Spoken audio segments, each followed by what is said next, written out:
have it. Give me feedback on balance.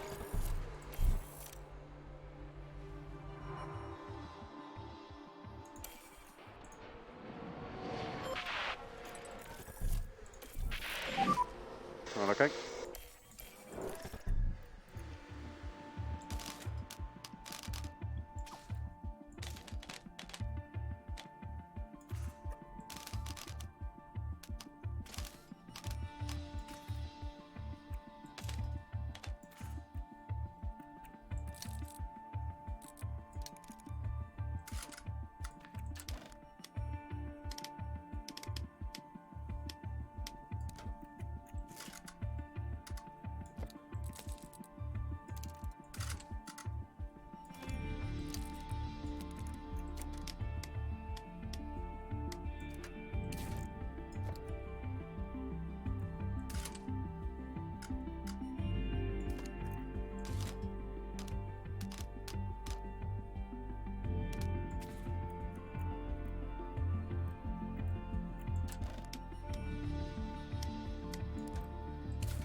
Okay, there's a big crash. Okay, copy.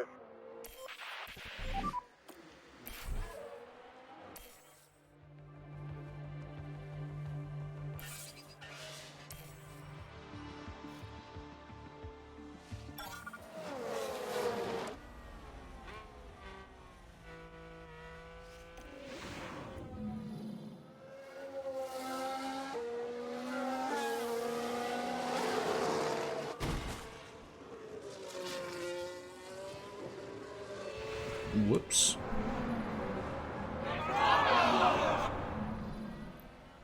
planted it right in the wall. And that's Magnuson out. He's having his characteristic lockups in practice. I wonder if an AI misses practice, do they not get performance bonus? Feedback on the car. Do AI even get performance bonus for doing practice, or they just like wear out their engine for no reason?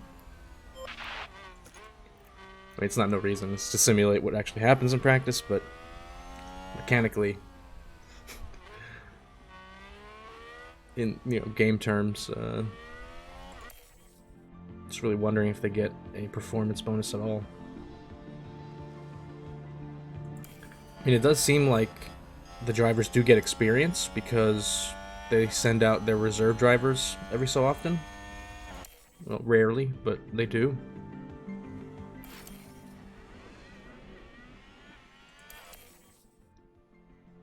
So I wonder if the same applies, if an AI sends out their reserve driver and they get experience just like a player does, do the AI also get performance bonus for completing practice?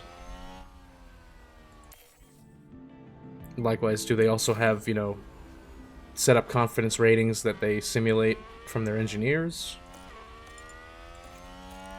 It'd be interesting to find out.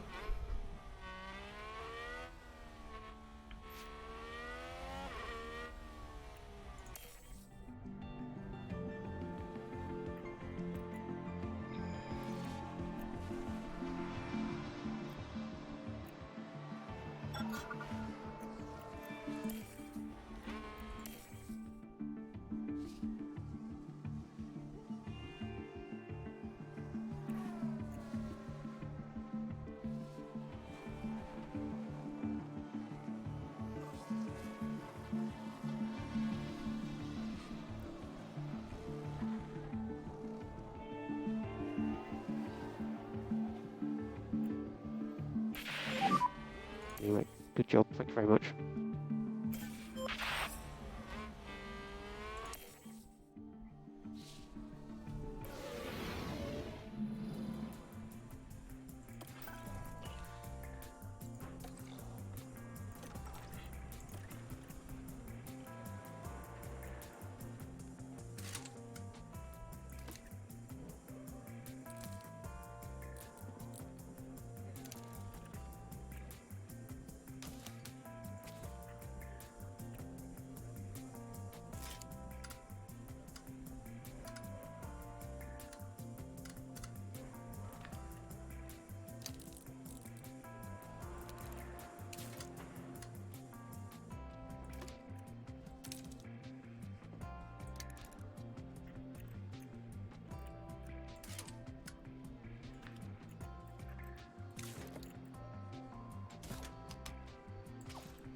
I think it's gotta be this. If it's 97, it's only gonna be one thing that's slightly off. So I think it should be something like this.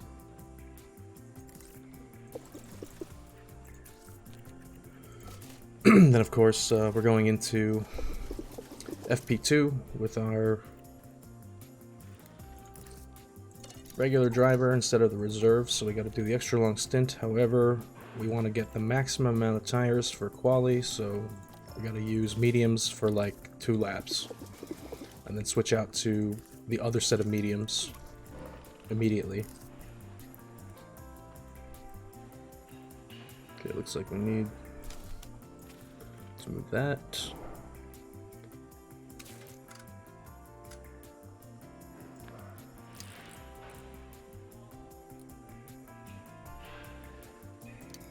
Feels like that should be right about in there.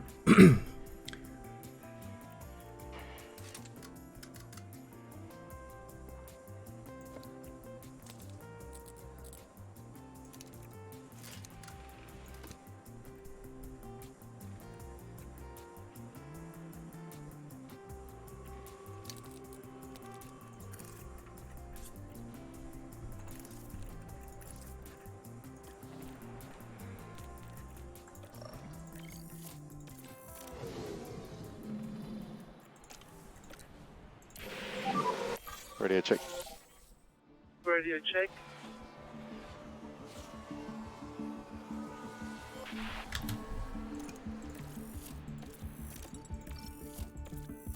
We're literally just gonna have them do one lap and then call them in.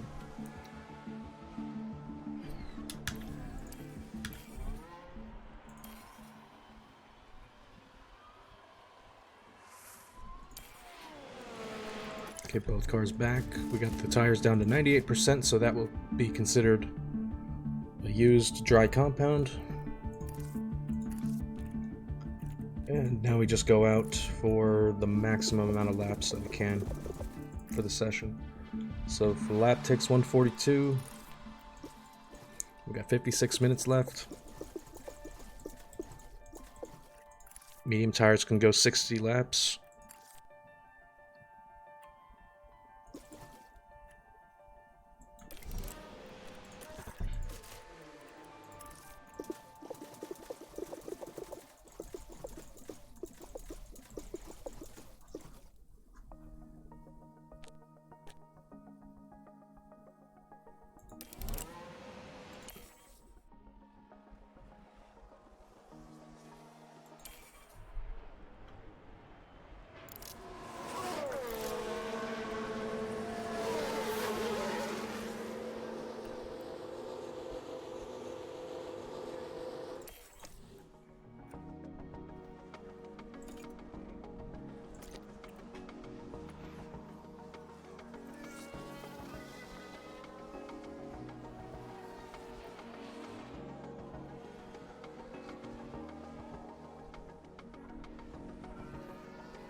And car balance feedback when capacity. Okay, 100% on the car 1. Ooh, got actually worse on car 2. Let's bring that in. Make an adjustment.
Well, that sucks. Damn, I even had 100% confidence there.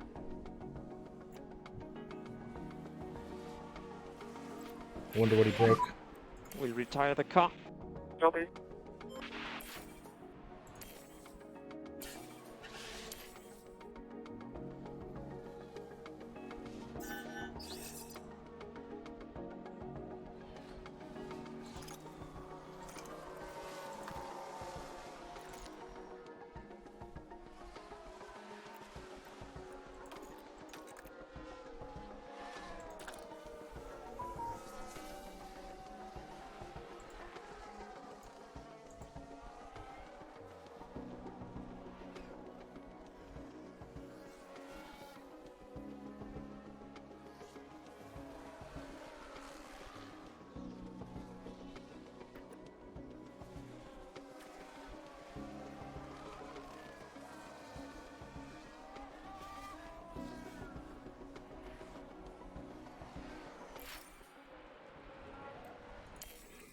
Damn, another crash.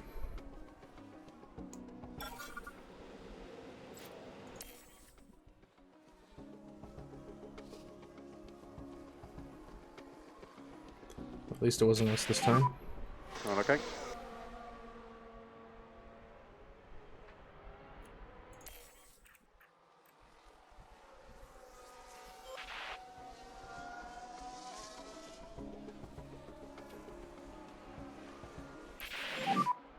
Okay, that's end of session.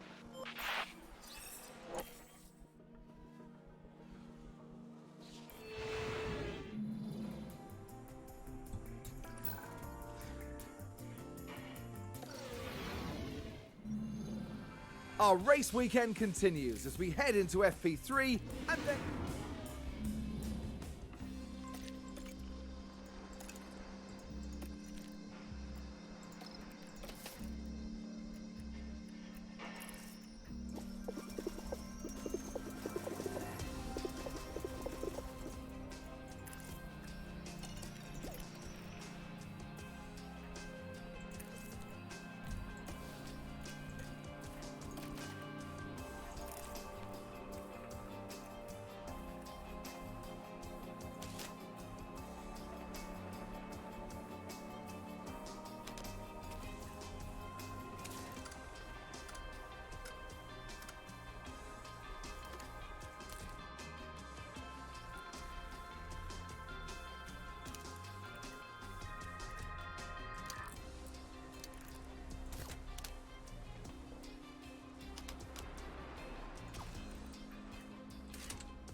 Okay, this has got to be 100% right here.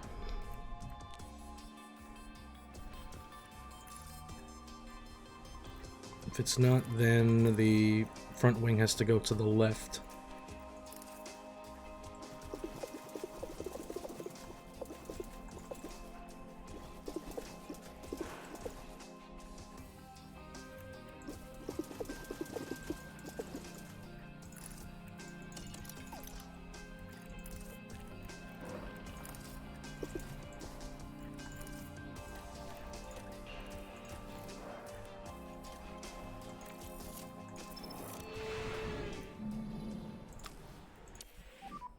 Radio check.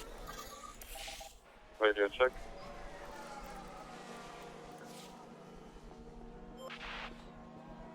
Okay, so we'll probably leave FP3 with about, what, 85%, maybe 90% car or track knowledge for car 1. We should have it all for car 2.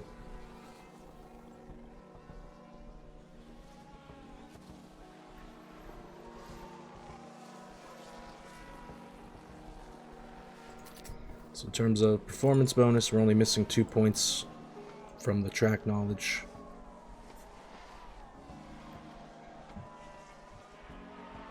I think if we can get it to like 91%, it should be 15 out of 15 for car 1.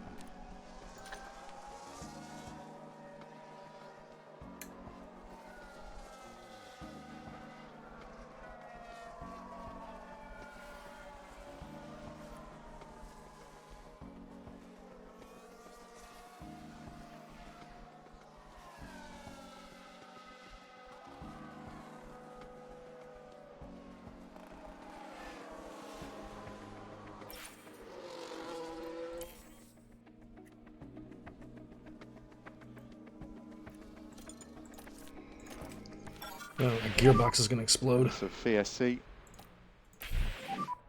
Okay, there's a big crash. 6%. Copy.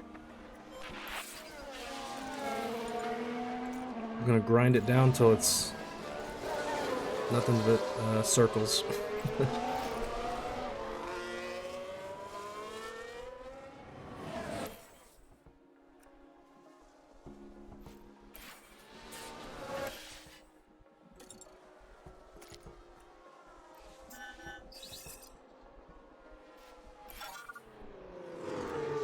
There we go, 100 out of 100 for everything. That's track knowledge, car, and setup. So there's really no need to keep running the engine. We'll just bring him in.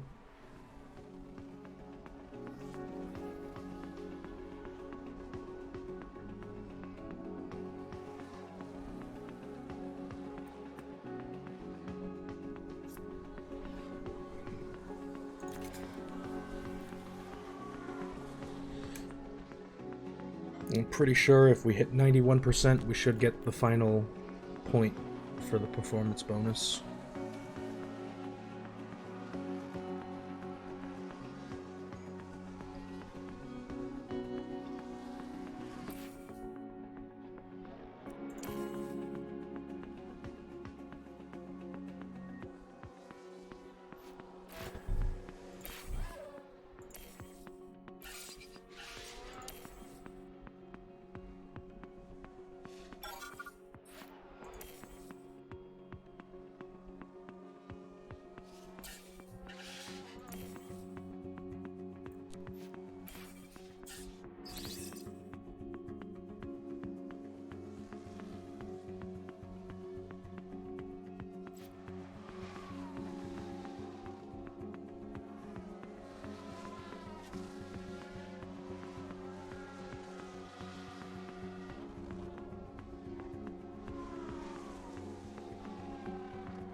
Okay, we didn't even need 90, we needed 87 and we got the last one. Oh, and are you freaking serious, dude? You literally just crashed on checkered flag? What the hell? How bad was it?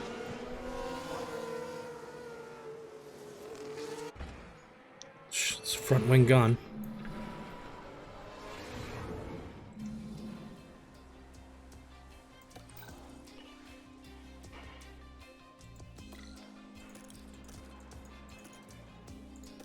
How many front wings do we have for the race? We got 4.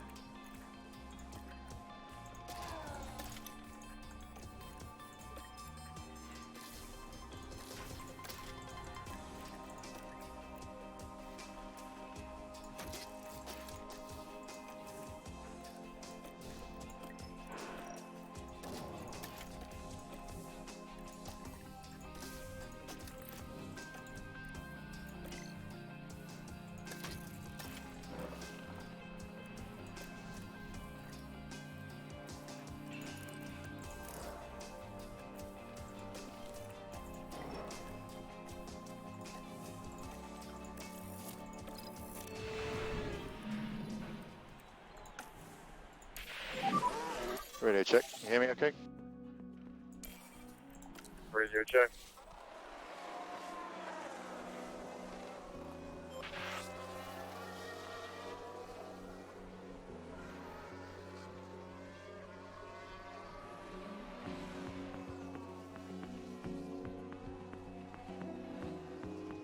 Man, so much traffic.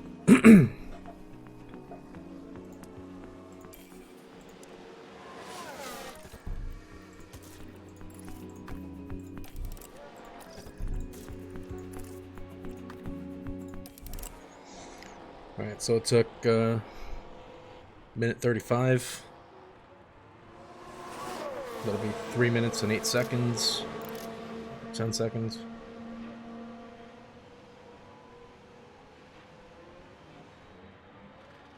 So we should send the car out at like first car 3:15, and the next car somewhere after that.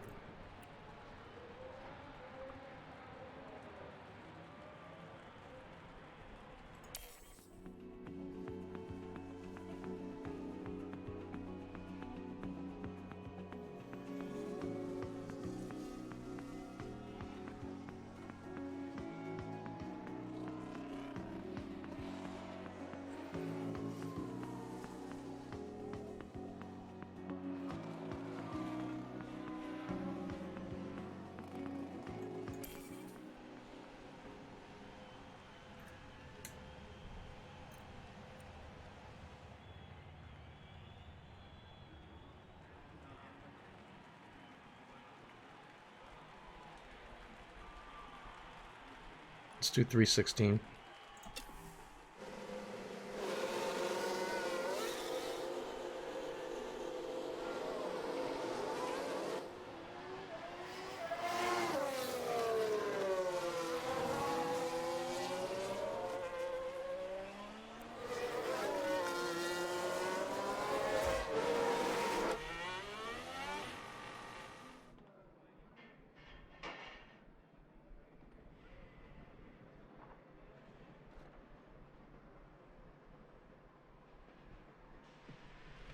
Man, it would be so awesome if we can like get a pit wall view. All the screens.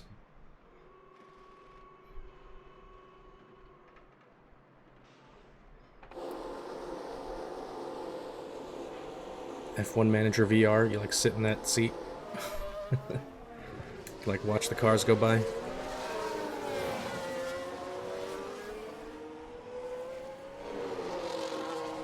That'd be so awesome.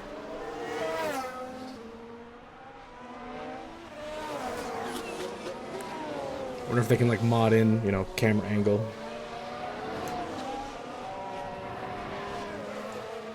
And then mod in Unreal 4 VR support.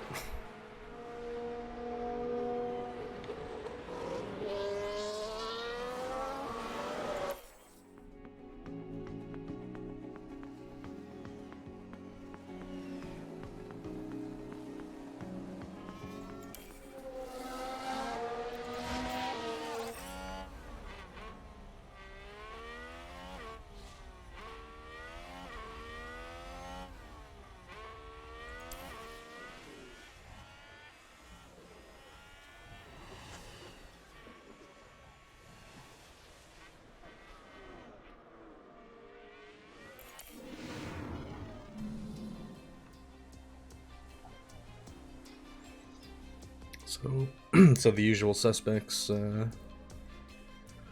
out in Q1. The AlphaTauris, the Haas, one Aston Martin got through. The McLaren topping the charts.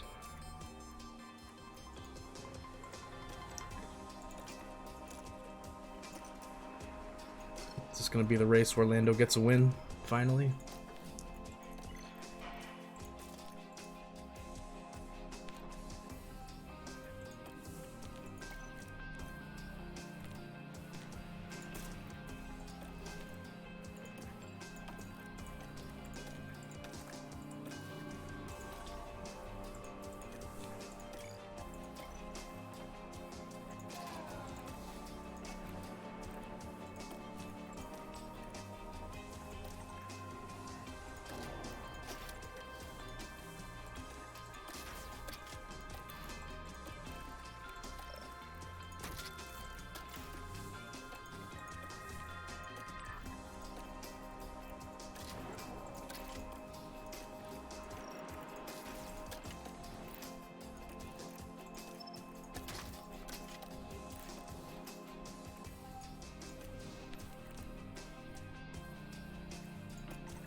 Radio check.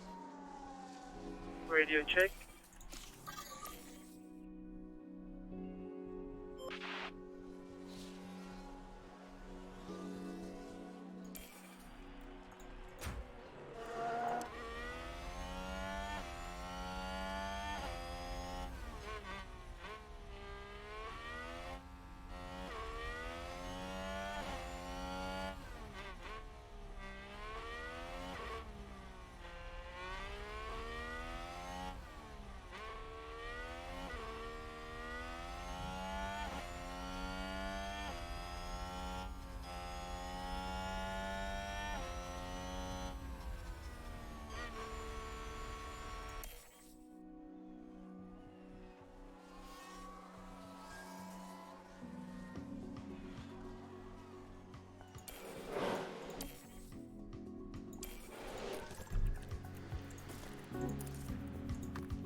Radio check.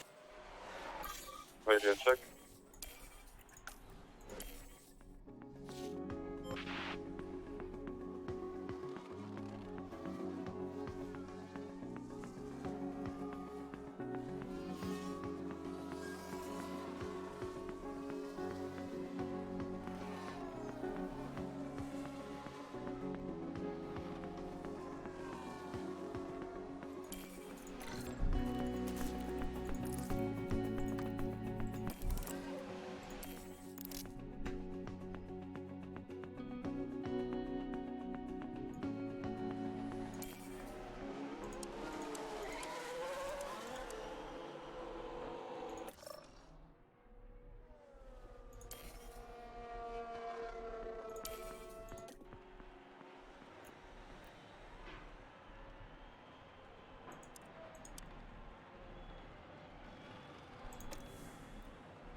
It's time for the final touches here on the grid ahead of today's race. Qualifying went well for Williams, as attested by their strong position on the grid. Now, Hey, how's it going?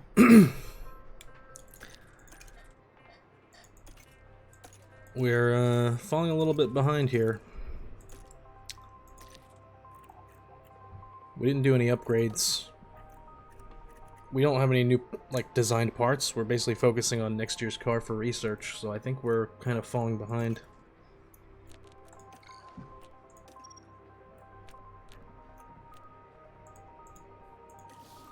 It's either that or the patches changed some things. Not sure. Yeah, doing well.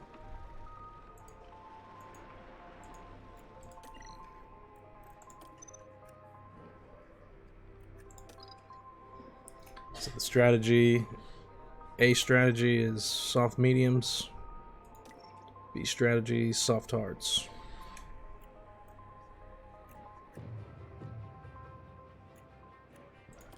C strategy is flipped the other way.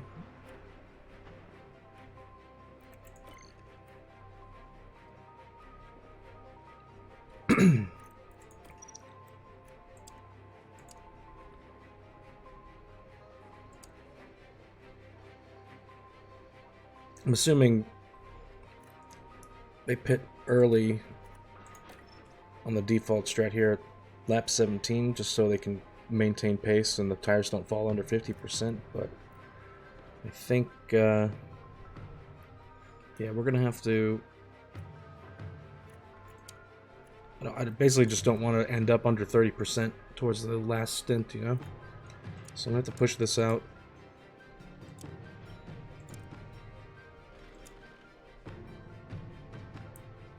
We'll go on lap 23.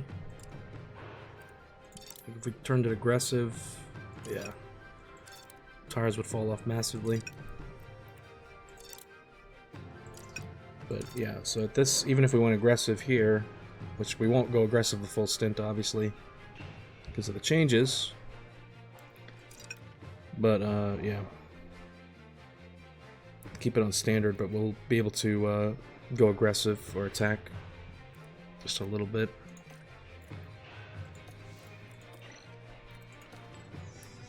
And for Sargent on the B strat.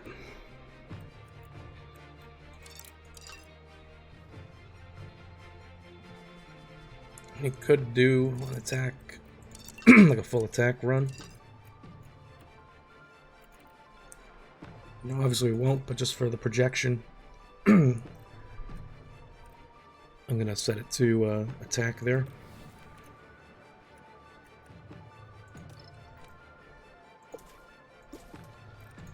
Let's I'm gonna leave the fuel levels just to see how it goes.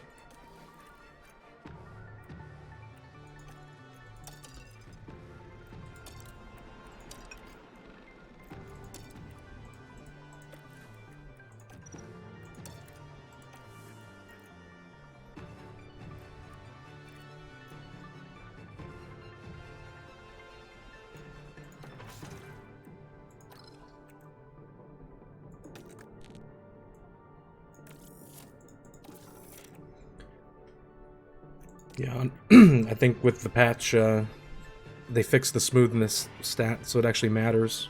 And our drivers have like 61 or 63 smoothness. It's not that good at all. So we're kind of limited on what we could do with tires as far as strategy. They really can't save them because they just burn through them too quickly.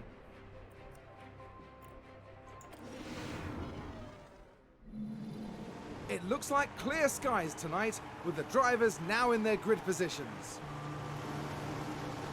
Williams here.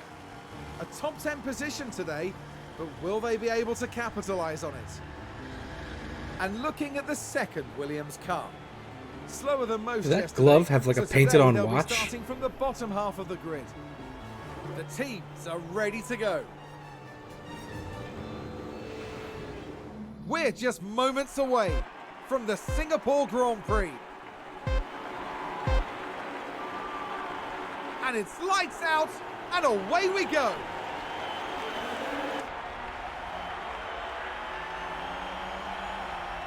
Not a great start off the line, but we're still P9. Okay. Keep your head down. Good job, good job. It's good job.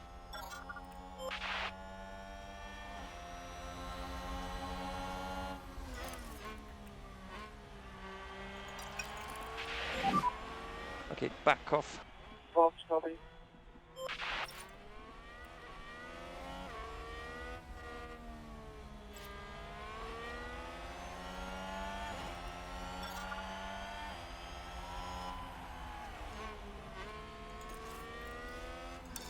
Now set it back to aggressive.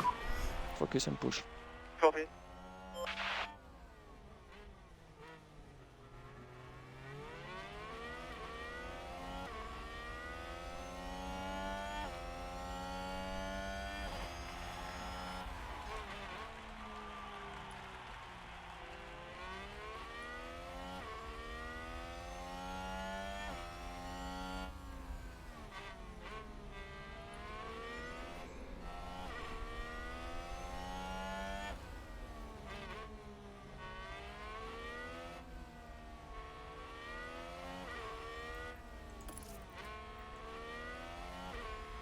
Yeah, it's really doing nothing.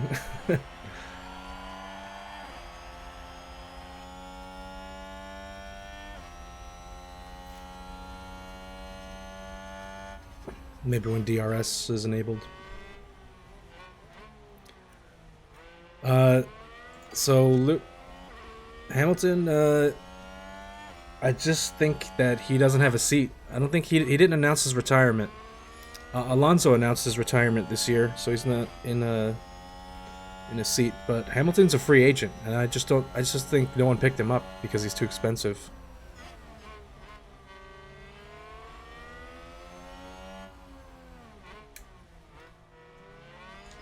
I'll have to check because I didn't look. I haven't looked recently at the driver list. But yeah, I know Alonso. I got like an email in the game that said Alonso's announced his retirement. I don't think I got one for Lewis though. But yeah, it's surprising not to see him on the grid.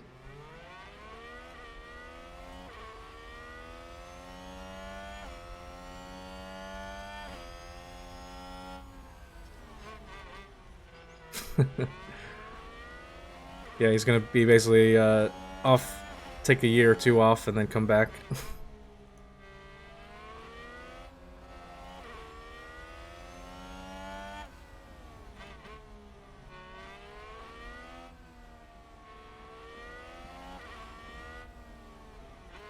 Well, Lando's been really stepping it up recently. You would have DRS. Alright, so we got 3 laps done. Let's check the lap history. So the Ferraris are definitely under their power loss threshold. Norris has got a kind of meh engine. Verstappen's got minor damage. Bottas has 64, so it's not quite in the damage range yet. Perez and Russell, their gearboxes are almost at that point. Stroll, he's looking pretty good. He's got nearly a brand new car. 85% on the engine. Magnussen, though, it's got some engine issues.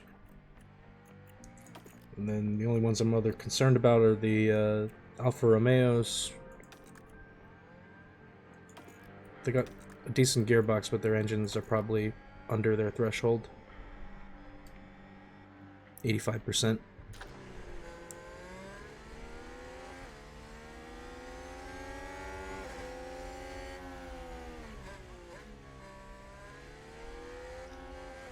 So yeah, Verstappen has got a damaged engine. He went through that qualifying session with a 40-something% engine. 42%. And Valtteri is just underperforming. He started P10. I mean, he overtook us for 1 place, but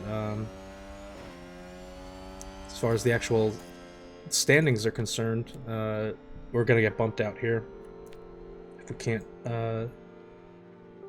get Leclerc down the order. For the constructors, yeah, we're about to lose the lead as well. We gotta have both cars in the points and keep Verstappen and Bottas out.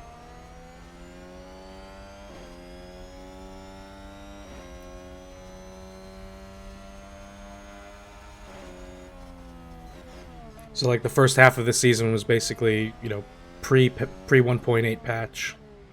And that was, you know, we were flying by with doing full attack, you know, stints. You know, 2-stop maximum attack.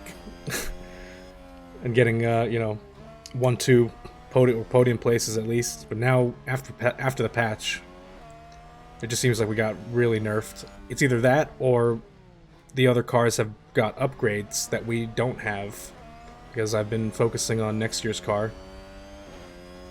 because there's a high speed cornering regulations.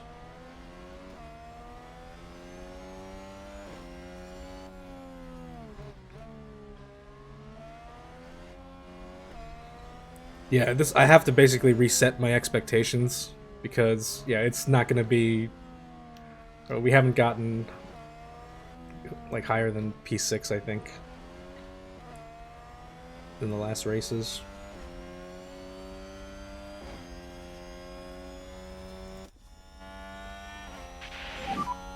Fastest lap.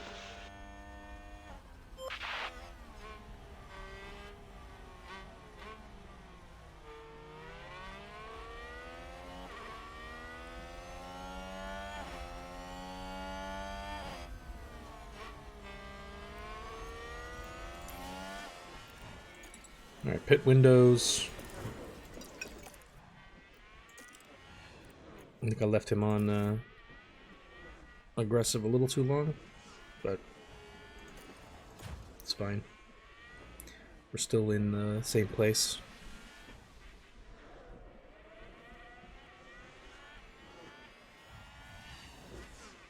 Yeah, it's less of an arcade game. Definitely more in line with simulation.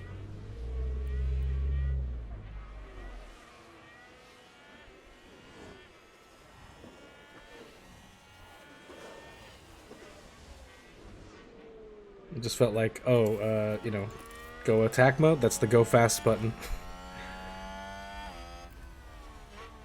And that would basically just, you know, bring you right up the order. It's been a spin. Yellow flag, no safety car. Yellow ahead, yellow ahead. Copy. It was only Sonoda.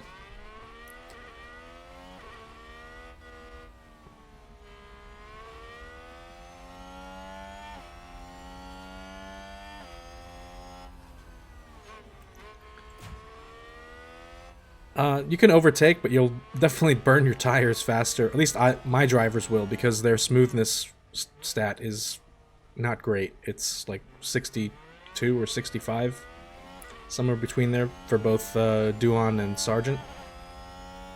So I feel like the smoothness really comes into play more now that they've kind of fixed attacking.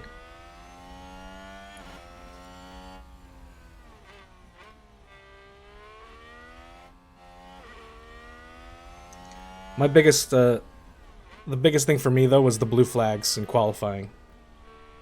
You know, and back markers getting out of the way. It's much better now. They move out of the way. Just seems like a little bit faster or ahead of time.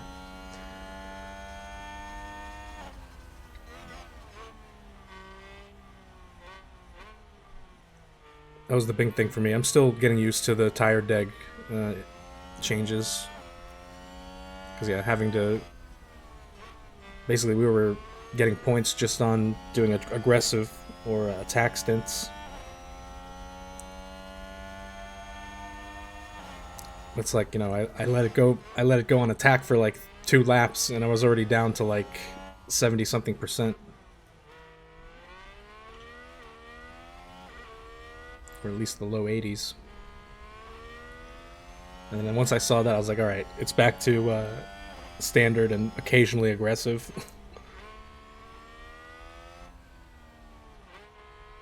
Because the trade-off with the trade-off with, you know, losing time when you're lower percent on the tires, I don't know, it's situational. Like in this case, for both cars, you know, right before we box, obviously, you just burn all the tires that you have left.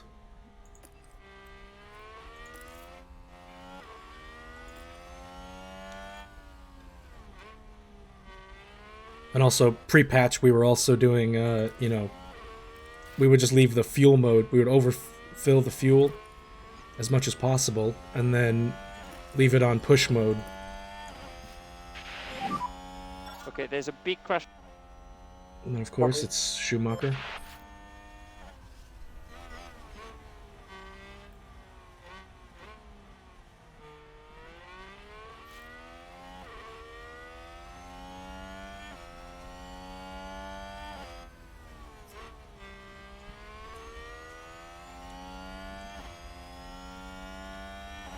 Yeah, that's right. We did go back to because last season in 2024, we had the Red Bull powertrain.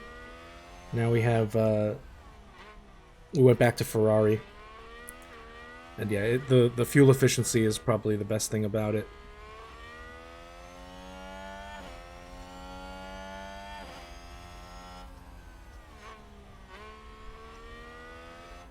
Although, yeah, when we do go fuel push mode, it does wear the tires faster as well.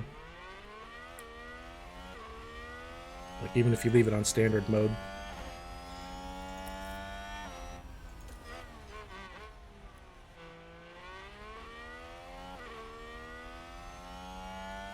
Looks like we got a over 1 second gap to Stroll, so that's good.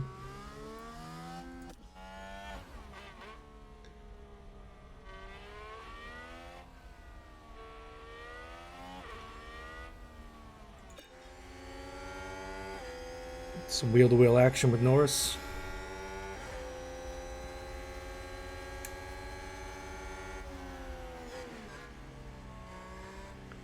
I think if I get the car powerful enough, I'm going to go back to the Mercedes engine.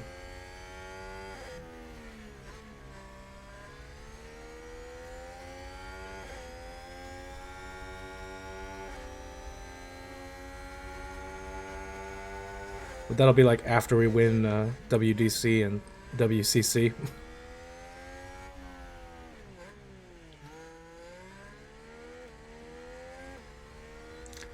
Yeah, I think the other thing with Red Bull engines were that, what do they, like, wear the battery quickest as well?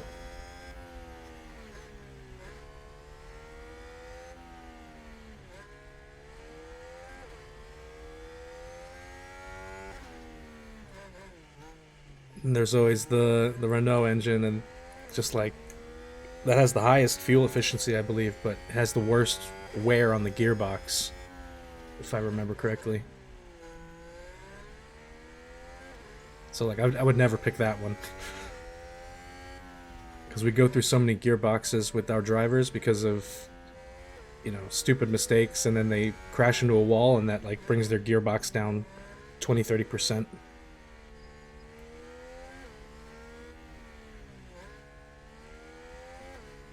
So I feel like if we had the Renault engine, we'd be going through gearboxes, like, even faster.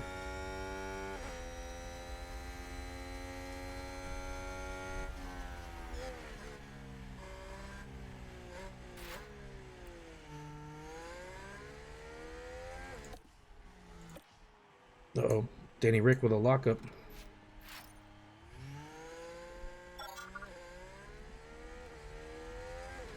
Alright, let's put both cars in the points. I'll take it. But that moved the Red Bull higher as well.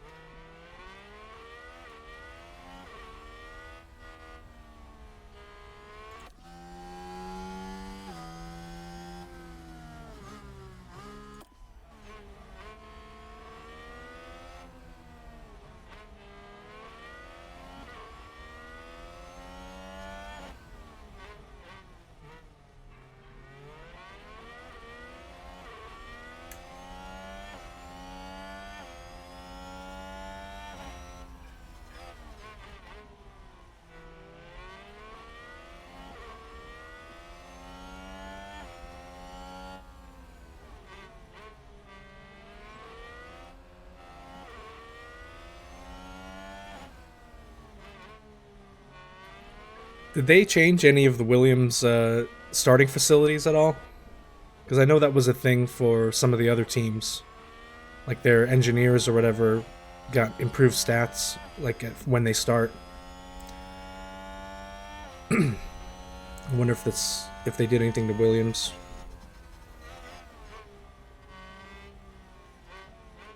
Well, it doesn't really matter though because we replaced the head of Aero and the technical chief already. But I guess it would make a difference for the other teams because you could potentially snipe them and they would have more starting stats than they did pre-patch.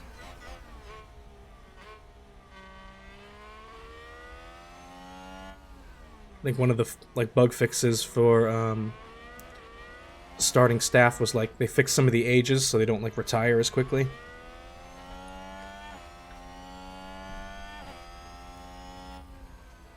Yeah, that's what it was. 40s, they had him listed as 60.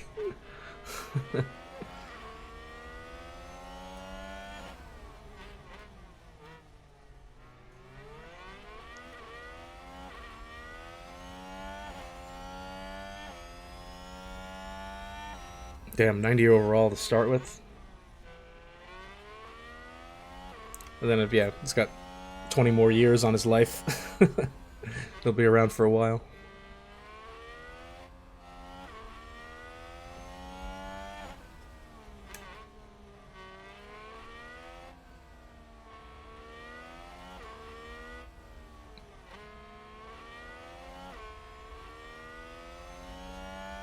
Alright, so we're keeping in Magnussen's DRS train, but the front runners, or the podium contenders, have pulled away.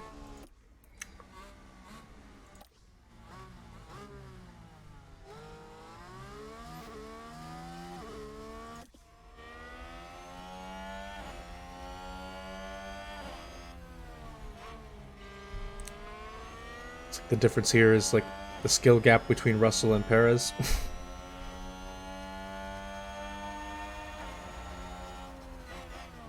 Or was that Magnussen leading it before?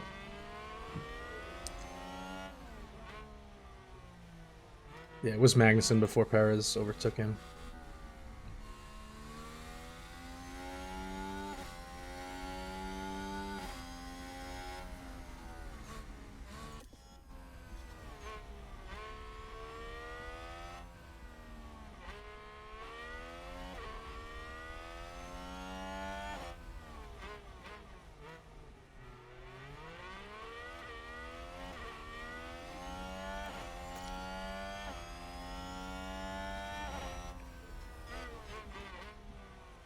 You know what I forgot to do? I forgot to check the pit crew stats, because we've been focusing tire change experience.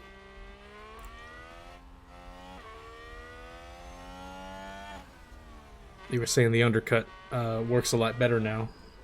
I'm wondering if we do something like that.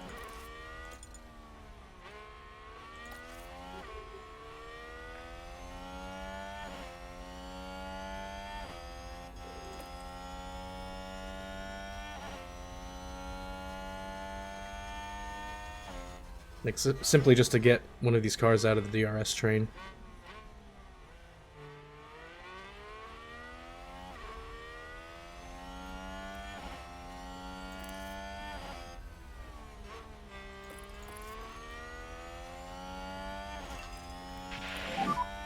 Let's close this gap. Copy.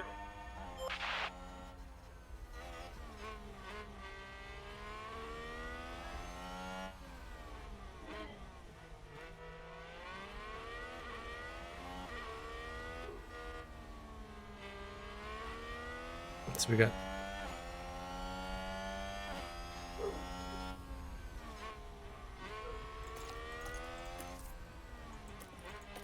Alright, so I'll burn these tires down.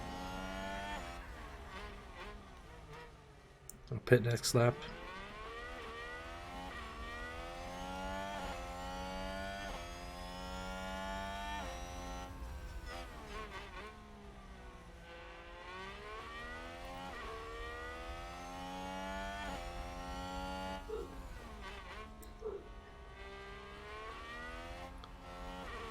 I'm still not making any real progress here.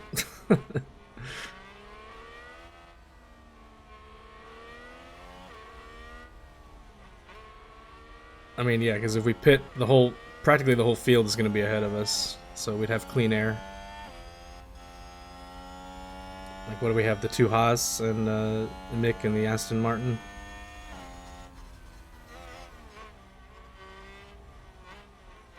Alright, what's the pit window say? Pit now, we come out P18.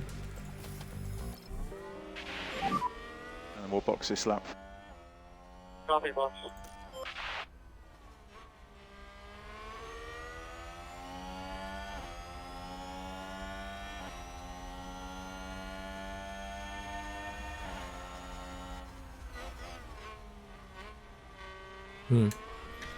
I did do, if you go back into my VODs, we did the Monza race.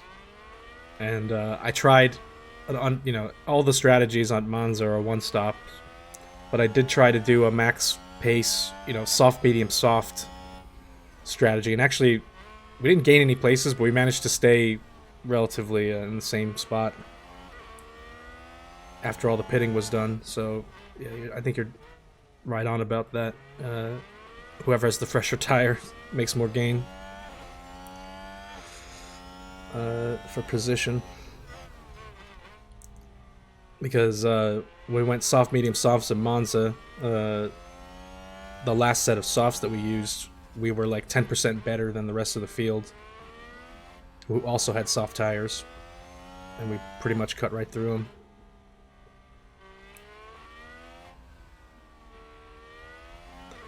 But it wasn't like, we didn't make any huge advancement up the order. We basically just stayed the same. Yeah, Okay, Roger. so that was not an undercut. Okay, watch Everyone the else white pit line at the same exit. time too. Gotta do it earlier.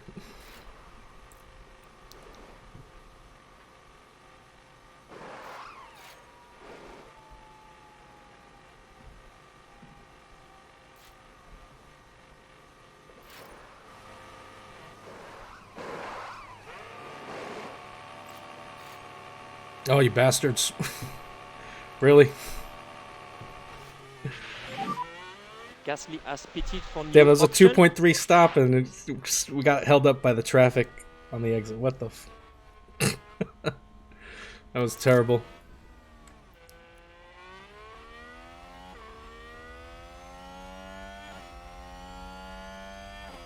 That was an excellent pit stop time. But we couldn't exit.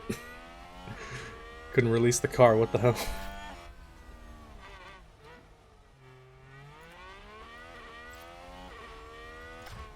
Alright.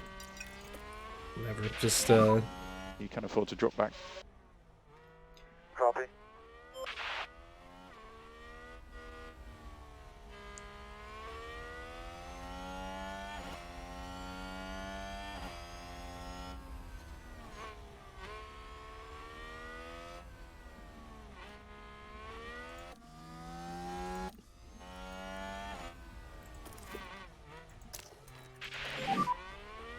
Yeah. Deploy. Copy.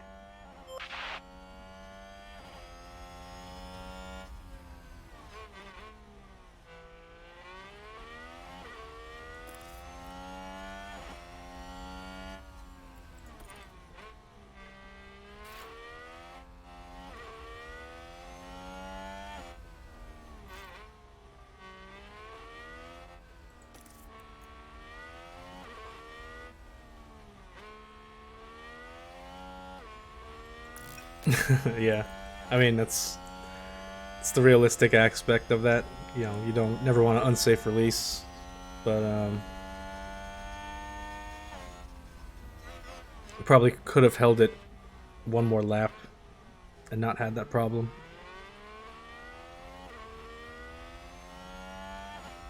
Oh well, I know for next time. Lesson learned.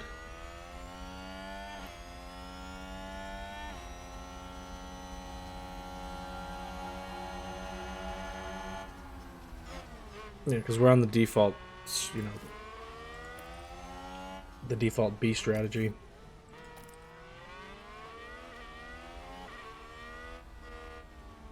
So I guess just some of them just pit really early too.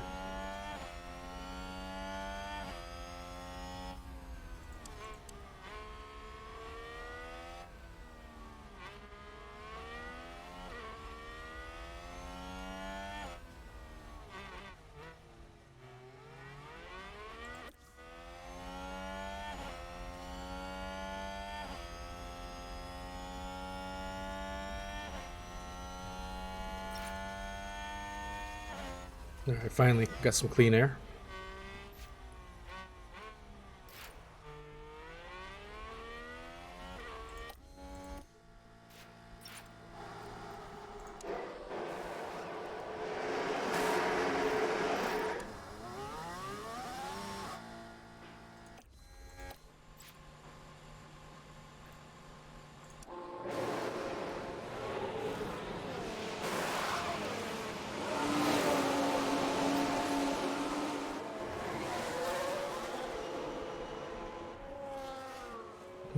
Yeah, he got held up by Albon.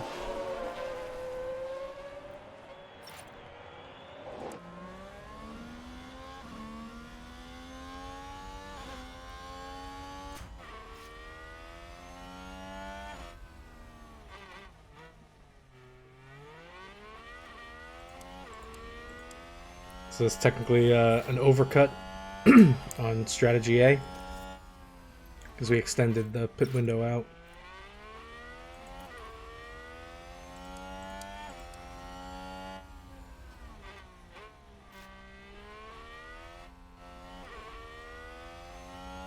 And, yeah, Leclerc's out here on 62%.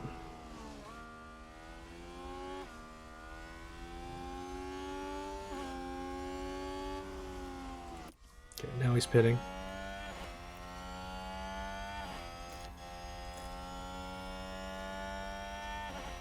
So we got 3 laps until the pit window and then 3 laps until the optimal stop.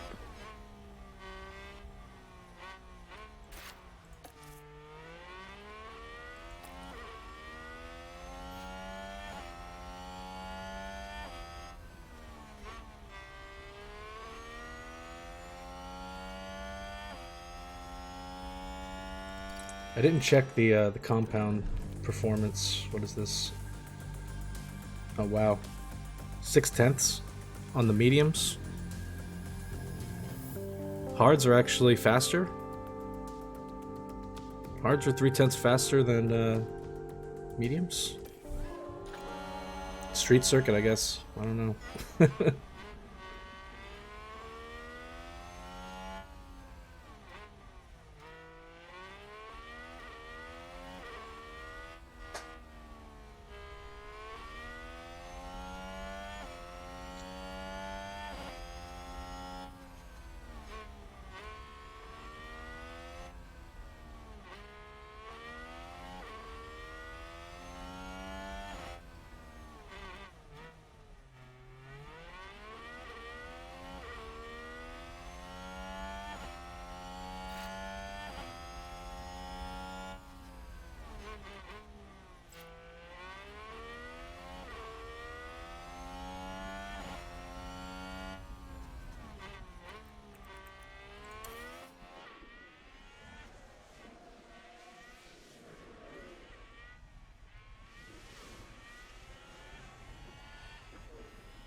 Guess this will be a test of the overcut.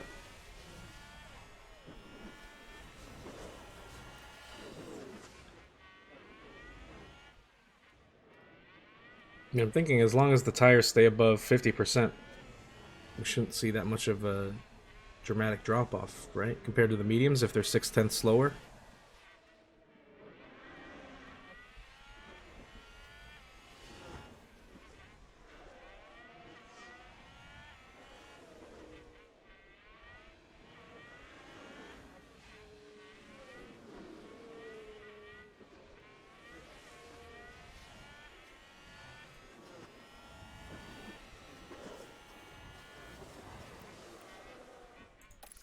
That's true. Could keep these above 50% as long as possible, right?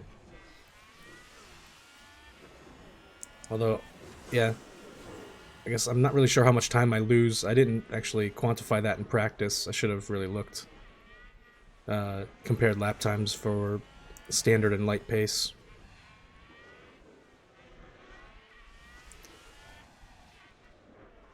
It's actually like a reason to not sandbag in practice anymore.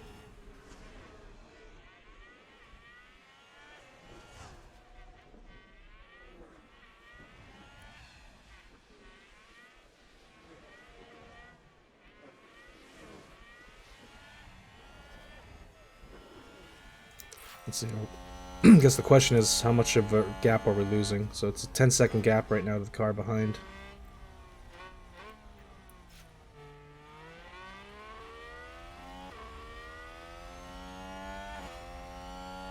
We're actually, yeah, we're pretty much maintaining.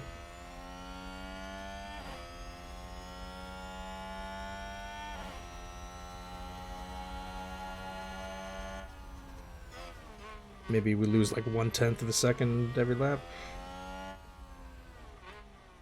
Let's see.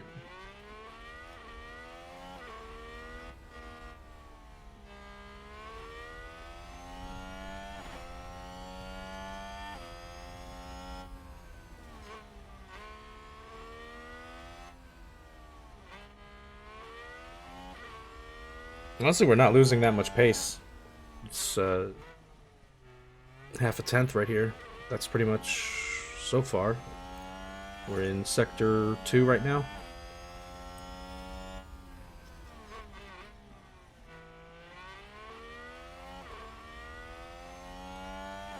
Pretty sure when we started the lap it was like 10-second gap.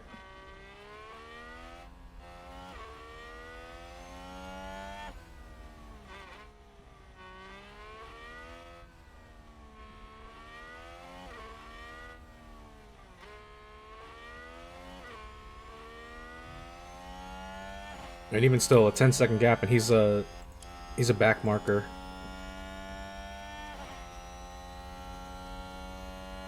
It's Leclerc and Norris.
I'll say once it goes under 9 seconds, we'll start attacking. Try to make up some time.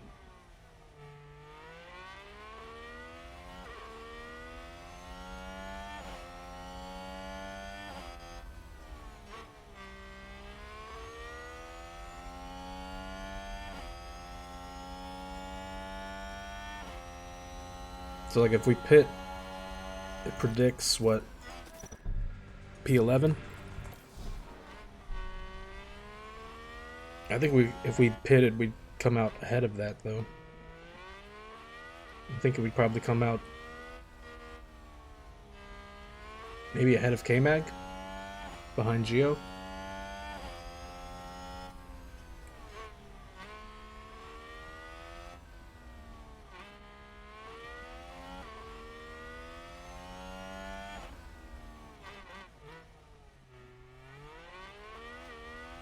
Leclerc lost the gap to Norris, right?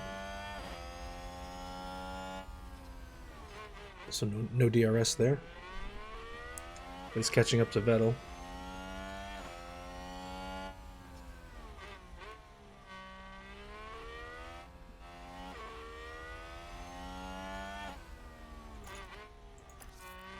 Alright. It's close enough. Okay, to push. 9.1. Okay, to push. Go push. Go push. Copy. We'll go 1 or 2 laps beyond our optimal stop.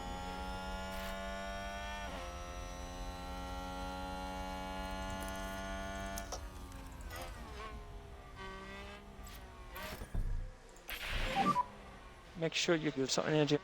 Copy.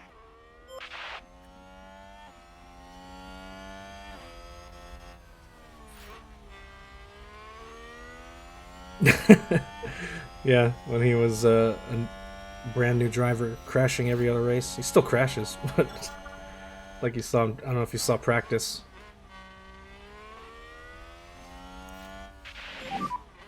Okay, there's a big crash.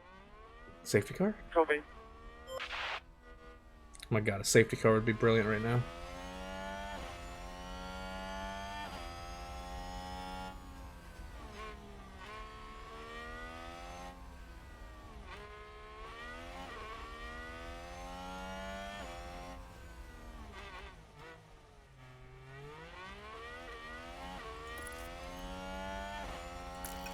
I mean, he was first in the drivers for a little bit. I mean, technically he is right now, but it's not gonna work out that way after we pit. But yeah, he is up there.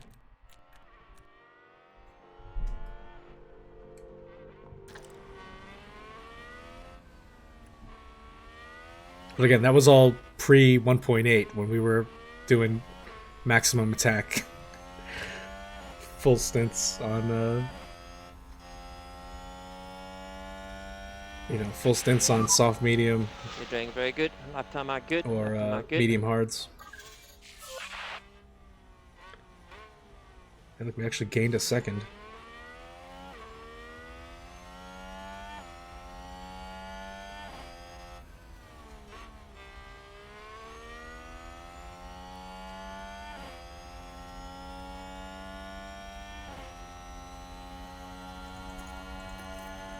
I think we do it now. We got the 1 second up from before.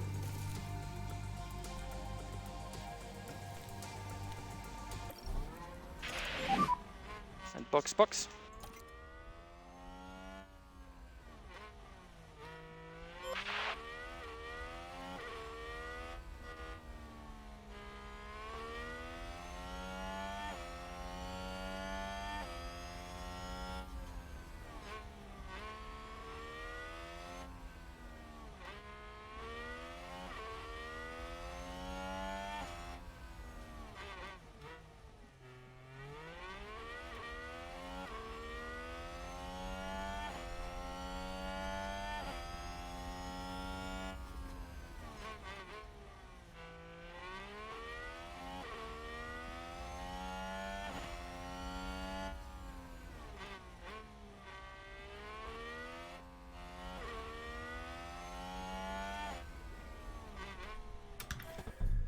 Oh, we almost added another full second onto the gap.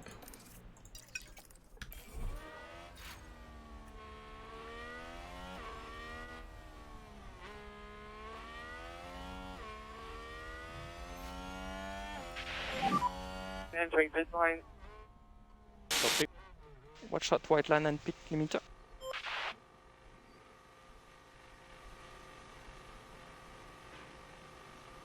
Okay, now we have an unimpeded pit stop. Let's see what happens. I'm thinking we come out right about here.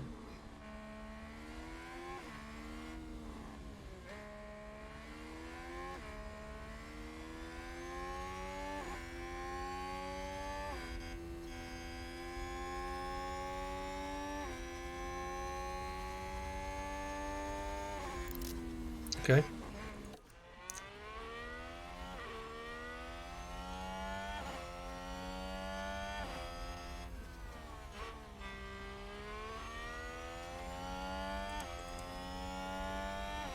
Not bad. We're 10% better than the rest of the field.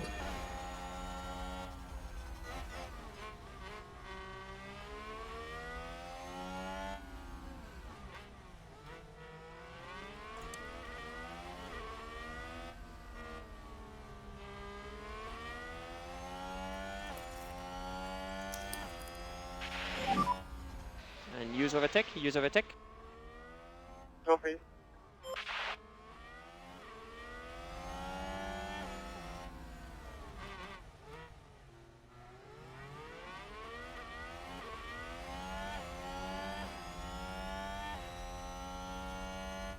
Look at him go.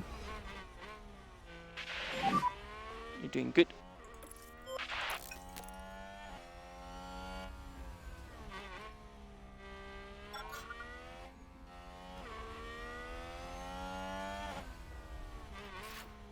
Yeah, that was a very easy pass. Even you probably didn't even need the overtake on that.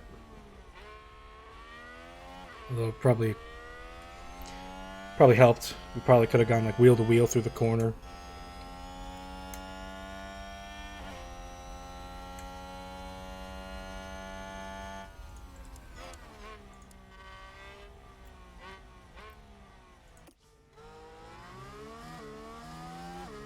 Although Magnussen is also an aggressive driver.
Right, so even with that small bit of DRS, he couldn't make the pass.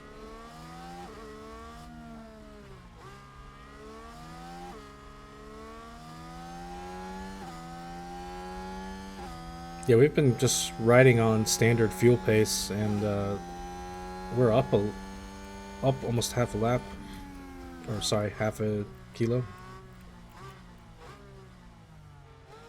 Forgot. Yeah, it's no longer measured in laps; it's by weight. I honestly preferred the lap measurement because I was also looking at the weight as well, so I don't know. I feel like the lap thing was better for me.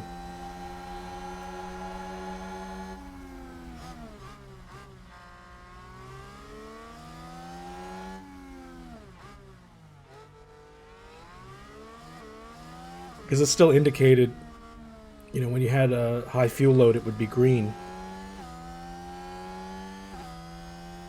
And then if you're running low, it'll change to red.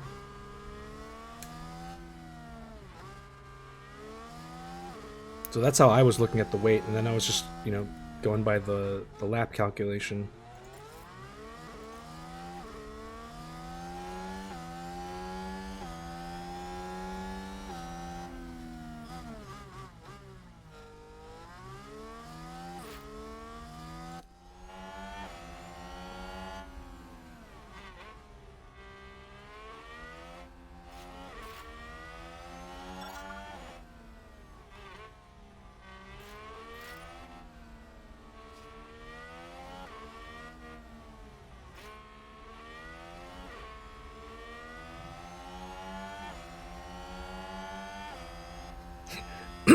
Honestly, it should be a toggle, you know, where they give you an option. Which one do you want to display? Weight, weight or lap measurement for fuel delta. I mean, why couldn't they just make it a toggle option, right?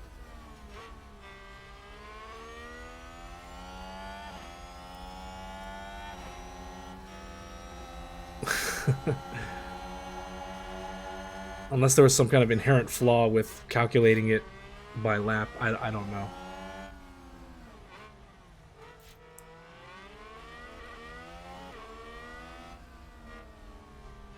Like I said, it's the weight is always going to be there. It's the it's the top thing.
Overtake is available.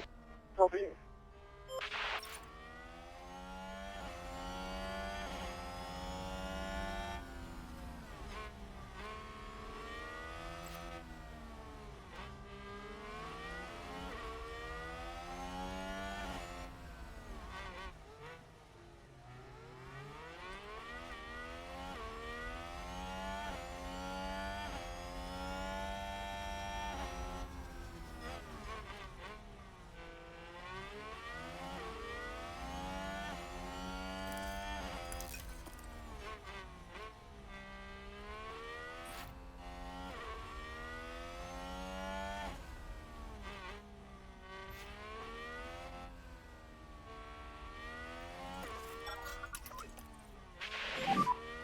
We look at reducing the lift and core.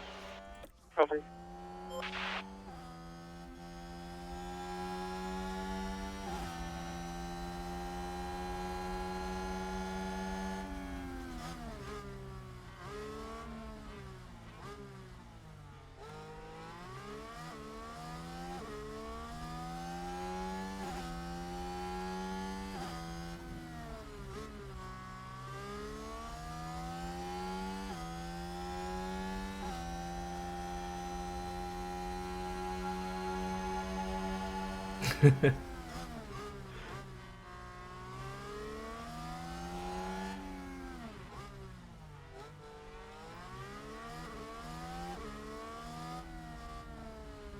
Yeah, honestly, I don't think I'll ever change out the both of them, Jago and Irwin.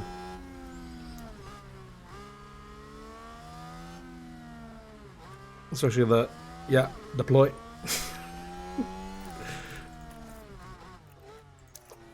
Civil boat.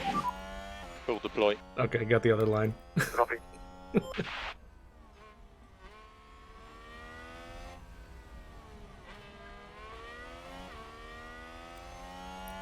Okay, there's a big crash.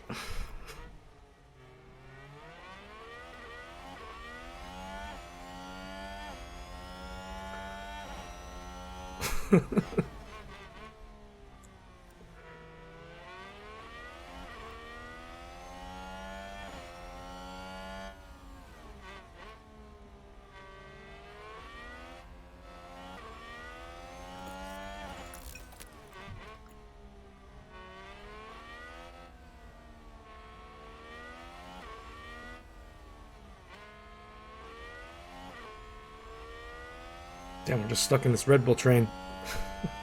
Led by Stroll. Stroll seems to be good at, Stroll's had some pretty good moments in Singapore, not gonna lie.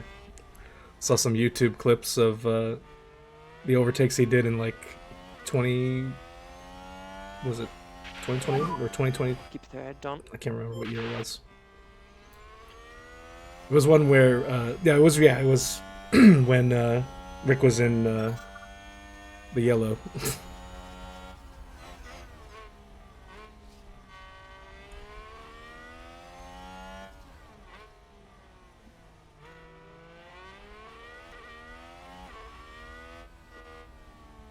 Kvyat was still on the grid.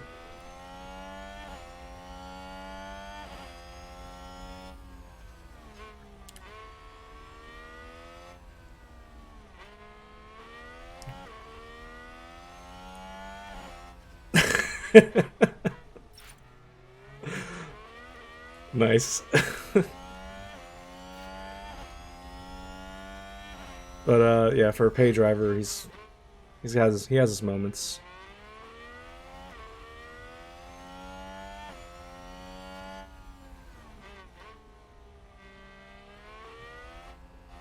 For as much shit as he gets for like all the memes and everything, you know, the classic What has happened? We need to know who's going to come out in front as we see Lance Stroll hitting the barrier and going over the curb one more time.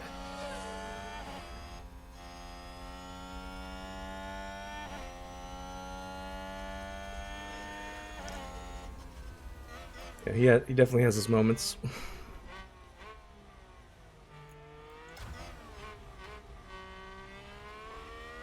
Man, really can't stay ahead of Magnussen, huh?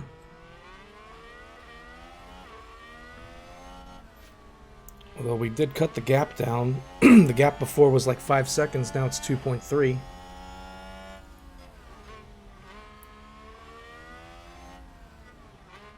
I feel like that's only because I was pushing that whole time. We want to leave court, please. Copy.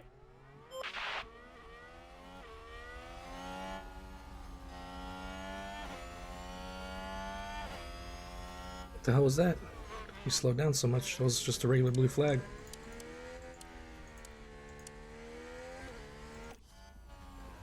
Yeah, whatever, we're still in DRS, and we actually cut the gap less than 2 seconds to Perez.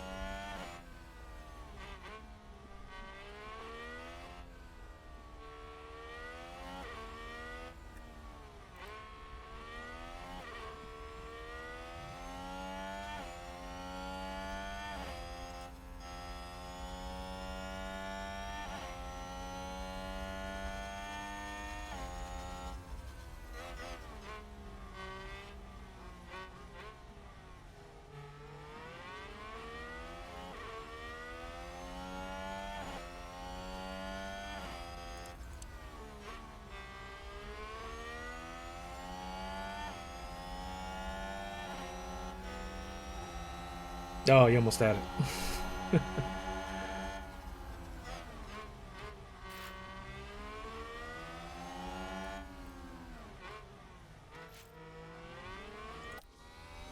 Zhou and Vettel still out here on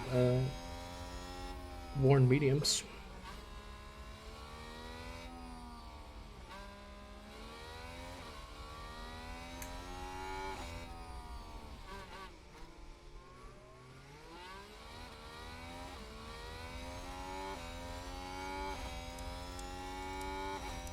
Just riding along in the Ferrari's DRS.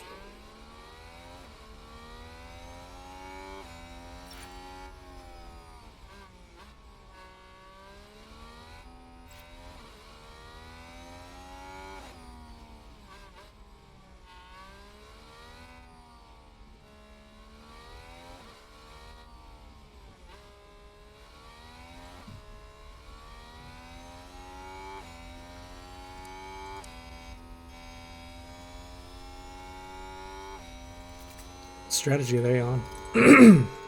What are they working with? Lap 42. They're going medium soft. So he's gonna burn these for a little bit more, huh? Another 5 laps or so.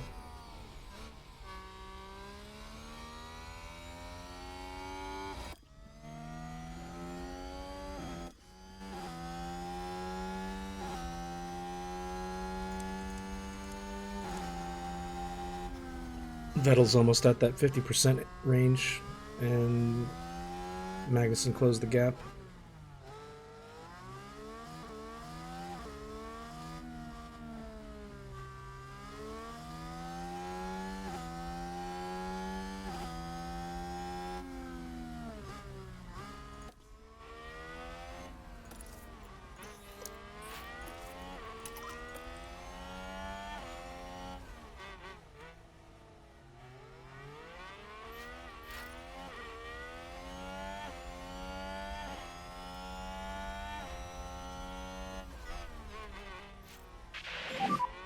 Reduce the lift and co.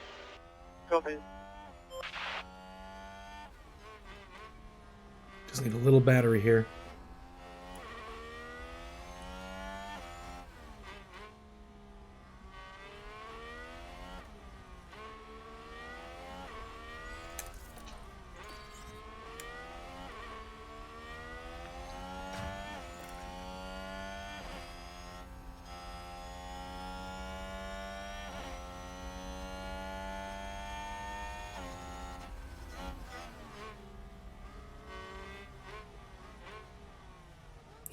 Vettel's tires are falling off. Now he's losing the gap to Perez.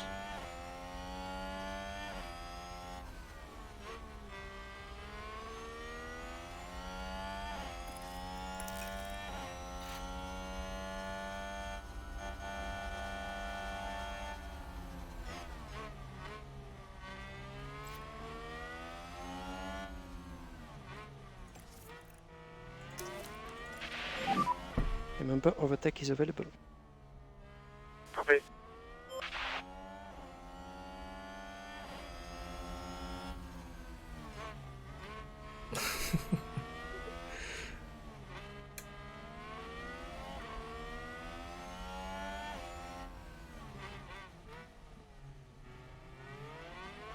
sounded like he was whispering.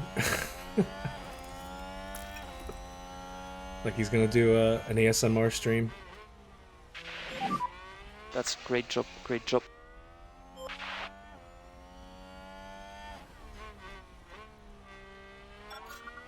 Remember, overtake is available. Go push, go push, go push.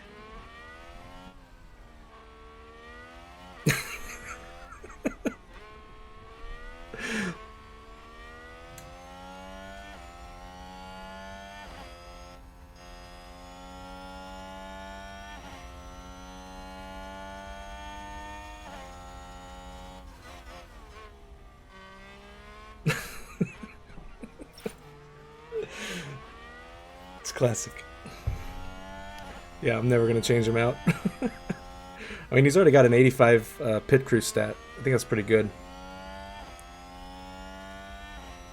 We've basically been upping his feedback stat as well, so he's like really good at giving us the confidence right away for the setup. Damn, look at that. Magnussen pushing ahead.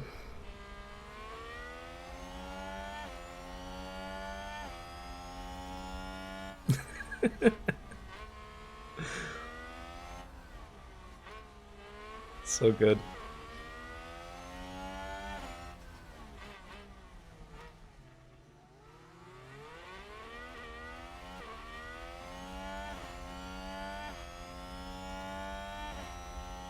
Man, our acceleration just stinks right now. We're like last place in acceleration, and it shows.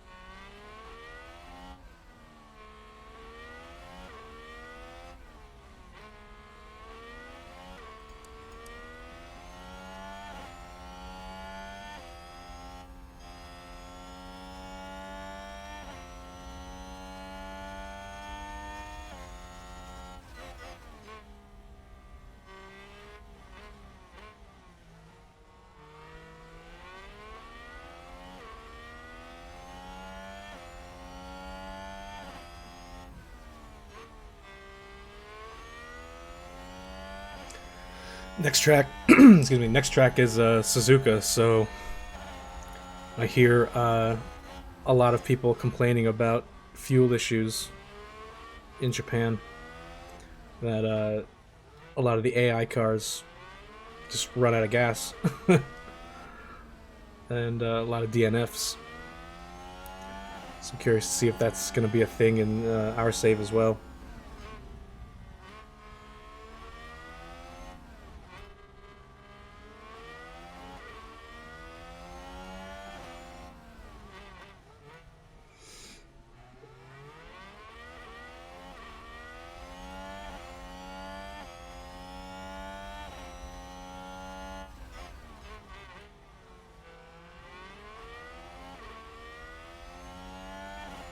Yeah, Joe's really keeping the place there.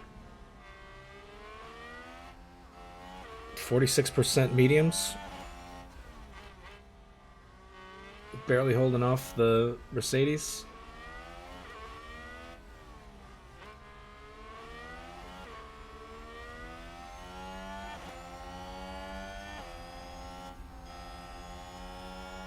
It was after the update. It's like a new thing that just started happening. People or AI running out of gas at Japan. I've honestly never seen the AI run out of fuel ever. So yeah, I'd be shocked to see that if that's actually a real thing.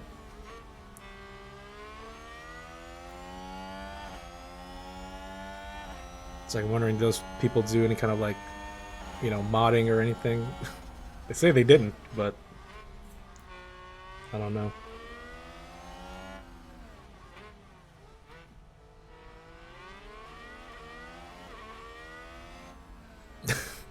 Like imagine just, you know, yeah, from P11 and back, all DNFs.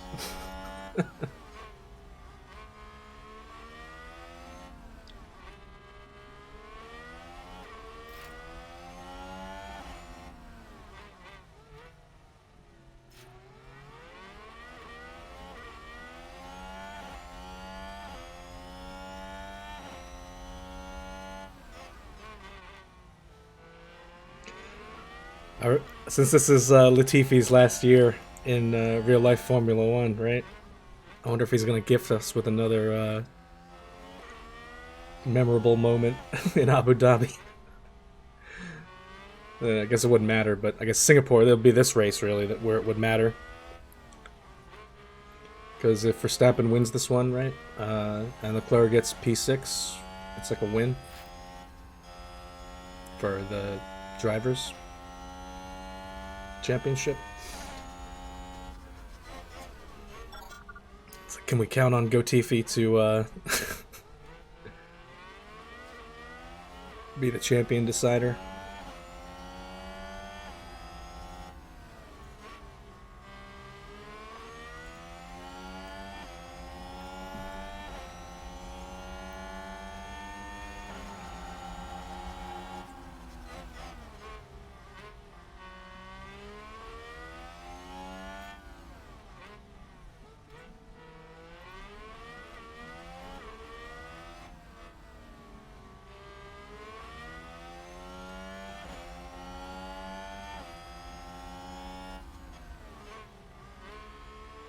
Dude, how is this Aston Martin still holding on? Come on, Mag, pass him.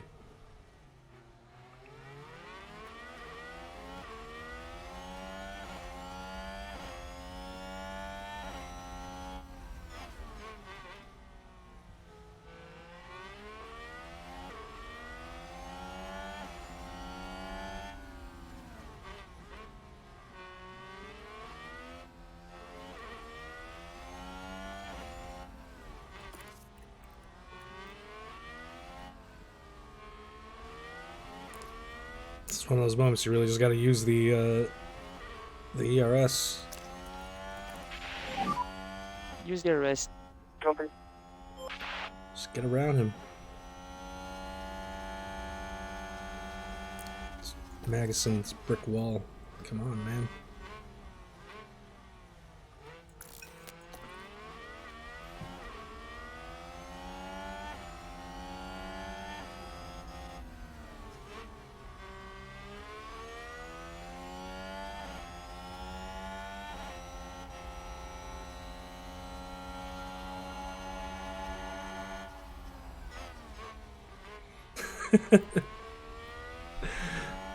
Seriously. You know, I actually did go back and watch. So if you have F1 TV, you can go and watch the races from, you know, the driver's point of view, or you know the car cam, just like we're watching here. I went back and I watched from Latifi's point of view, and I'm like, yeah, I didn't realize Mazepin drove him off the road. He like ran him wide, and then like Latifi comes back trying to regain his position, but just got too aggressive, and that's what caused him to spin. It was because of Mazepin. And he felt like he had to get that place back from him because he, you know, got ran off the road. And then when he tried to come back after a few turns, that's where he spun. And then his brakes caught fire.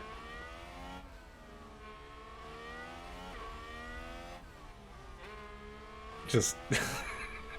it's like, man. Just what a series of events that was.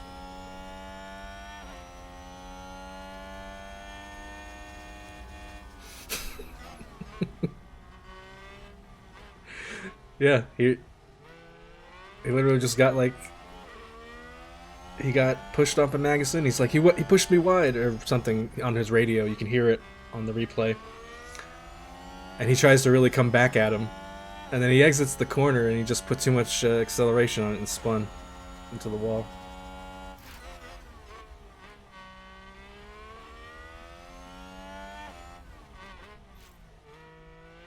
And you can hear the engineer say, you know, it was like, assume the car is dangerous, and he had to jump out of the car, and then 2 seconds later the brakes get on fire, and the track marshals have to use the extinguisher.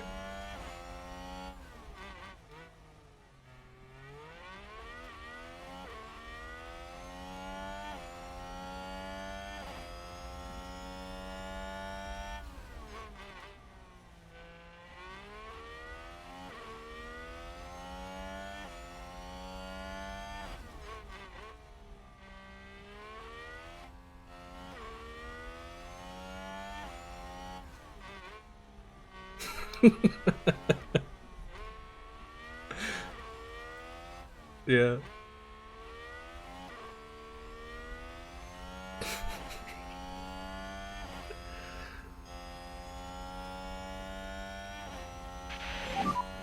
Fastest lap. But for real though, I want to see Williams do good next year.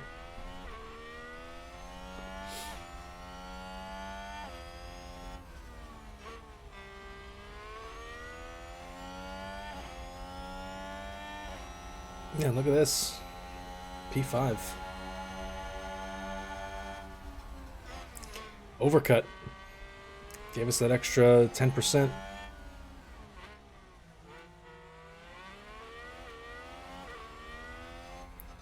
I think just the odd strategy here of having Vettel and Zhou hold back Perez. I think he was holding back Sainz at one point too. Like having those guys up front, slowing everybody down, I think helped us too.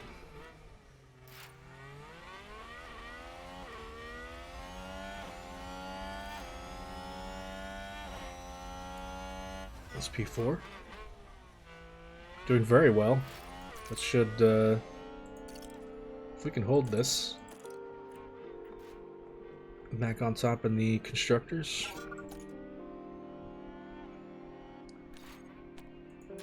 Losing the gap there on the drivers, but not much we can really do about that.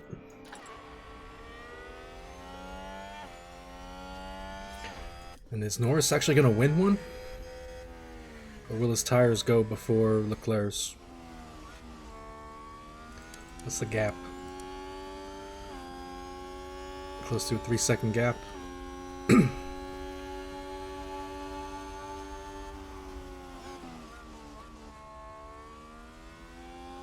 Yeah, Norris came so close to winning the last race. But George Russell got the win. Here here Norris has, in real life, Lando's got some side pod upgrades for Singapore.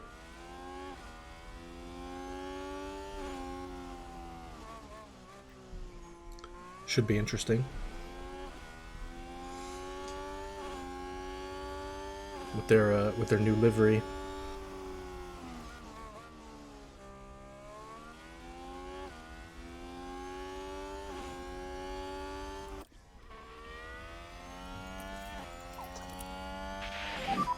Leaf co increase, please. Copy.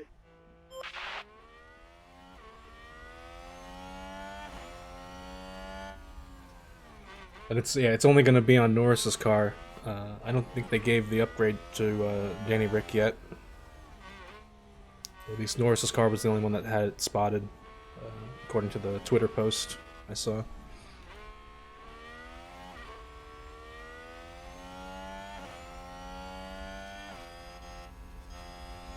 Now I keep reading headlines saying that Mercedes should be very good at Singapore.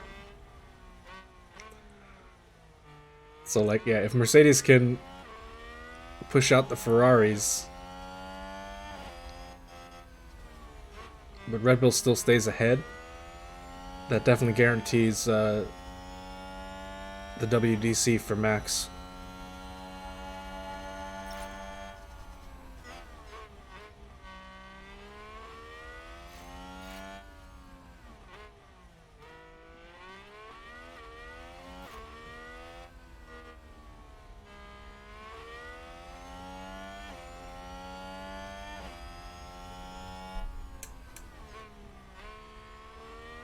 I really wish Ferrari didn't fall so far off the map for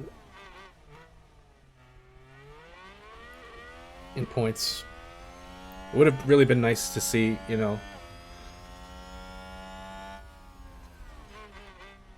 like Ferrari and Red Bull just go right up until the end and, actually have a definitive, like, win for Verstappen, confirming that he deserves it.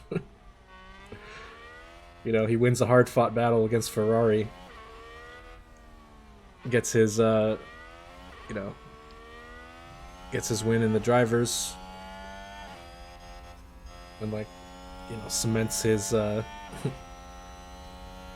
just legitimizes his status as a champion. But no, Ferrari had to go and do their regular clown show.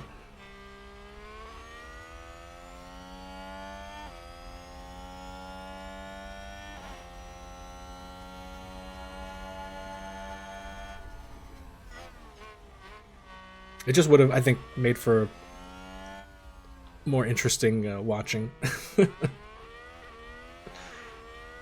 And then just to silence some of the haters.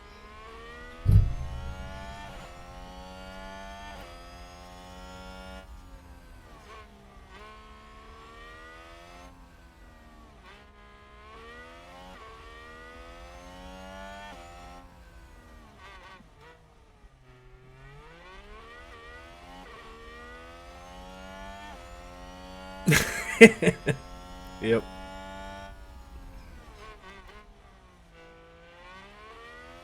Man, I couldn't imagine just, the Tifosi booing him on the podium like that. Actually having to listen and put up with that.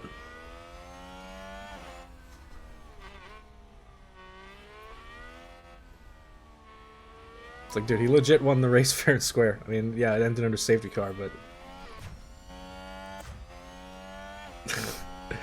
don't boo Max. You boo Ferrari and their fuck up.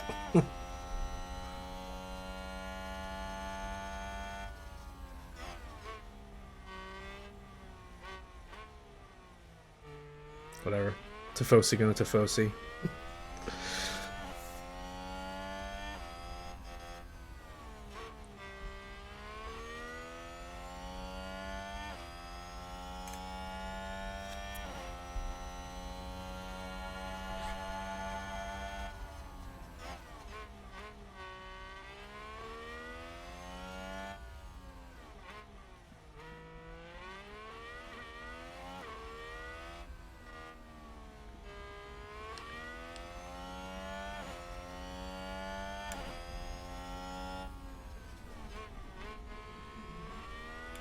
I mean, that's a credit to his, yeah, just how good of a driver he is.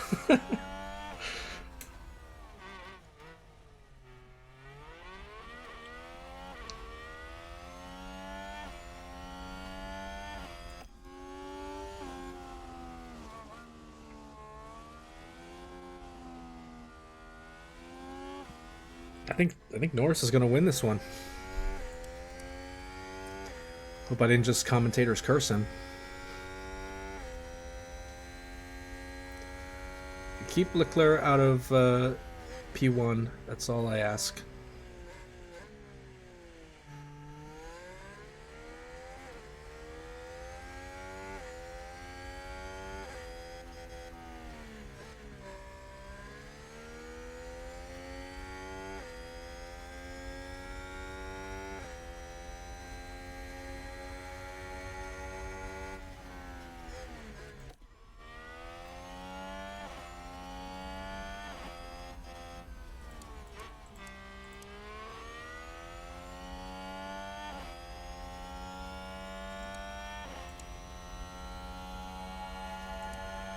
Okay, so I think the lesson learned here, if the A strat is a short stint on softs that can go out farther,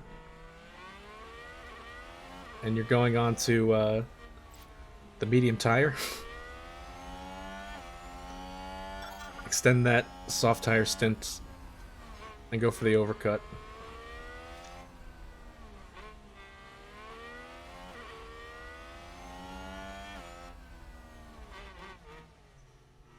If it's medium hards, then you do the undercut, right?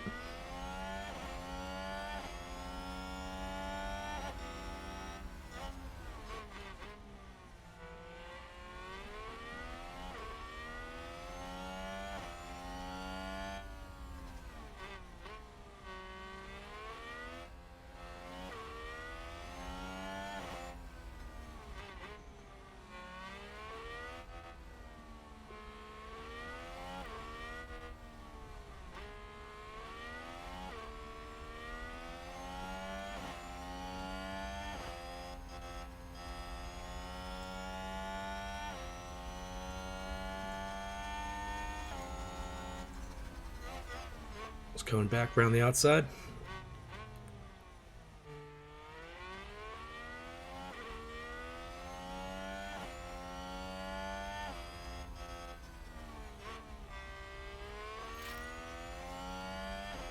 It's a good overtake, because now he has DRS.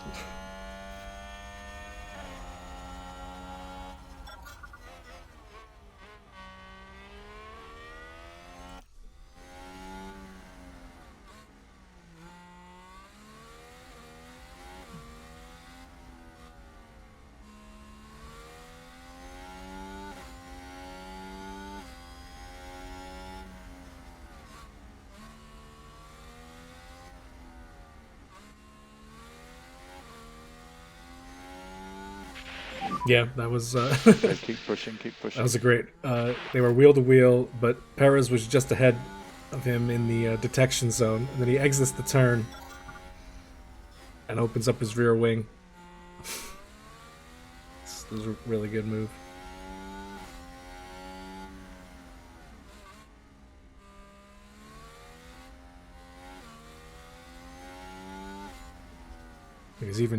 He's almost gapped him a second.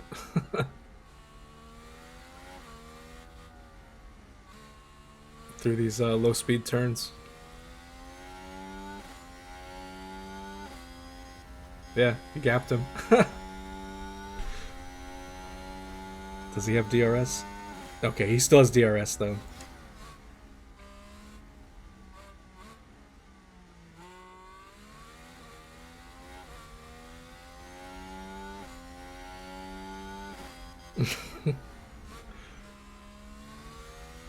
I mean, that's essentially what the season has boiled down to, is who has the DRS advantage. It's so strong because they're following so much closer now.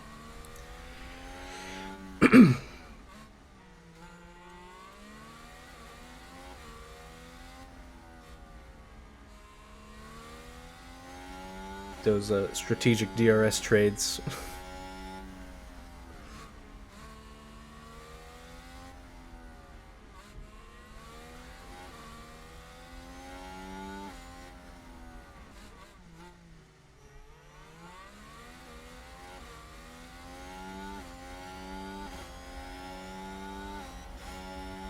Oh, he had to lift. He goes for the inside.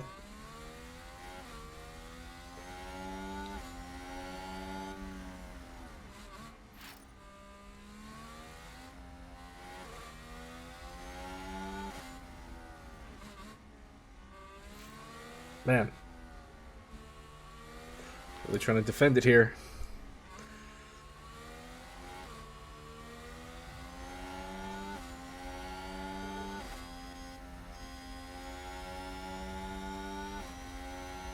Okay, Perez has the DRS. Magnussen right behind him. 10 laps to go.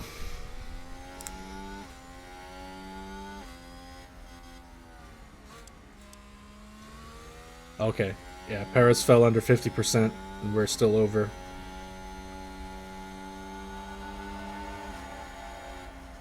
So if he overtakes us here, it's only because of, yeah, DRS. Keep the head down. Keep the head down. Don't know what we have left.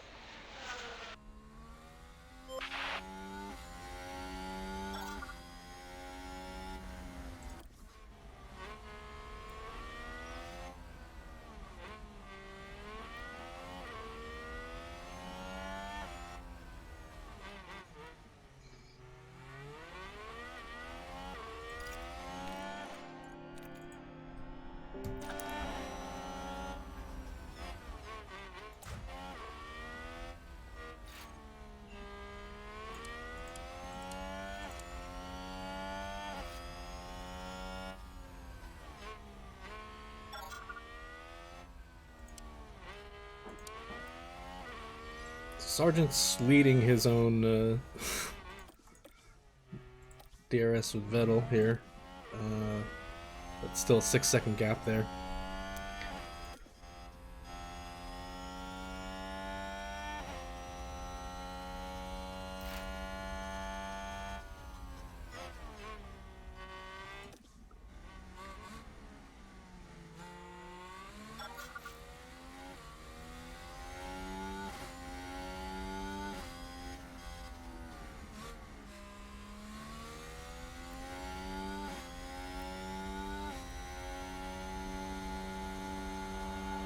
What? Really? Harvest? Oh, okay. I could see why, maybe. If you're harvesting, you know, in order to, I guess, make up for the loss of power by not having the battery usage, you have to push the tires 1% more, I guess. I don't know. In the pre-patch, you know, you could basically go attack mode with the tires, full push on the fuel, and then harvest and still be at the same pace, or roughly the same pace. And that was kind of broken, because you'd be able to just, you know, stay behind a DRS train, harvest, and then once your battery was full, start overtaking everybody. So it makes sense. Kind of brings it more in line with, you know, if you have less battery, obviously you have to push the tires and the engine harder.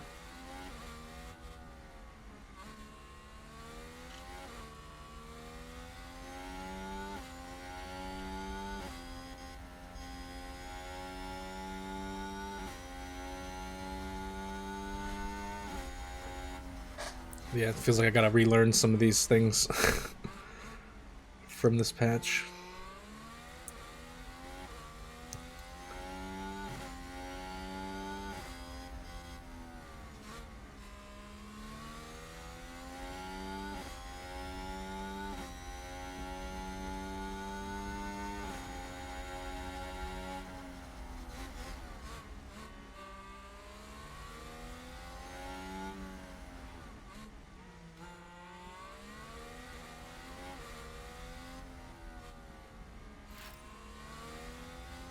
Oh, safety car! Do we go on softs real quick?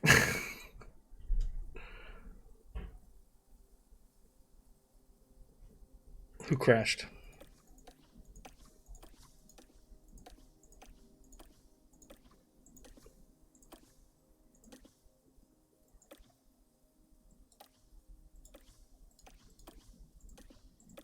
No! Oh my god! Leclerc crashed! Holy shit.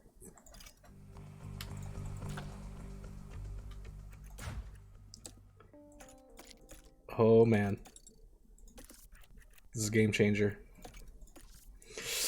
Yeah, we got a pit. 93% was the best soft tire I got.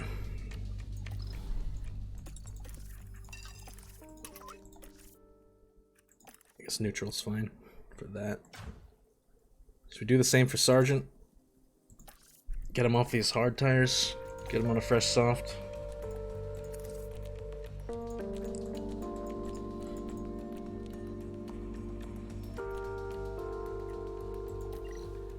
Let's do it. Let's get to that pit. DRS is currently disabled. DRS is Leclerc currently out! disabled. DNF'd! Oh man. Holy shit. Oh man, we actually have a chance. We got a chance in the drivers.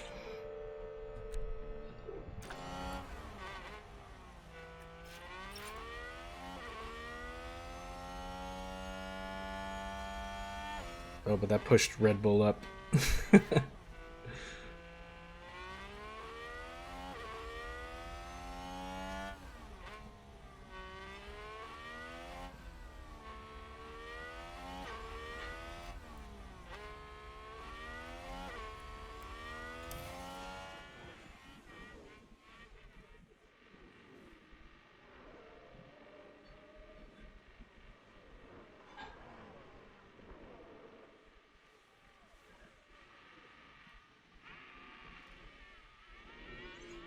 We have less than 10 laps, I think.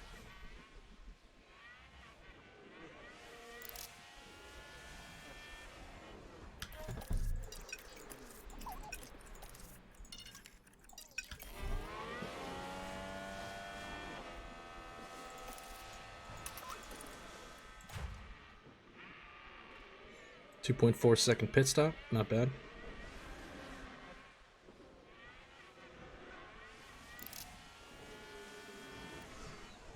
Okay, let's hope we can catch up to the queue.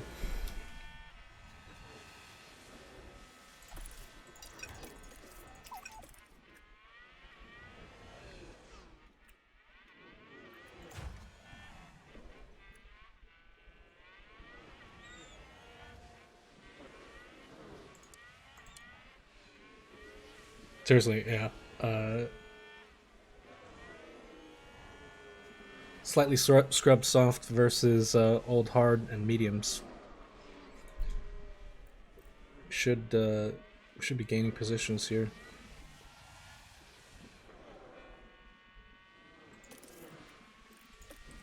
After this, we got what? 5 laps of racing in a bunched up field.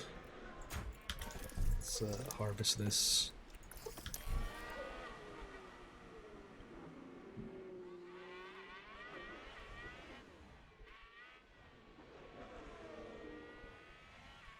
I just hope Sargent can catch up.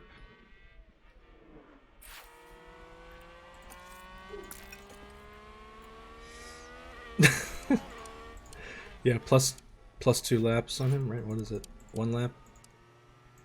2 laps, yeah.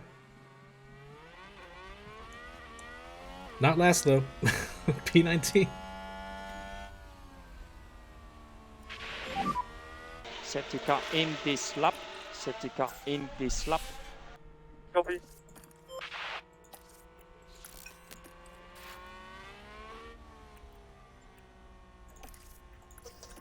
I really didn't harvest much battery here.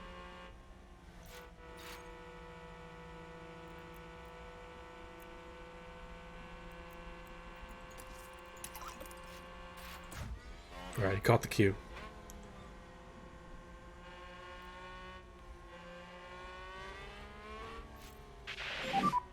Okay, reduce lift and coast. Yeah, copy.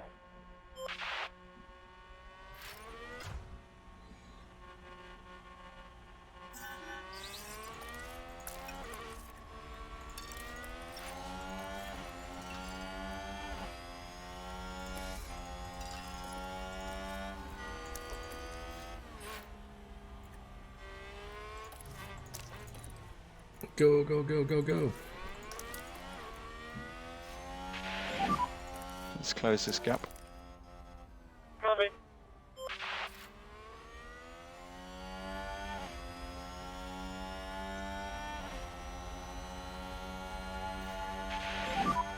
Just use the overtake. Yeah, copy. Use overtake. Use overtake. Copy.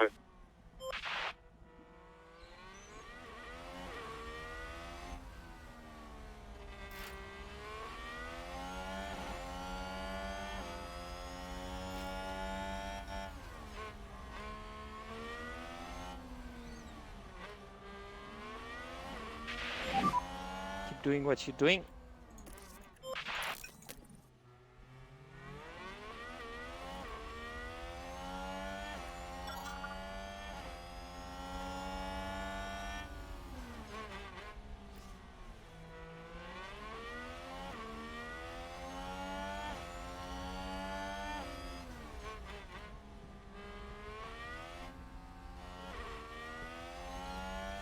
Yeah, just outbreak Gasly. Just clip through that barrier. Now on to the medium runners, who are all under 50%.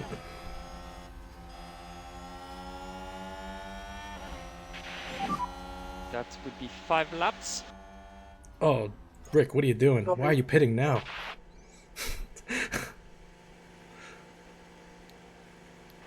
Ouch.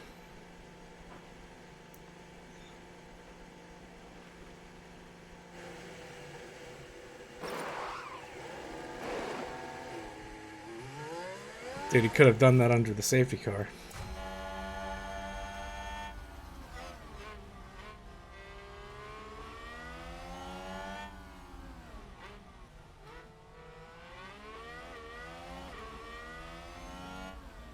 Here he goes, makes the move on Magnussen.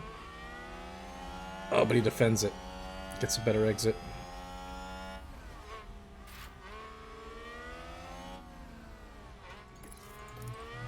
Okay, 4 laps.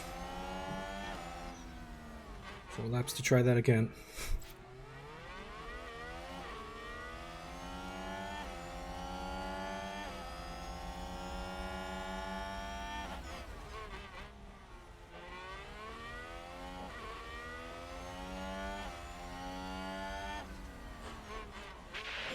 Okay, that's Magnussen. what you're doing. Now back to Perez, and we'll be back to where we were before. Just with way better tires than everybody.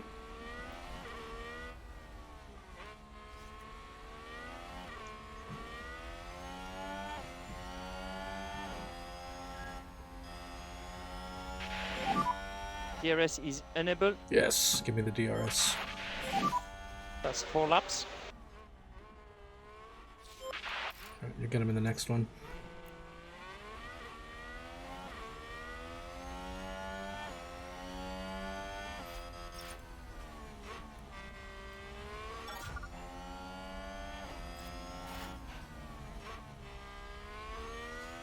Oh, nice move.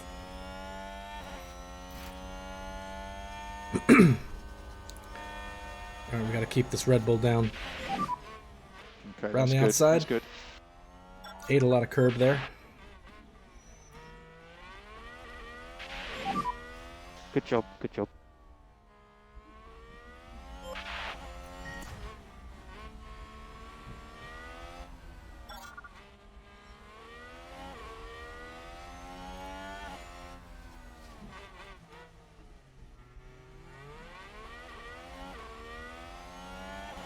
Oh, here he goes. That's podium. Check the DRS. Copy. Keep doing what you're doing. We just gotta get ahead. Oh, Ferrari.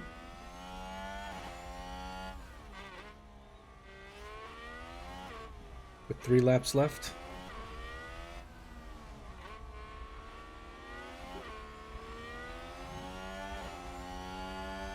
We should have it in the next DRS zone.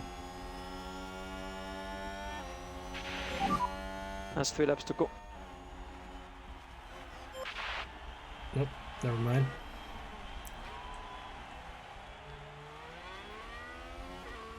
Get him on the next one.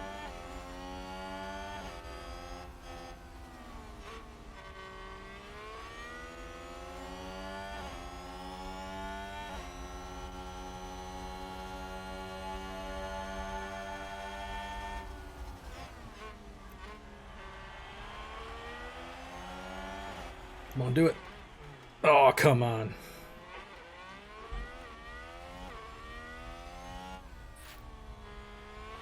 So close.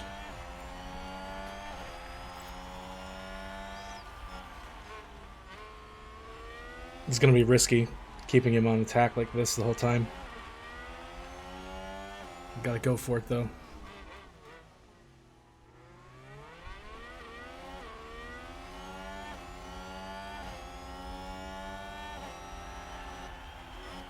Hey, Dr. Beekman, how's it going?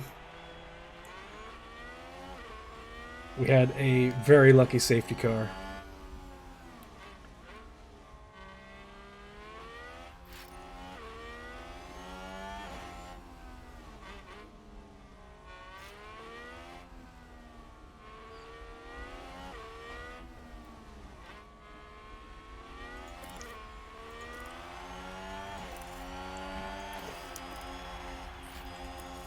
Yeah, it's no use harvesting, 1 lap left. You just outbrake him. Alright, keep it there. Make it stick. Yes. 2 more laps. 2 more laps. That was good. Had one yesterday, 2 McLarens out of the points, turned to 4 and 7 finish. Nice. I'm just surprised that timing was just so good, and it happened to Leclerc, who's our main contender for the WDC right now. So with him having 0 points, we're back in the lead. And then both Red Bulls have been doing terribly. Verstappen has engine damage. That's P1. You're doing a good job. Alright, we should be able to just do it on tire pace now. Just simply having softs. We could push with the fuel.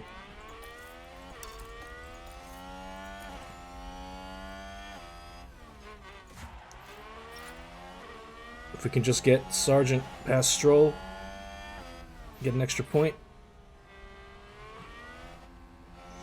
Danny Rick took fastest lap.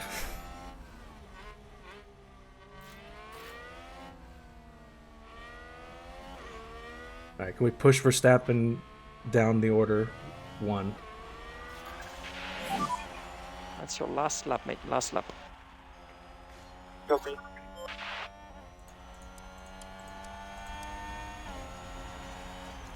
Norris is already gapped.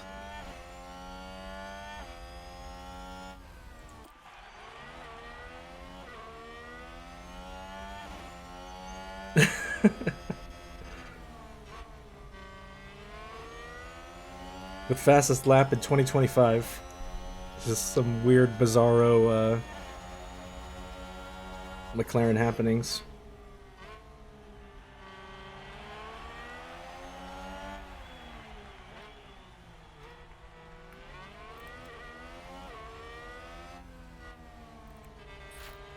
Come on. Come on, get him. You have the overtake. Copy. There you go. Alright, now just maintain.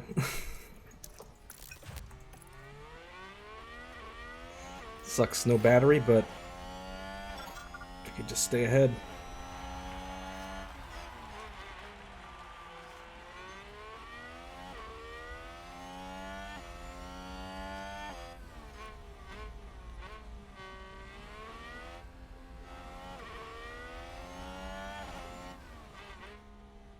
Oh, Norris was leading the race like 90% of the time, Zeta. And we got a really... Oh man, what a Check the safety flag. car. Check it flag. That was practically Gotifi levels of brilliance for that safety car. Holy crap. And and again, it happened to Leclerc, which is like our main rival right now. So that's the flag. And then we push Verstappen down 1 point.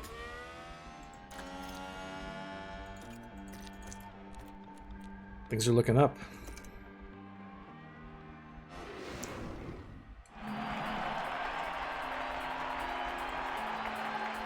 I just got an achievement. A wonderful result here. Had for your the porridge. Williams driver. Which one's that? Win 10 GPs in one career. Nice. Williams have got to be happy with their results here. This was good work. Yep, they managed to bring everything together. Strategy, engineering, and driving. They've had a very strong weekend indeed. After an intense weekend, the team ends in first place in the constructor standings. Next round will see us head east as F1 prepares for the Japanese Grand Prix. All right. We'll see you at Suzuka, a firm favorite for the drivers. Damn, that was awesome. That really just showed the power of, you know, the tire deg and just the difference it made going on the fresh softs, basically. We just cut through them with only, within 6 laps, basically, of that safety car ending. Oh man, that was crazy. And then yeah, Sargent coming back too from we messed up on the undercut there. Basically we were gonna undercut, but then everyone else also pitted with us, so there was no advantage gained. And he was back there in like P15 for a while. Then brought it back into the points. You get a point. You get a point. You get a point. Nice. Exceptional race. 15 successful overtakes. 26 successful defends. 42 failed overtakes. 10, 8, 27, and 2. Damn, that's a lot of experience.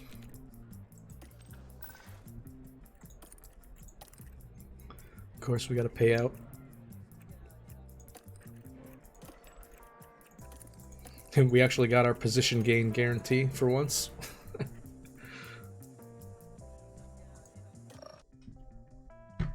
That was a great race. Just the safety car at the end, just perfect. Couldn't have happened to the right driver, the right moment, any better.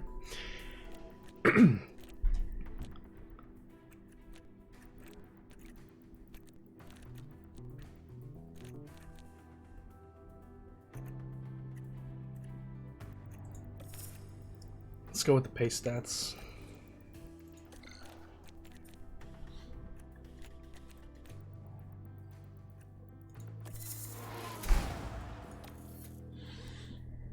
Sarge level up.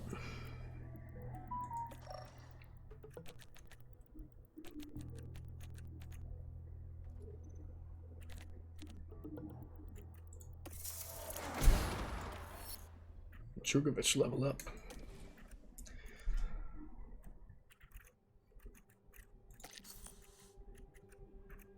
Okay, yeah, we're gonna take a look at the pit crew here. Okay, our tire changes are at 84. That's why we're getting 2.6. 2.6, 2.4, I think was the best one we had. Let's bring it back to balanced. Because at the end of the season, you lose a little bit out of all the categories, so at least we made some good advancement on tire change, though.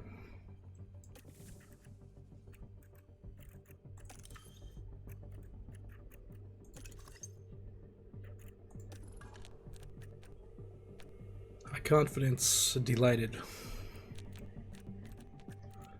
Yeah, we're on target.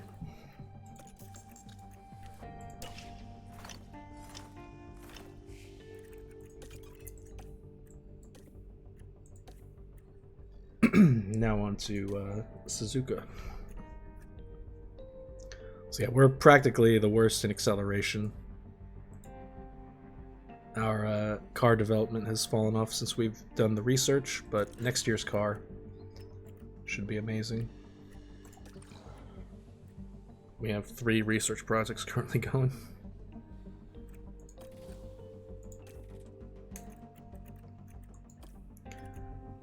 Irwin.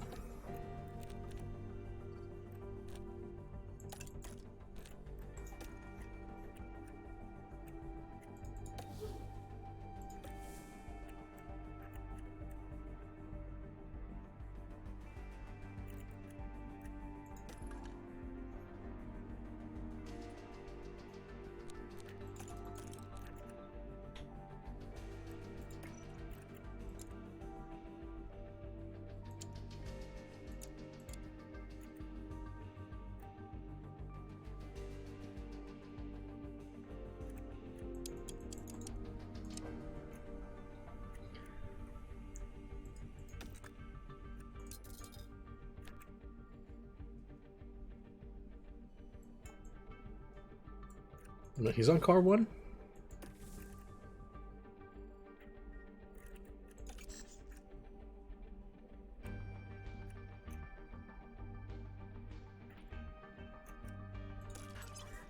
Is he not on car 2?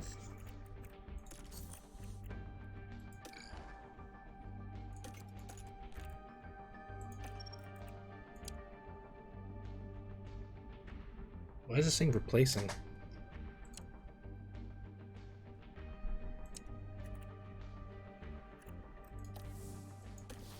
Seems weird.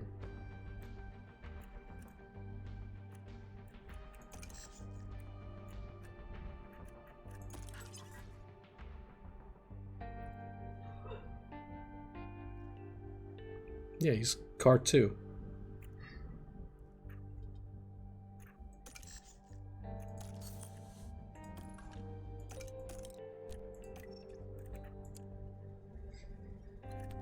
I don't want to do this if it's gonna be bugged or something. This seems wrong.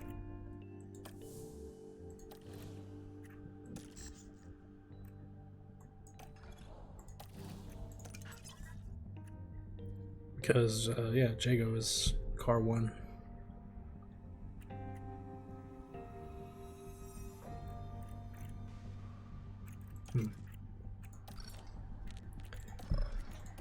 Anyway, quality position.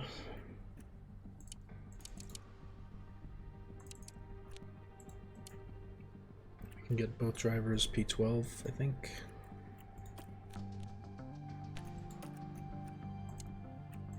Go 1 lower.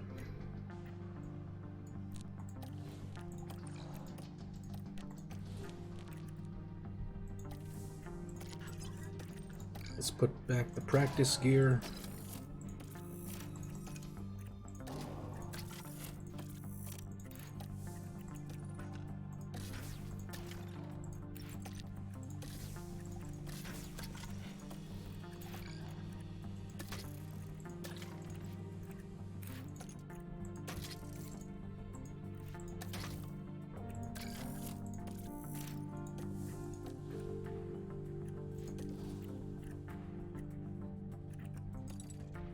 I think we also should have looked at the parts before I went forward.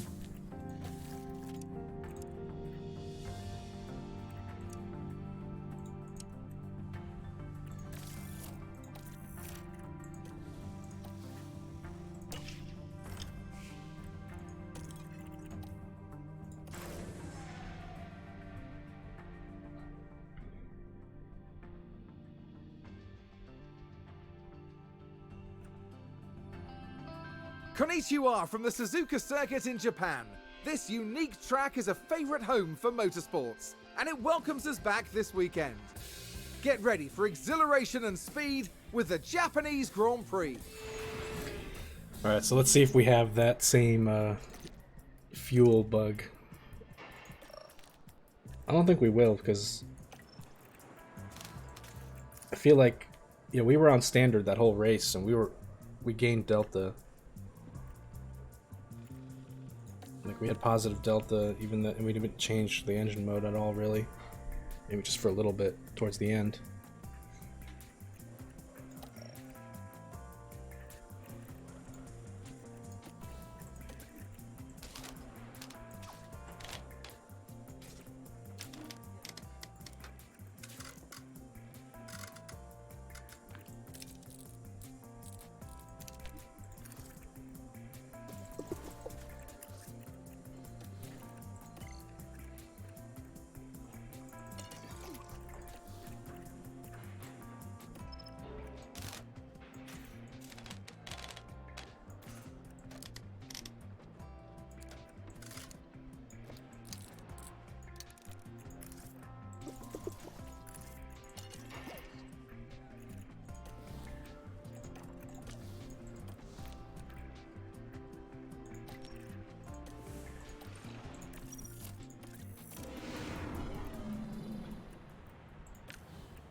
Let's get the cars out and get that feedback.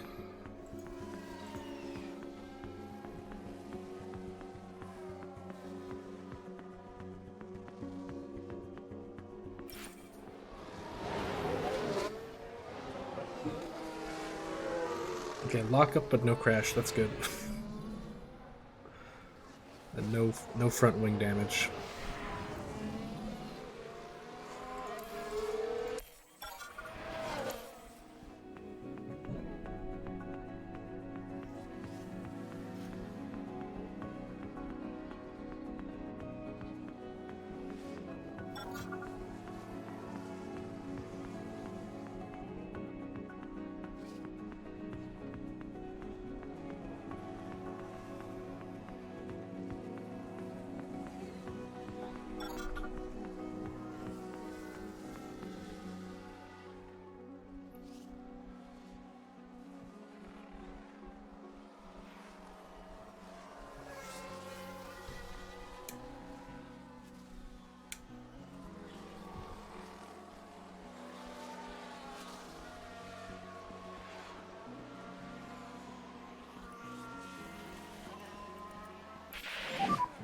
When you have it, give me feedback on balance. 43%. With nothing in the optimal. Okay. So if the right side is bad, then we gotta go left for this one. Same thing for the rear wing, we'll go to the left side.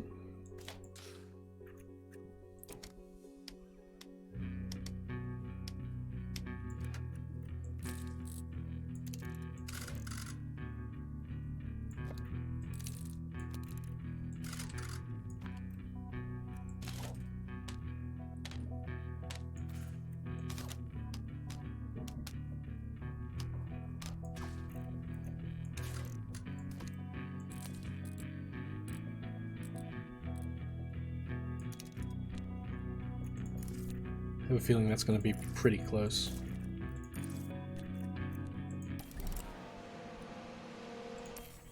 Like maybe high 80s.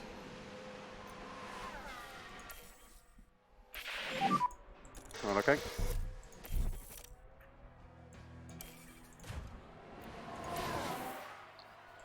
Okay, this car, 32%. Not good at all. This one wants to go right for the rear wing on the straights, and then oversteer.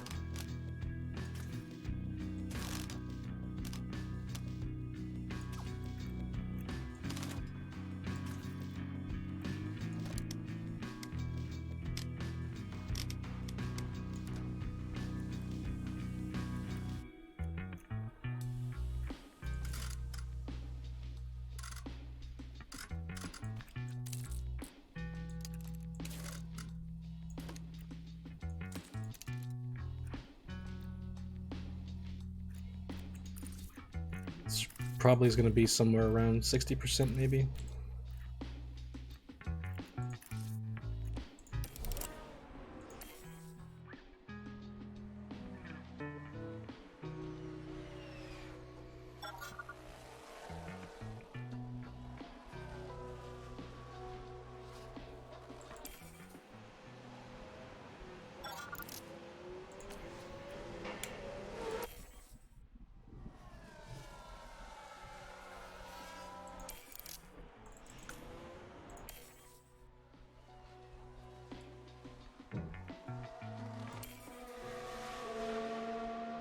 Yeah, is any there in real life right now? I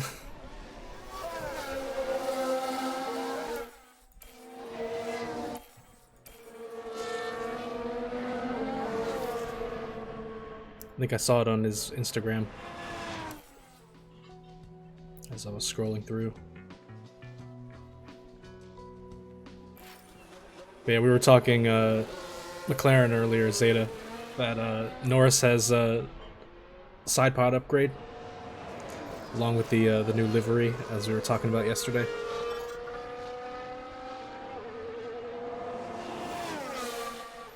Oh, okay.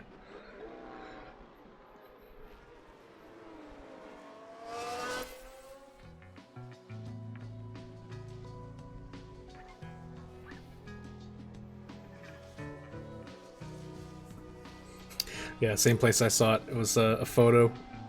They were comparing them to the Red Bull side pods.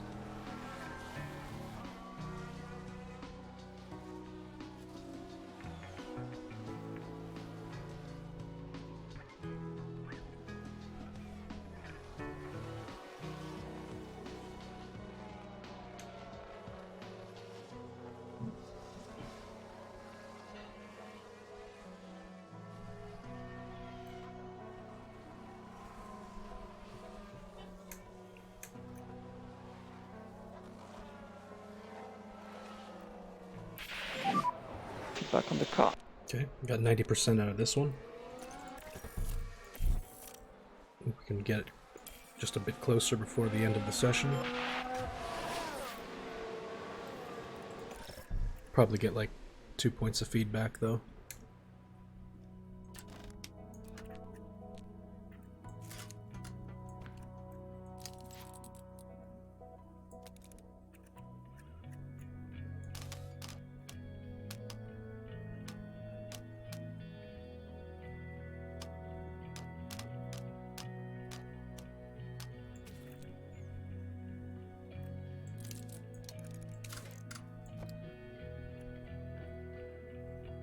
I feel like this has got to be right on the money. I don't see I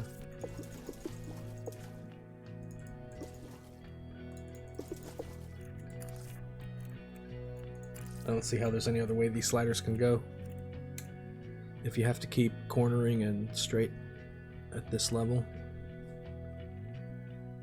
Unless the oversteer has to go more to the left.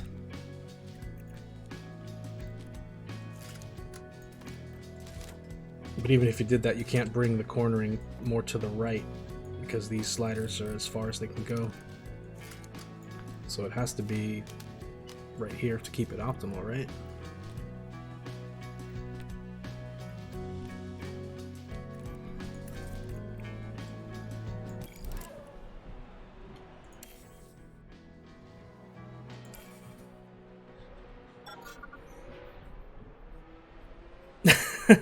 Although every time Williams posts about Logan, they're like, stop advertising if you're not signing him. I mean, they're probably just, you know, getting a reading on his popularity.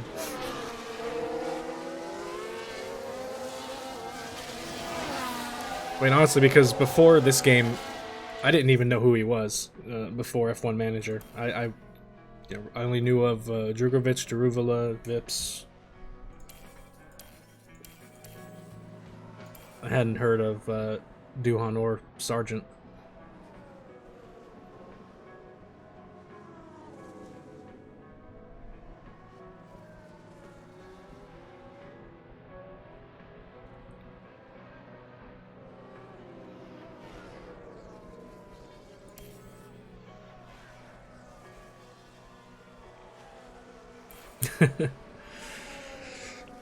Uh-oh, crash. VSC.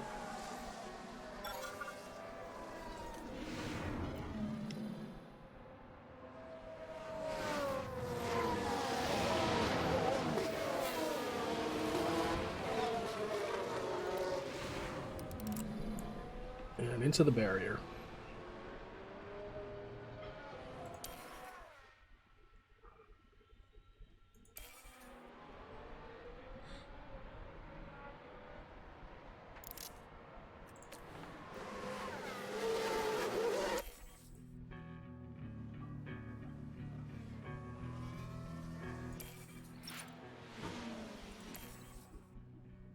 I mean, they took him to Singapore, right? So,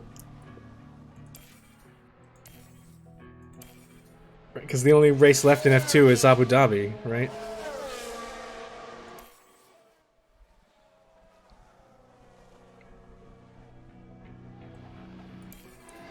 So if they brought him to Singapore, what are they, just like having him tag along? It was for an event, you're saying? Like a publicity thing, or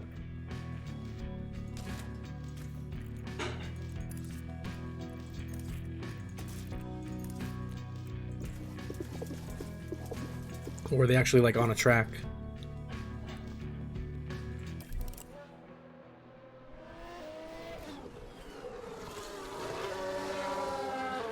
Pop-up Williams Market, okay.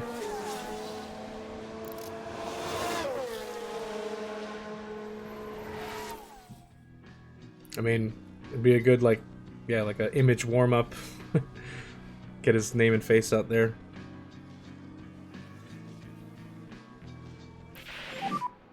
Okay, there's a big crash.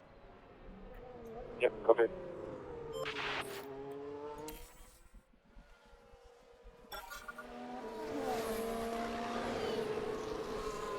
Nice. Anyway, good job. Thank you very much. I'm pretty sure they did something like that here in Miami, where they had the Williams car like out somewhere on the like away from the stadium, but like in the art district or whatever.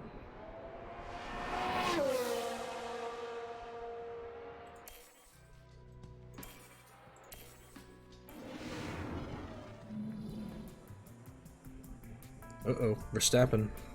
It's got a grid penalty for an engine, I think.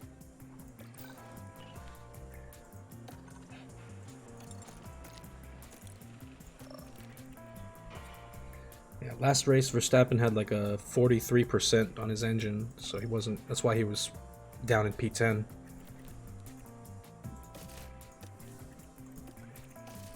We're doing our maximum tires for qualifying, so we're gonna do 2 laps on the mediums and then switch to the other set of mediums.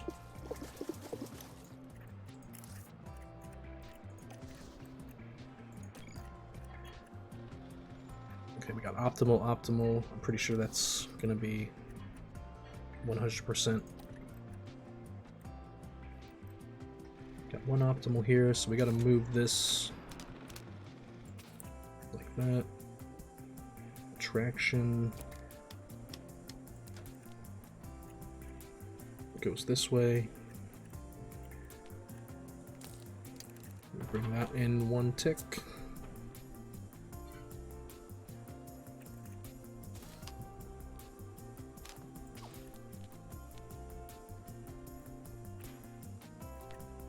Let's try this.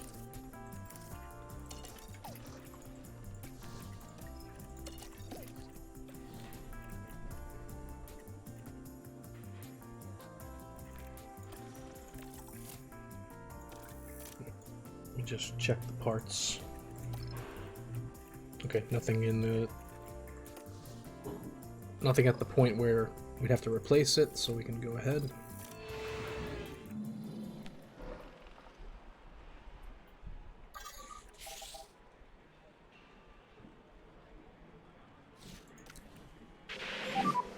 Radio check. Can you hear me okay? Radio check.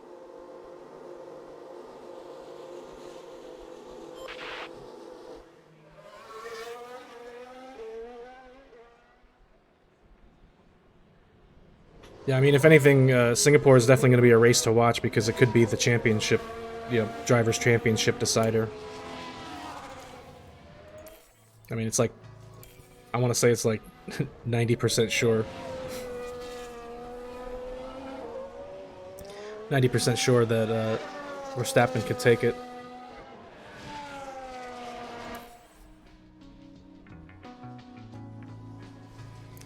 Like I was saying before, like barring any kind of Gotifi moments of greatness, I'm pretty sure he'll have it.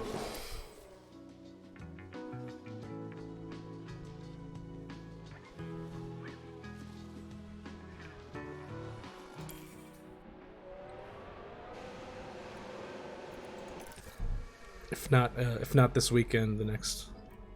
Oops, what I do here? Bad.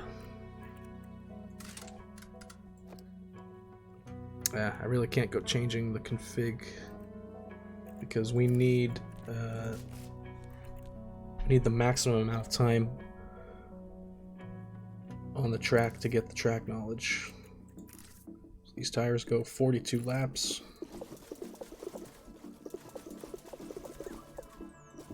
We'll put them out to 40 and then send him on his way.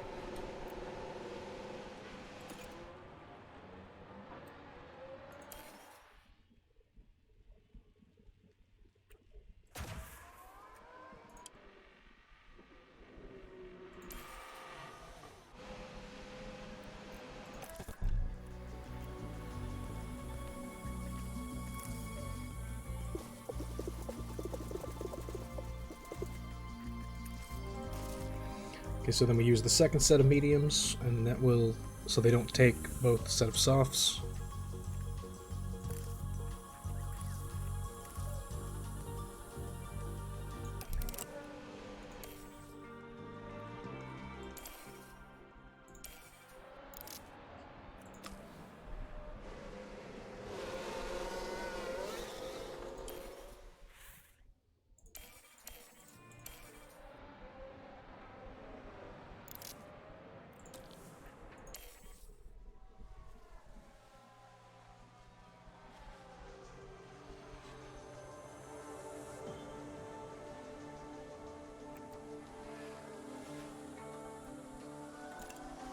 Okay, so Sergeant should be leaving FP2 with around like And car balance 95%. back when capacity.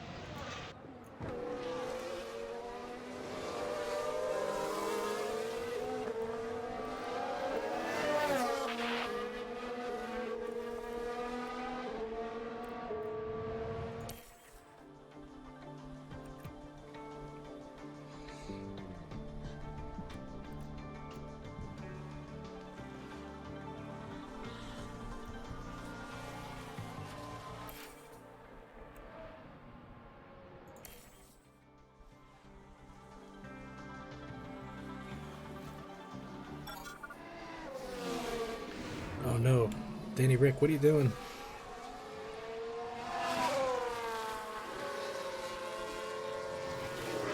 You had the same crash as Stroll.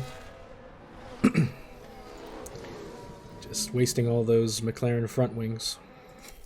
Look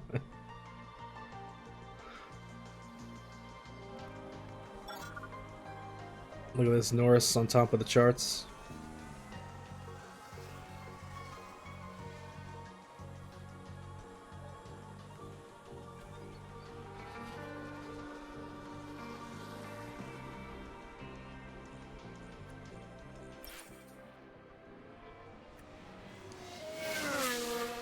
Another crash.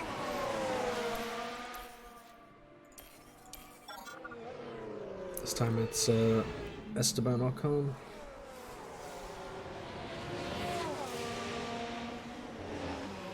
Oh, and now it's his turn.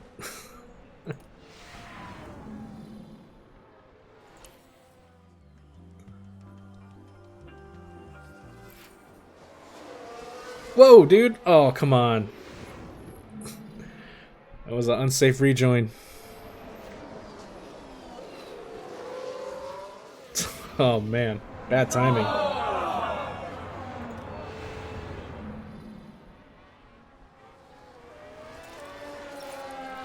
Speaking of front wings, we have terminal damage.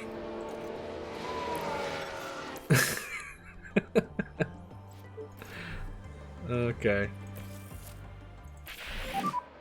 All okay?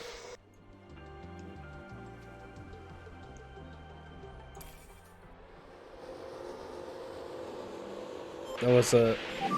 That wasn't even a lockup. That was he ran wide, and then Excellent. just tried to get back too soon.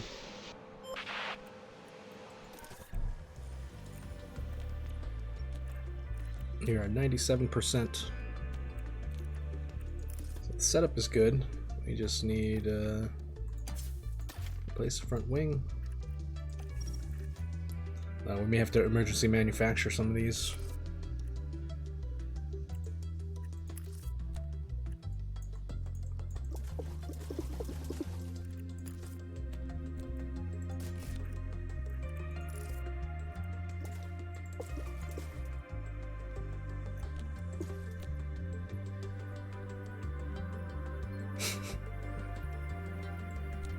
It's gonna be a minute 30.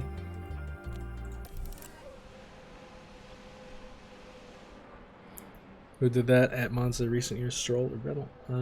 Came off the track as the other was coming. I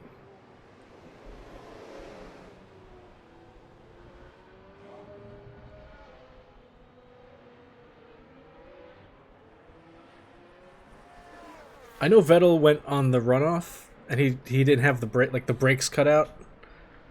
And of course, the Ferrari brilliance on the radio. He's like he can't brake, and they're just like, just stop the car. He's like, dude, he has no brakes. How is he gonna stop the car?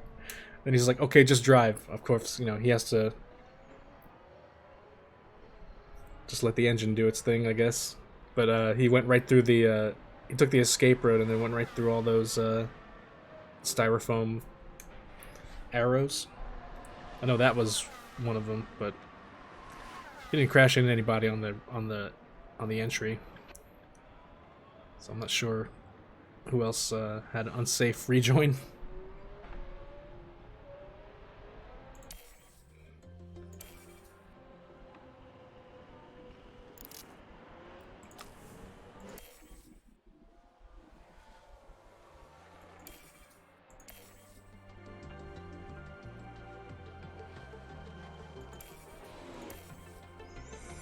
Alright, let's just get this track knowledge.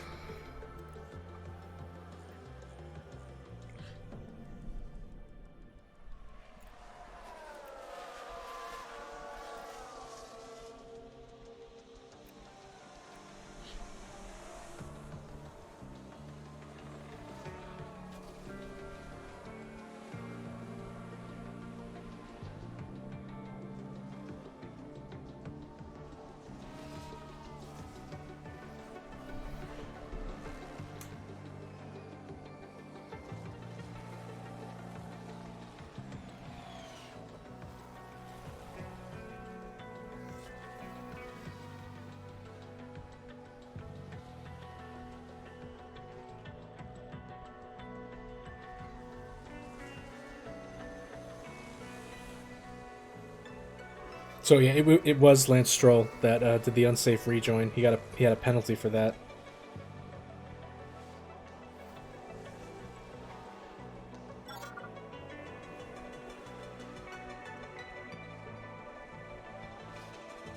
That says this article is from 2019.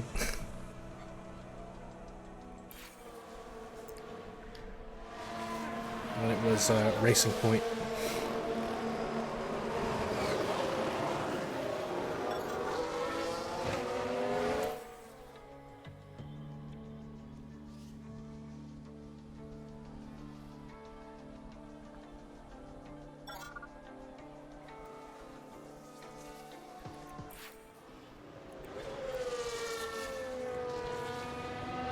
Let me guess, the lock up into the barrier? Who was it this time? Schumacher? Could have guessed.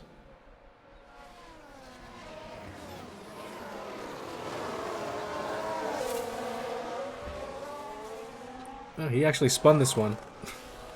He locked up, spun, and then hit the barrier.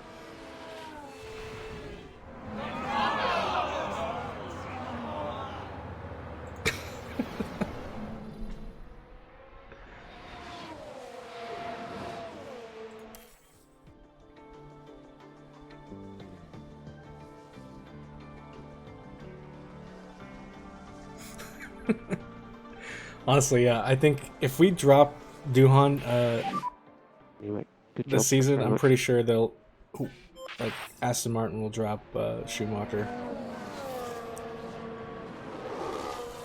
And there'll be some shuffling.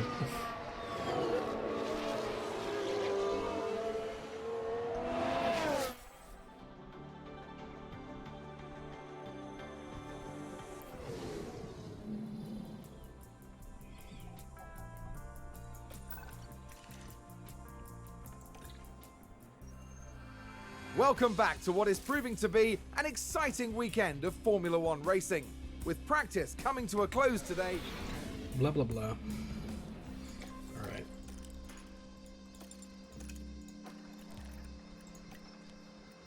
Somehow I made the car worse, but got another optimal, so...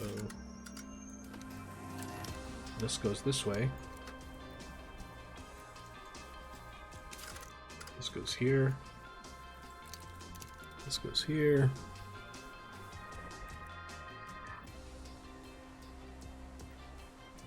It's gotta be that.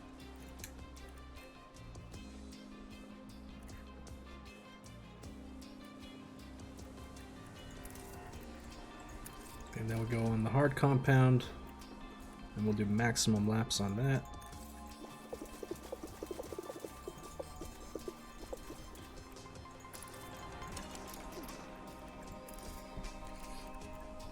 That should get all of his track knowledge, and then they'll take the one set of unused softs.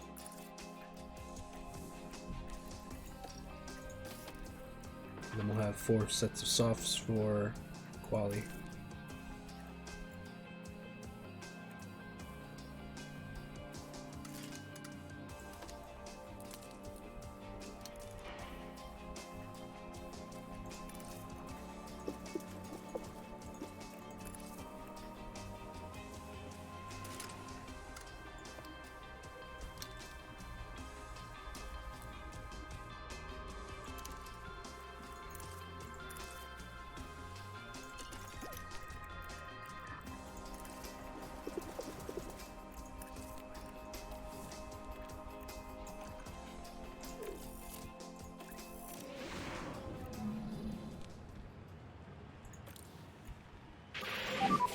Radio check.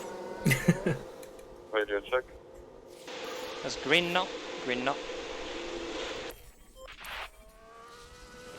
Yeah, I think McLaren had whatever upgrades they brought towards the end of the season. Definitely move them up here. I mean, still a little bit the ways off from Mercedes, but they're no longer contending with Alpine.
What's Lando's engine like?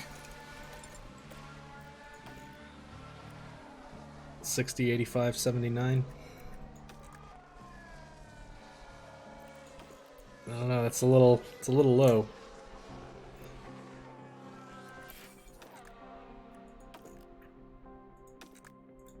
Oh, Leclerc has only 52. Verstappen took a grid penalty, so he's got a brand new engine.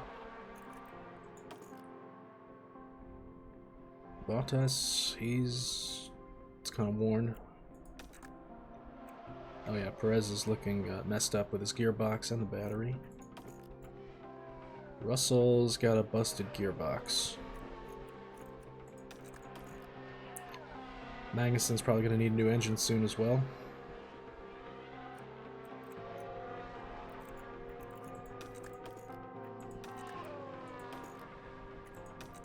Sainz and Leclerc look about mid right now.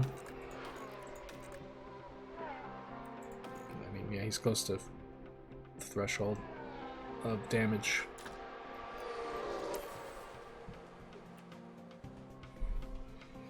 Just, yeah, I'm just really curious to see if we get that same AI bug. When you have it, give me feedback on balance.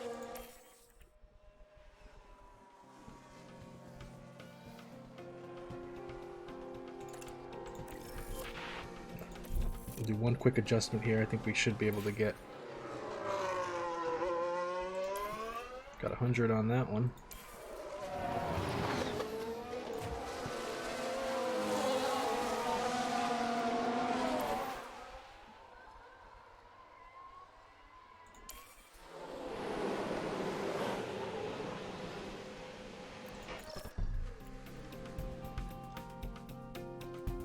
Alright, so...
Damn.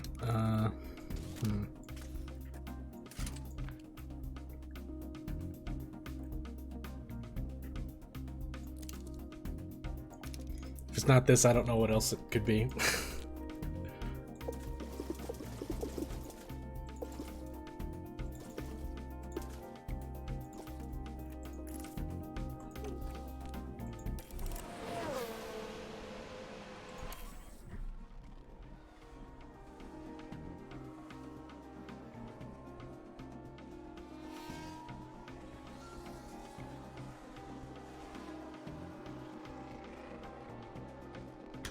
Sarge is at 100.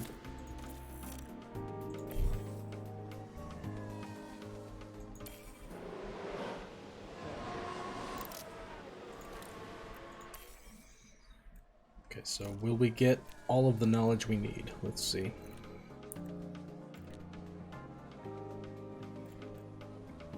Alright, looks like we'll be like 95% there. If we get 97%, I think we should have 15 out of 15 bonus for both drivers. I mean 97% setup confidence. Which means if we get 97% setup confidence, then we'll need, I think it's like 92% track knowledge.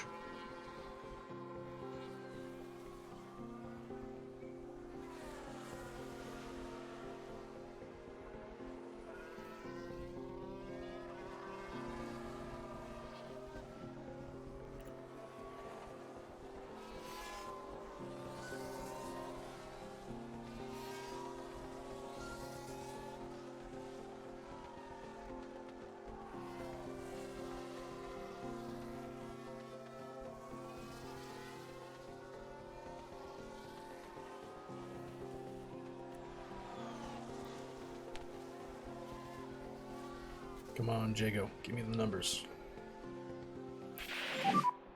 Okay, there's a big crash. Copy.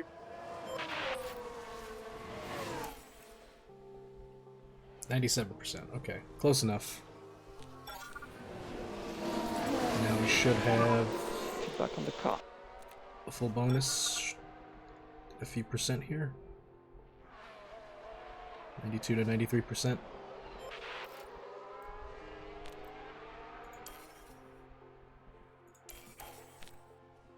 Yep, 92, it rolled over to 15.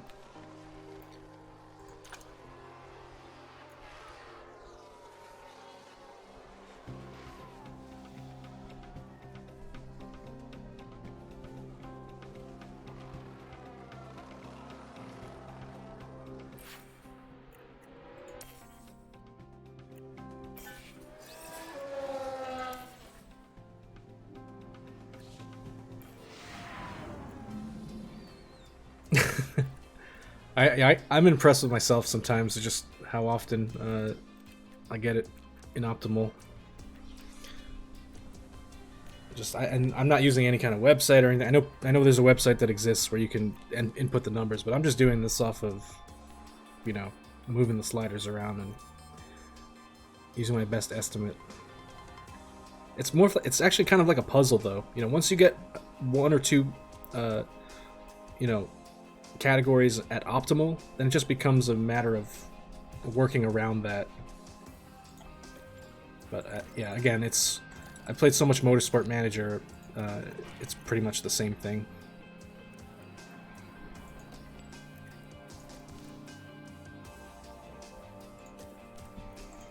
Alright, so we have the 4 softs, we're going to use 1.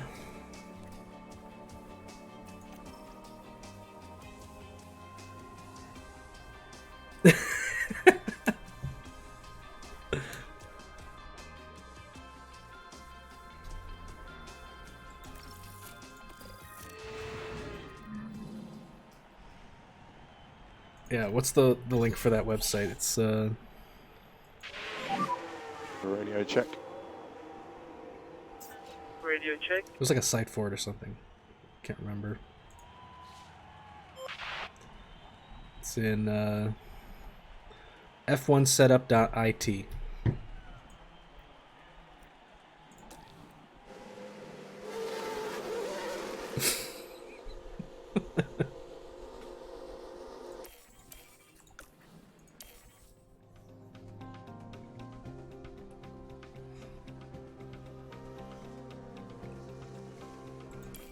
So what am I doing? I send them both out? Pretty early. I probably could have waited just a little bit. Try to impede somebody. They fixed blue flags though, so I don't know if the impeding during Q1 is viable anymore.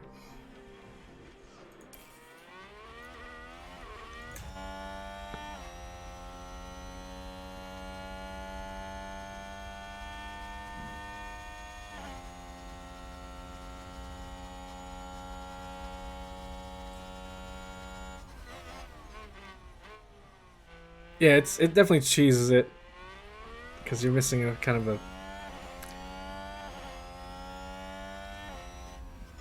an aspect of the mechanics of the game, but at the same time,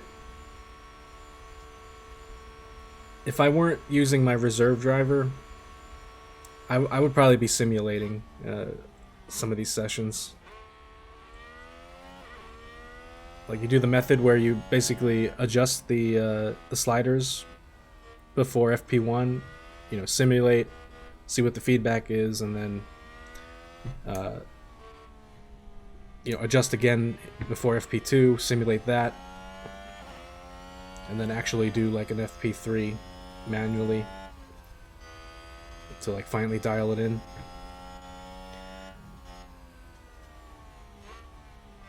But since we run the reserve driver every FP1, like you have to manually run FP2 to get the long stint for track knowledge, and also to use the 2 sets of medium in FP2, so that you end up with 4 sets of soft for Q1.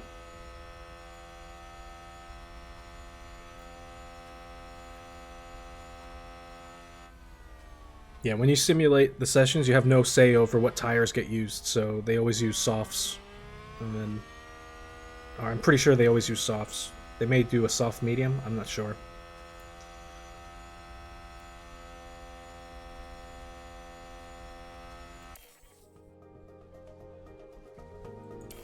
But I'm pretty sure they just use the soft tires. Where if you're trying to be strategic about going into Q3, you want to have those 4 sets. So you do soft soft, medium medium, hard soft, and that leaves you with 4, just like we have here.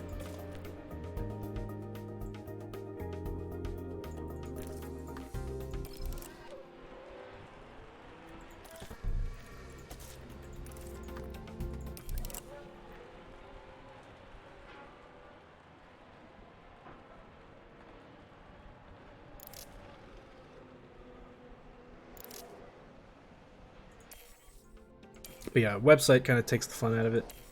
But honestly, it's if you've seen enough of this kind of like slider puzzle, you kind of have an idea of where the good and the great kind of ranges are.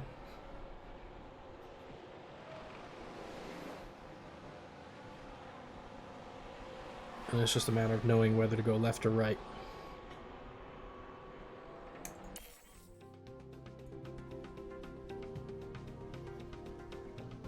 But yeah, I do tend to get very lucky on the,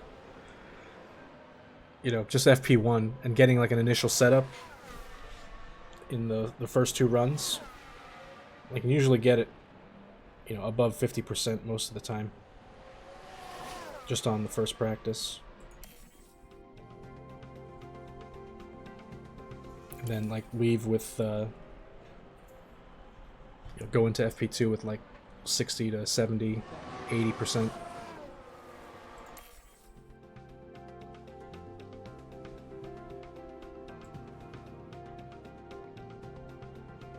But yeah, once you get a couple of optimals in there, it just becomes a puzzle.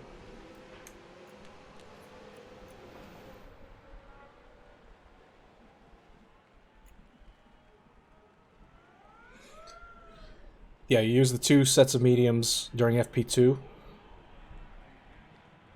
So it's 2 sets of softs in FP1, 2 sets of mediums in FP2, and then you use the hard tire and then the soft tire in FP3. And that leaves you with 4 sets of softs for Q1. So there was these two tires, FP1, these 2 tires, FP2, and the way I do it in FP2 is I only run the first medium tire for like 2 laps or less, just to get like some small percentage of wear on the tire, and then go a long stint on the second set of mediums. And then for FP3, you just want to make sure that you use the hard tire because they'll automatically take a soft tire. You don't even have to go out on the track with it. You just have to use the hard tire. And then that leaves you with the 4 softs for qualifying.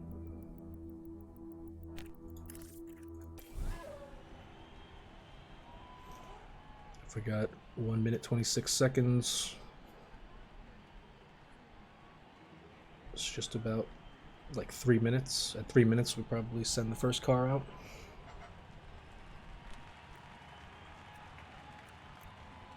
We send 1 car out now.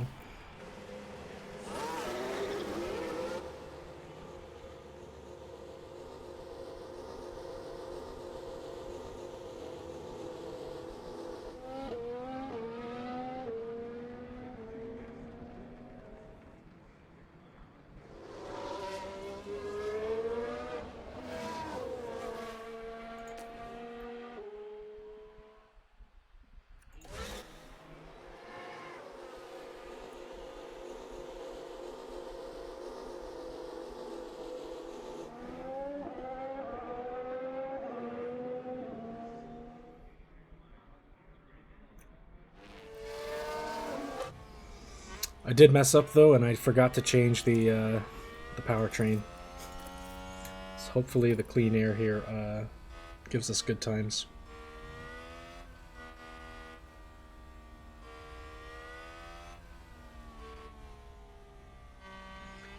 Yeah, you get 1 set of softs back for Q3. That's only if you make it to Q3.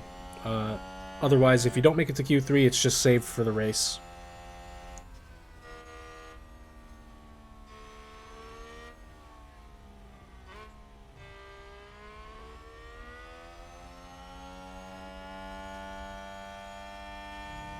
Yeah, basically there's 1 soft tire, 1 medium tire, 1 hard tire.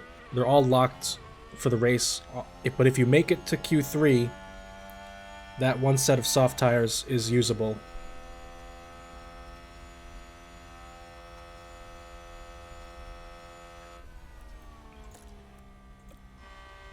Hoping with the bad powertrain we could still get better than P15.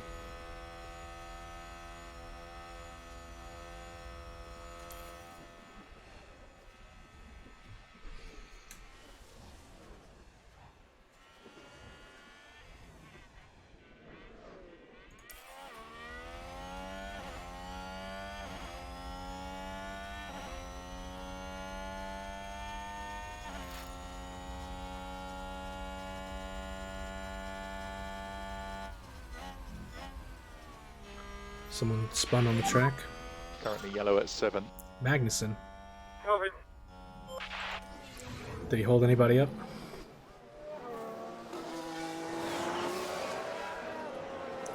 It's like a baby spin. It didn't even go all the way, it just turned at 180.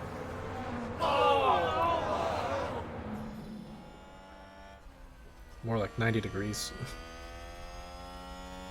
Not even 180.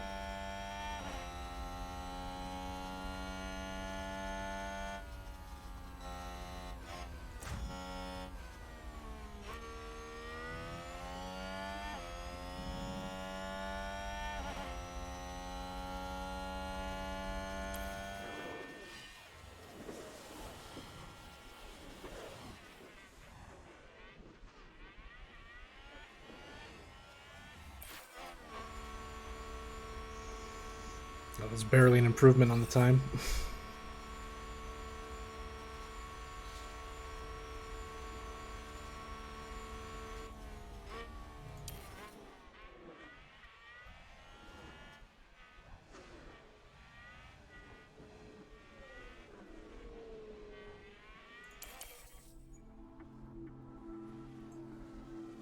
Oh no. Alright. I fucked it up. Forgot to change the parts. Damn it. Oh well, we can take a grid penalty. Get an even fresher engine.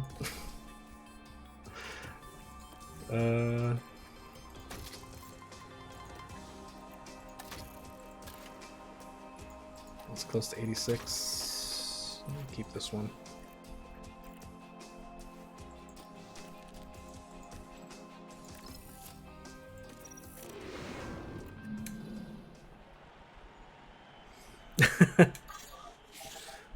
Well, I'm glad I can help spread the knowledge.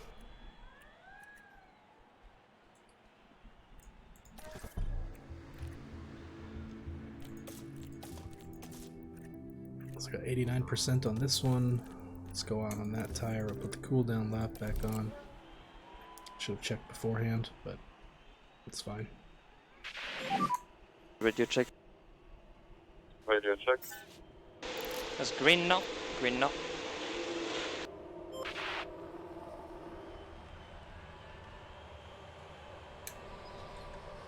See the dumb McLaren always favors Lando. Of course, they would give it to Lando. They like fucking Danny. They never try to help Danny. Comments. Didn't Danny get an upgrade before Lando did last time?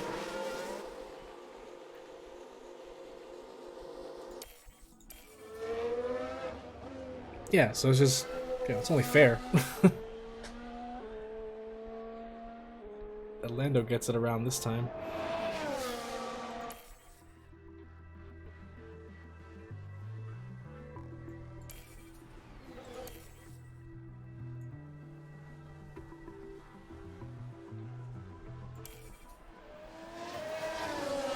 There are a lot of, like, it seems, at least when I read the, you know, F1 Instagram comments, there's some diehard Danny Rick fans out there.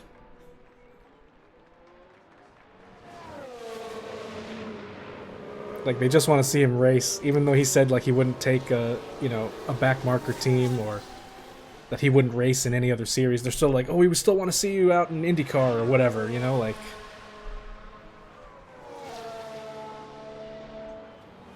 Is that just like... Do they not read the news or anything, or... I don't know. They just like watching him during the race.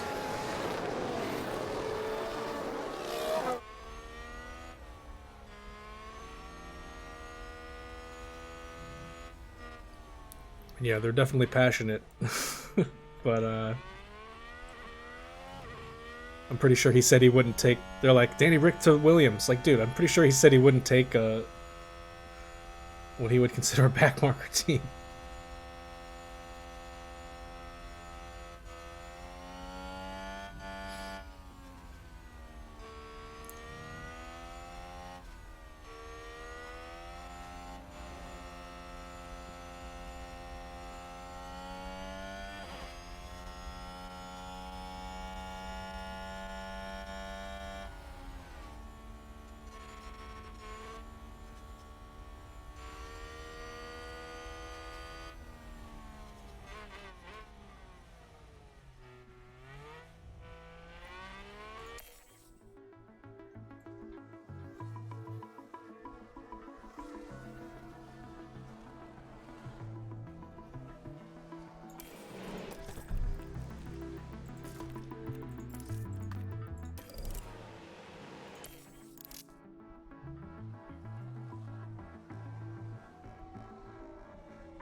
Okay, once Lando leaves, I think he's the last one.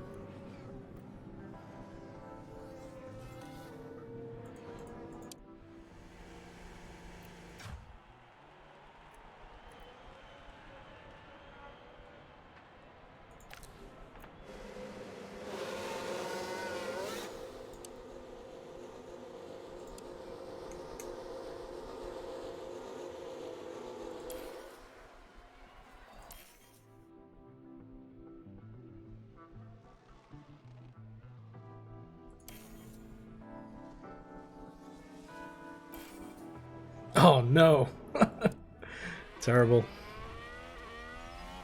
Alright, it's just the outlap, right? He didn't flat spot his tires, did he? Yellow ahead. Copy.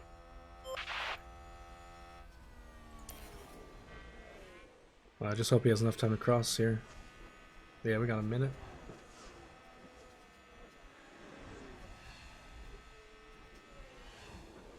That was almost disaster. Luckily, that wasn't the flying lap.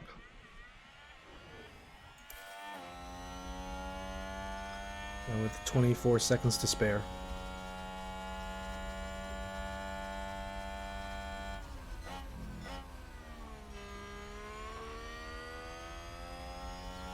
Yeah, and you're right.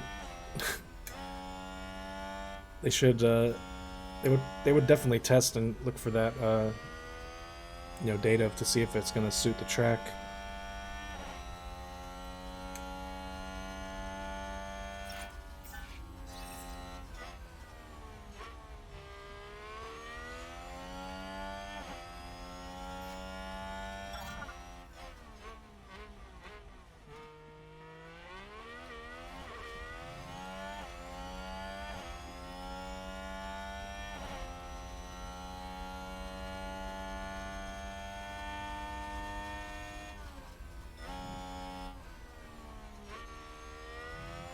Yeah, I mean, I don't know how much of it is also like PR. It's supposed to be a mutual, mutual breakup. That he wasn't performing and the car wasn't to his standard. So just, didn't work out.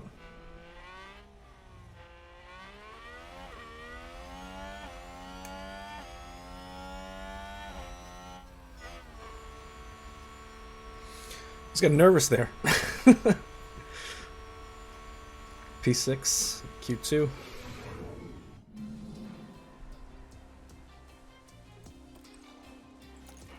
Lando. P1. Doing 126. 126.02.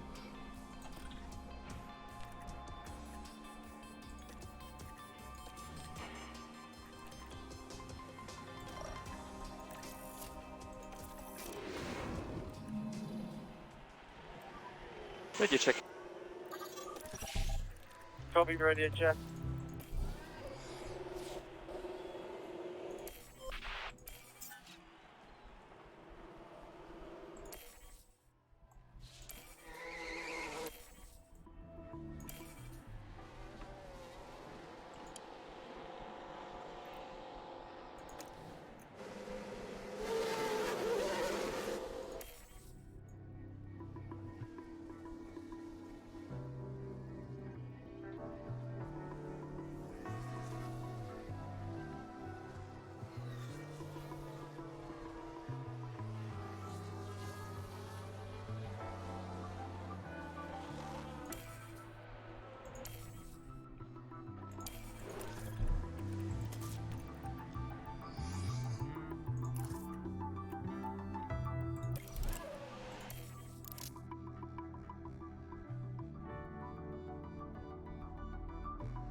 Damn, Lando cut it down to 125.9.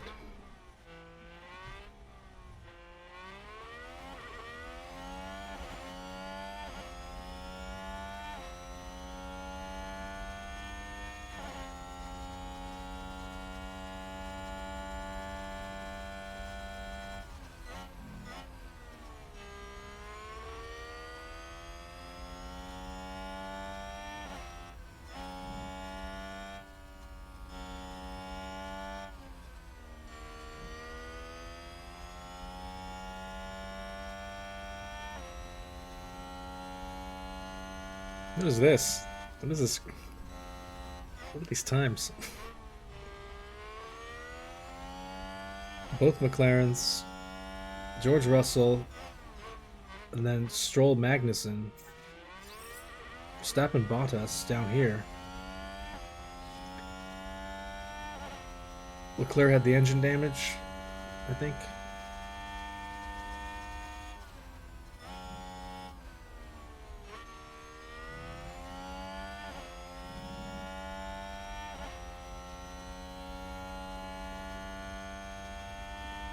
Wow. Verstappen Bottas. P7, P8.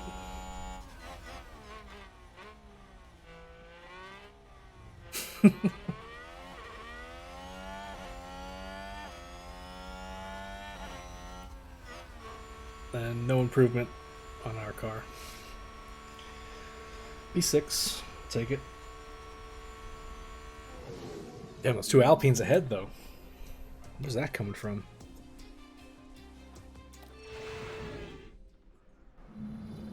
The grid is packed, so there's electricity in the air. Alright, we gotta do something about this.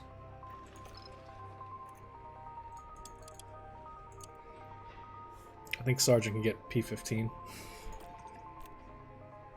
Ahead of the back marker, the backest of back markers. And since he's already starting in the back, we might as well just buy him a new engine, right? Actually, he's got 93 on this one. It's pretty good.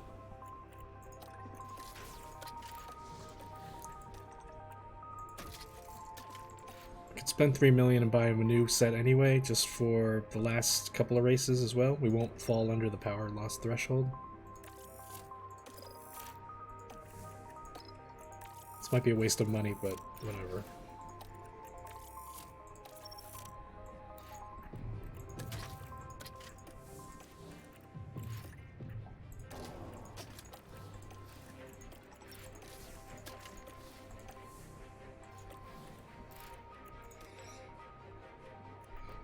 Okay, so the AB strats. This is two stoppers for AB.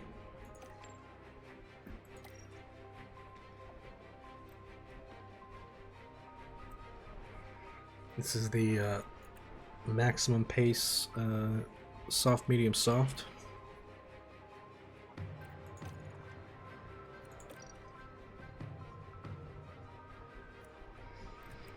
Did you go, or should you go the? What's the compound times?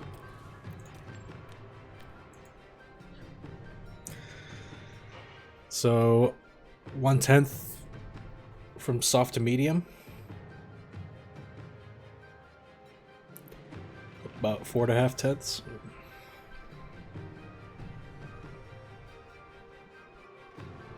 From soft to hard.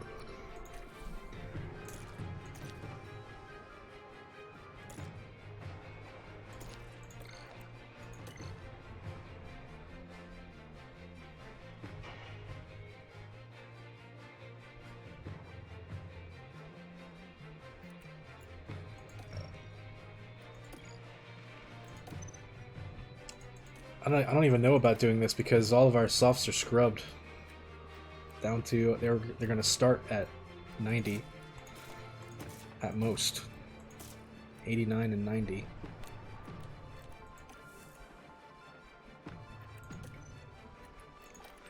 Like, could you?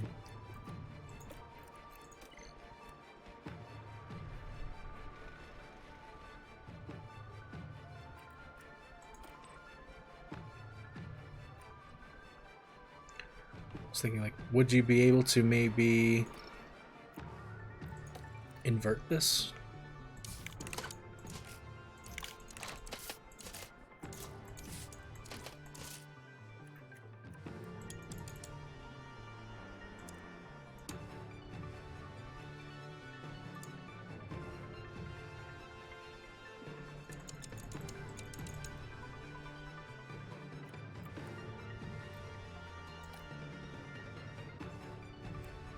I don't know.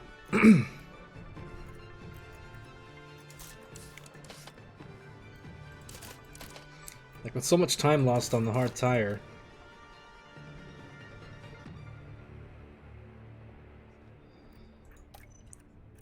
Could it be viable to do... So, alright. If they're doing... soft... I think you would want to end with the hard tire, right?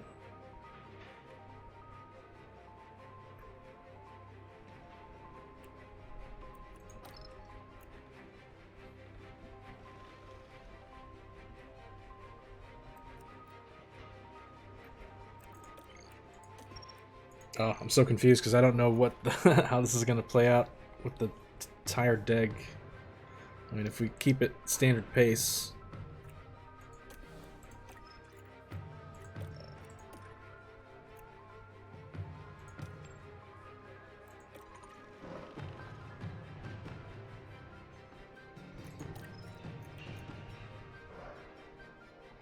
Like, Sergeant's starting the way back, so I mean we could do pretty much anything, and it would be a gain, as long as you don't crash.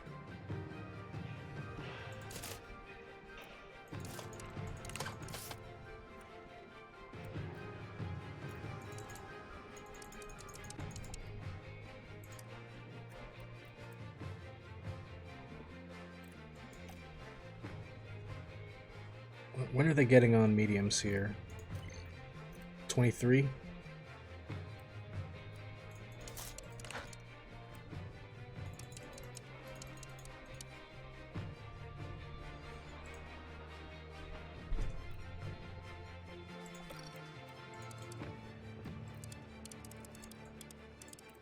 We could do like aggressive hard tire stint.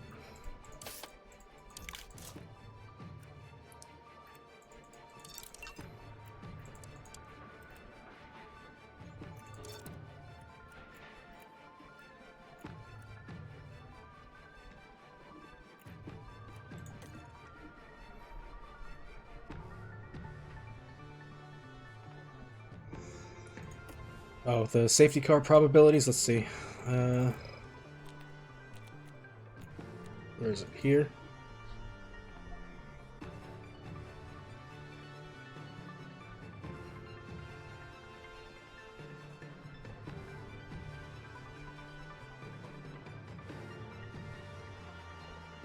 So there was one actual safety car, but it was only like one time.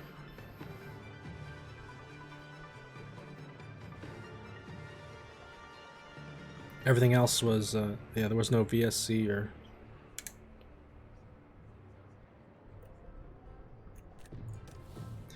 It'd be a long shot if we hoped, you know, we went out on, right, we would start with... I don't even know if we should start with medium tires. If everyone's doing softs at the beginning, it's... Medium tire doesn't lose that much, but... According to the compound performance...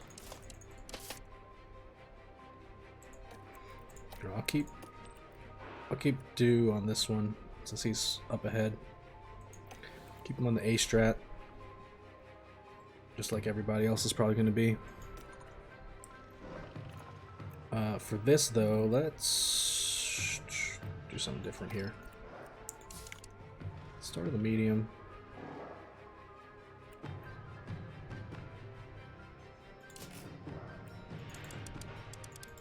Inverted strategy B.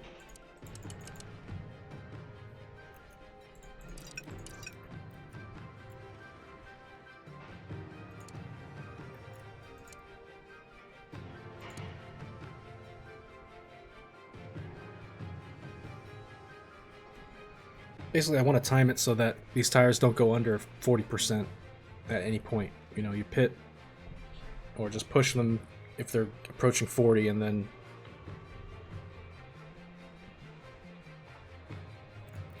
get on a new set and make up the time. It's like the inverted strategy B.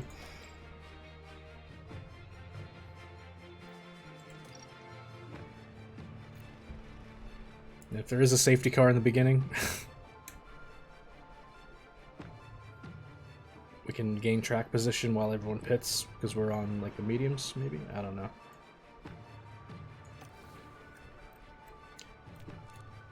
It's a crapshoot, but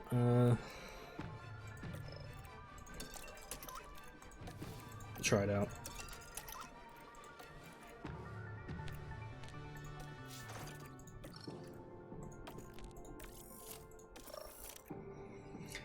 This is also the one that everyone's saying that you run out of fuel for some reason. But I think we're doing pretty good on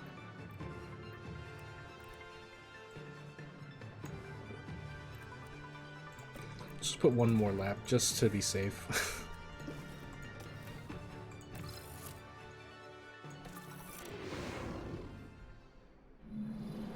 It's a bit of a cloudy day for the race, but the atmosphere, as ever, is electric. Oops, I forgot to check the weather. Here's Williams. With a top 10 position on the grid, this race could really go either way for them. And looking at the second Williams car. The drivers are warmed up, they're ready to go here at the Japanese Grand Prix.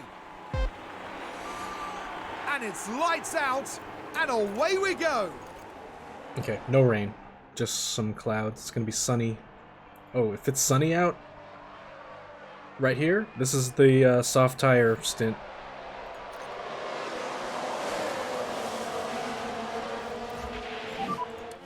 Okay, good job, good job. I wonder if the track temp is gonna be hot enough to wear the tires more.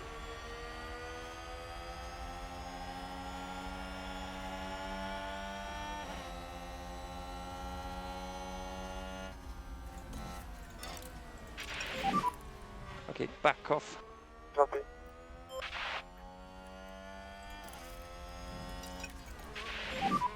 You can afford to drop back. Copy, copy.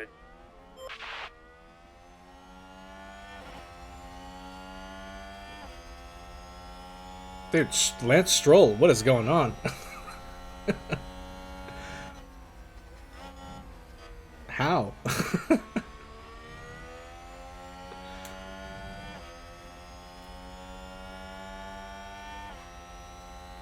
Yeah, no, we passed K-Mac.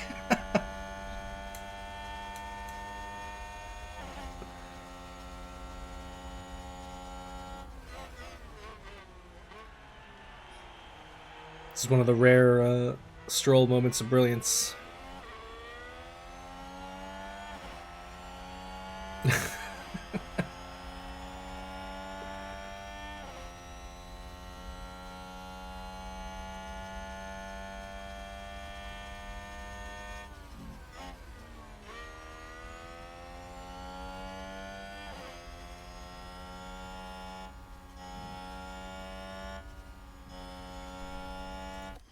Okay, you gotta pass Gio here. He's getting gapped. So we can easily overtake. That's even Yeah, before copy, copy. DRS.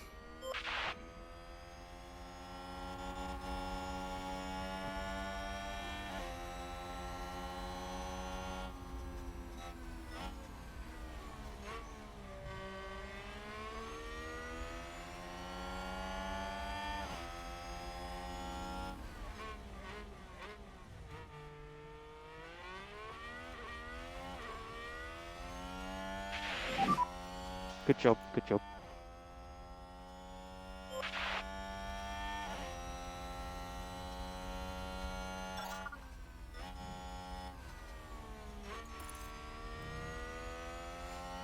Yeah, just need to get right up within that 1 second range. And I can latch onto Vettel when DRS comes up.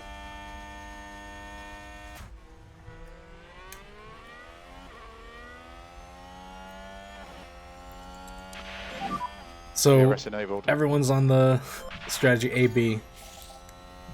Soft, medium, soft, soft, soft, medium. We're doing inverted strategy B.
Leaf core increase, please. Copy. Increase lifting coast. Copy.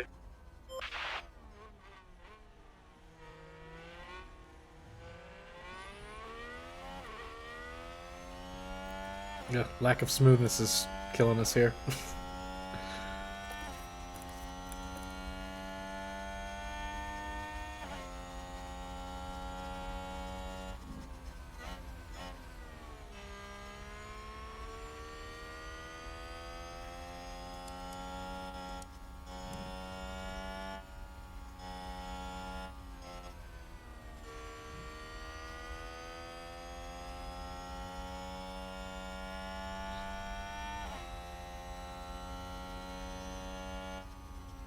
Man, they're really pulling away. Holy crap. Not doing any upgrades towards the last third of the season here is definitely showing.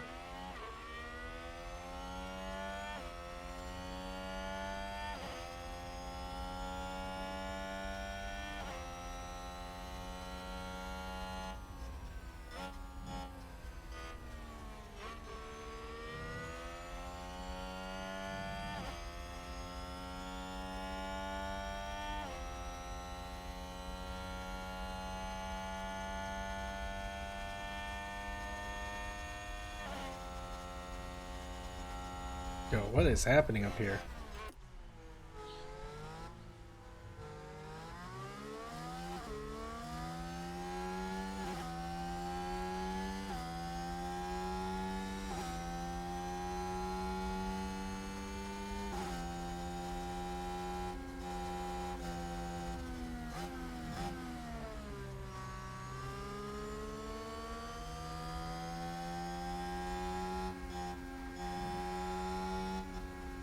You know what, as long as... Whoa, okay. As long as, Did we almost hit him? What was that?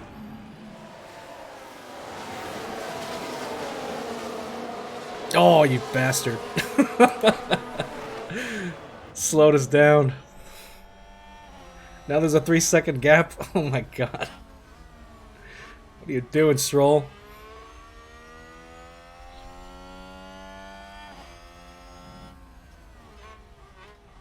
Alright, it's gonna be McLaren podium. If we can't do anything about this.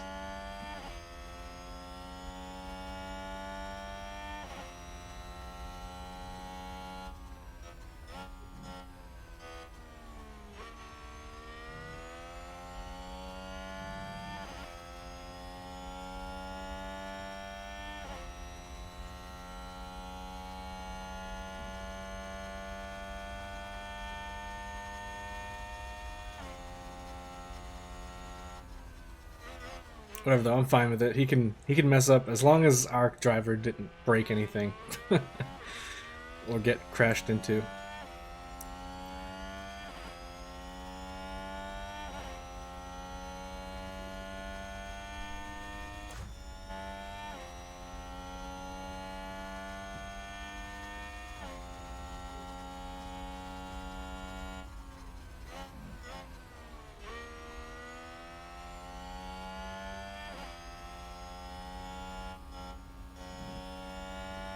Ugh, those Haas. So far behind already.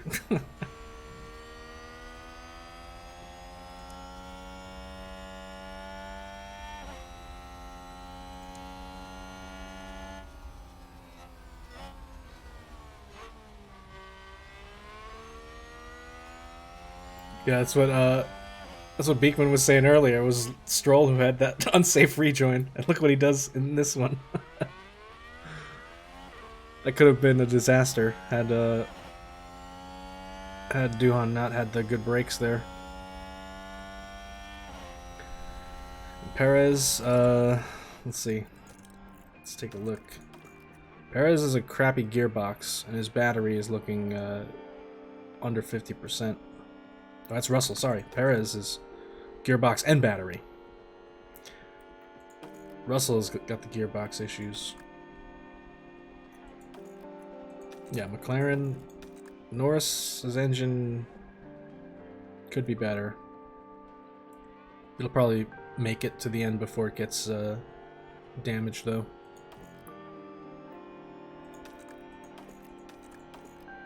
Yeah, and both Ferraris are in the 50% range for their engines.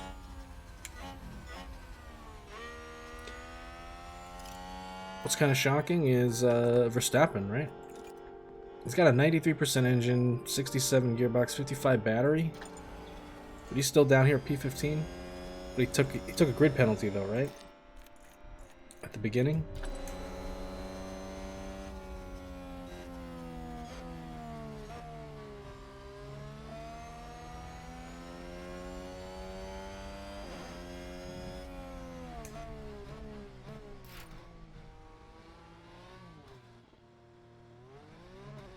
Oh, there's a Red Bull. Speaking of devils, just a little too aggressive on the throttle.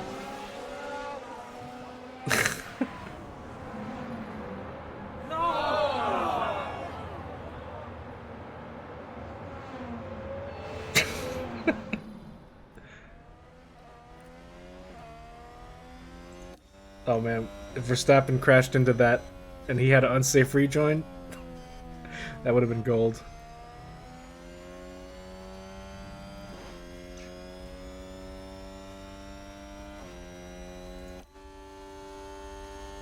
Yeah, it's kind of amazing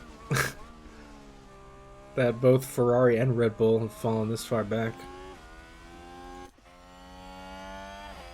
Somehow McLaren and Alpine take their place.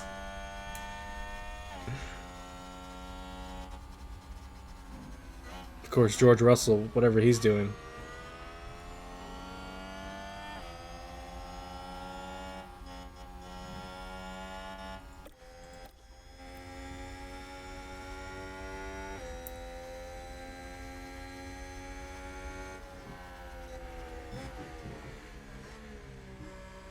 Russell's just helping Norris save fuel delta.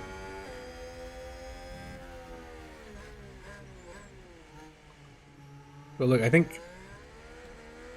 Right? It doesn't look like he's trying to defend against Danny Rick, so he's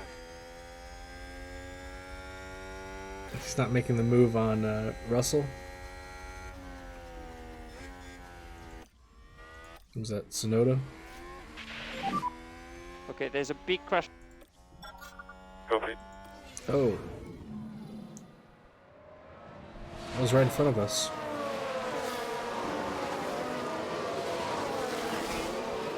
That's the front wing gone.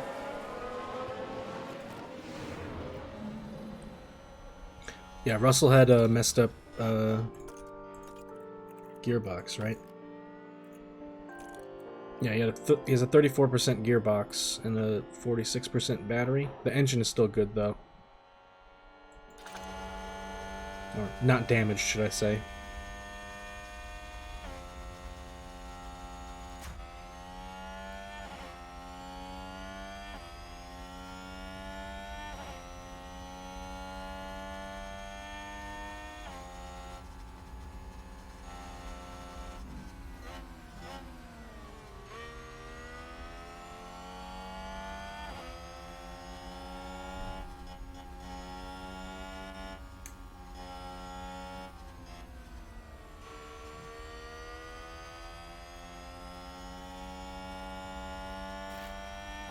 Yeah, he's back ahead.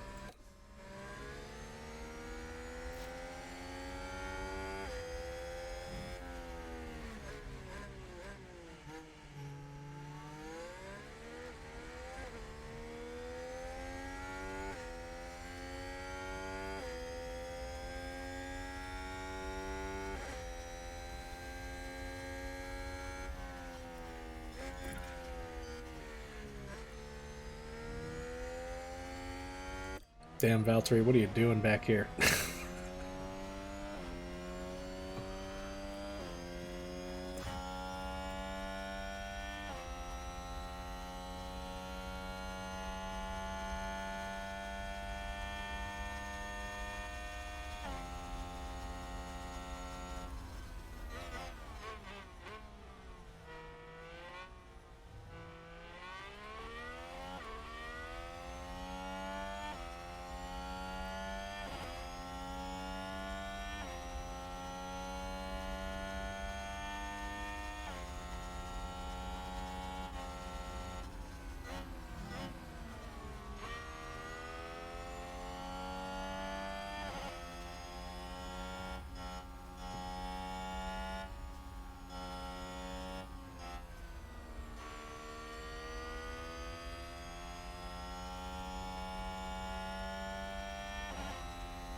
You know, I actually kind of want to see a rainy Suzuka. Like, you know, on the real schedule.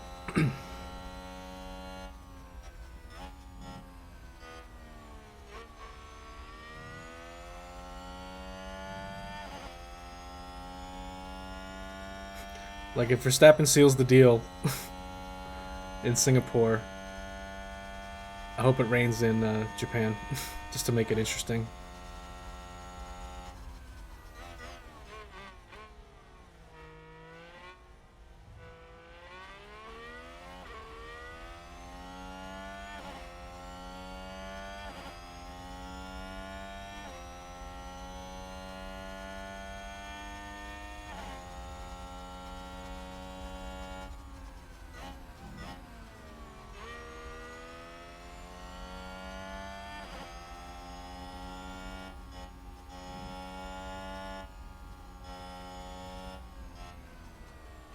Yeah, a lot of things have to go right. With Mercedes saying that they got upgrades and the track suits the car or whatever.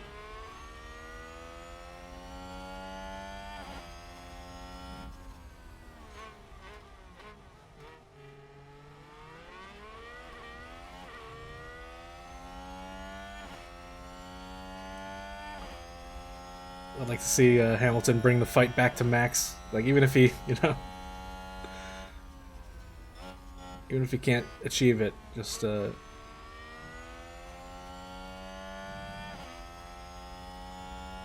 don't make it easy for him, you know? Make him work for it.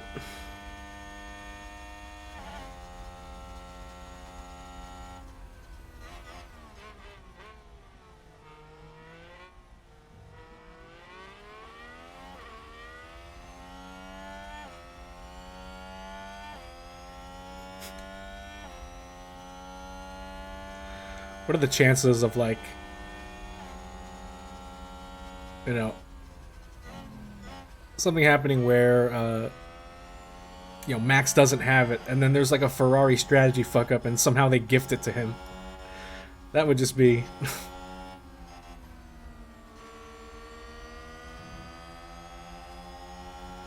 I would have no words if that happened in real life. But I could totally see it happening.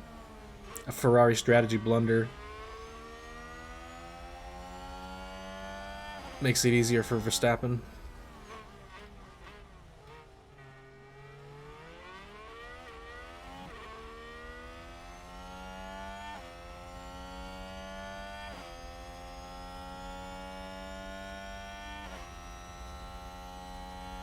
Guess we'll see how they do in qualifying.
Eighth or lower?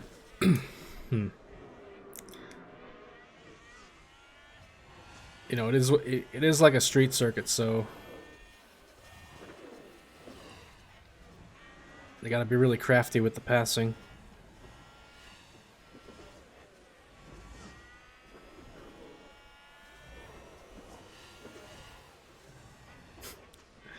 Some kind of like reliability issue.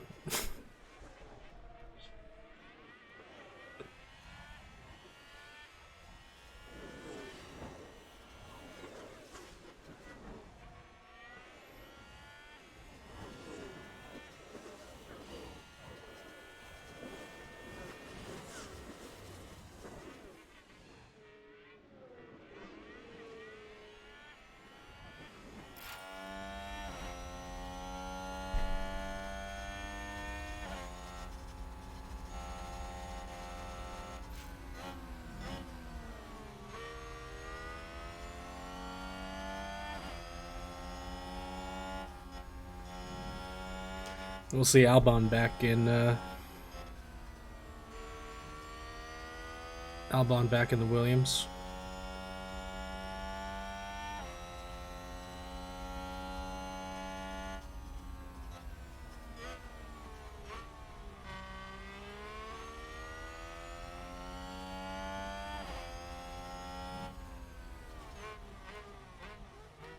Yeah, I feel like the car probably has enough pace where, you know, even if they got down that far, they could make up the places, or if they were out of the points somehow.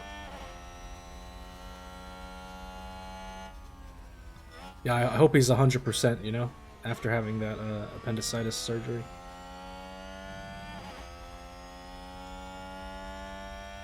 Like, I see on, like, you know, Instagram and whatever, everyone's doing these, like, you know, these training regimes where they're trying to cope with the humidity and the heat or whatever, to get them like used to that before the race. So I wonder if Albon's was able to kind of get the same prep in.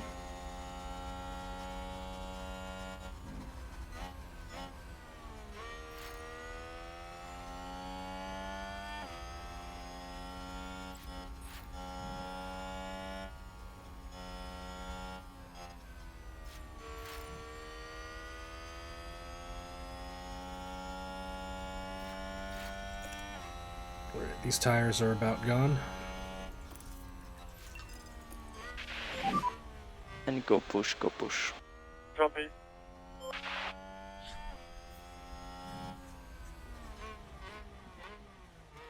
that's good.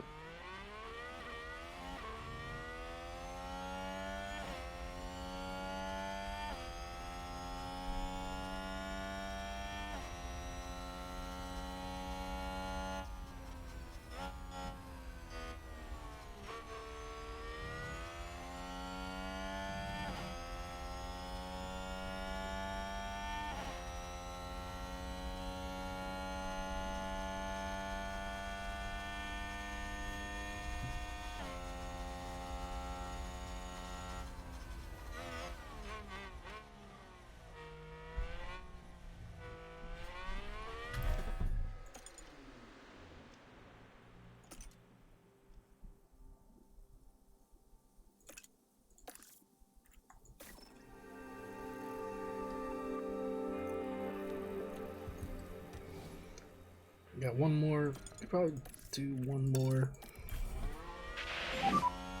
Okay, back off. Copy.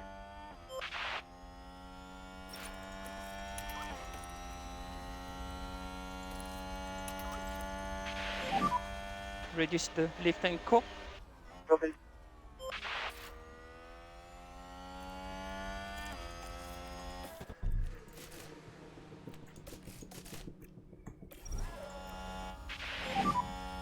And we think you can reduce lift and coast. Yeah, copy.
So Schumacher has pitted.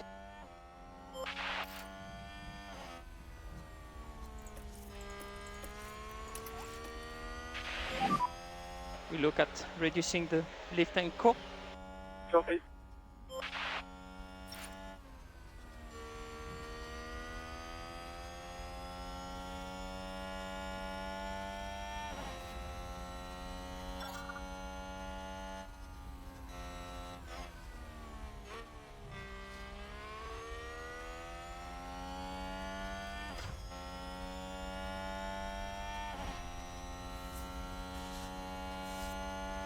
It's a Lando on fresh mediums. 3.2 seconds behind versus our worn mediums.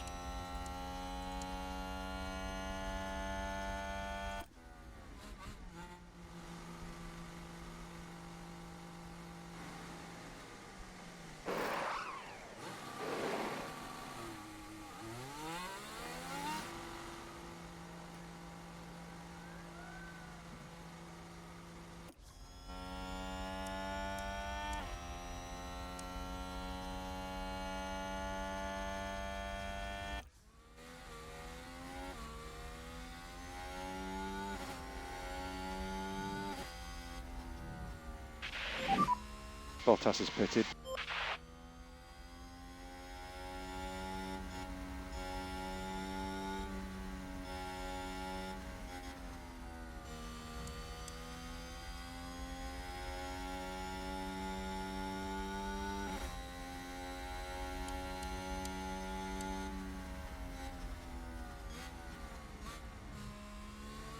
So yeah, it looks like the overcut didn't work for Russell because he stayed out on his softs and both McLarens passed him.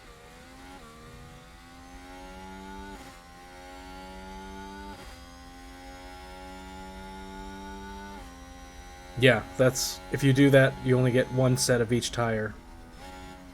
If you do the two mediums in FP2. I mean, the idea is to get as high as you possibly can on the, grid for qualifying, and this is assuming that you can make it into Q3. Otherwise, if you're only gonna make it to Q2, don't bother with the double medium.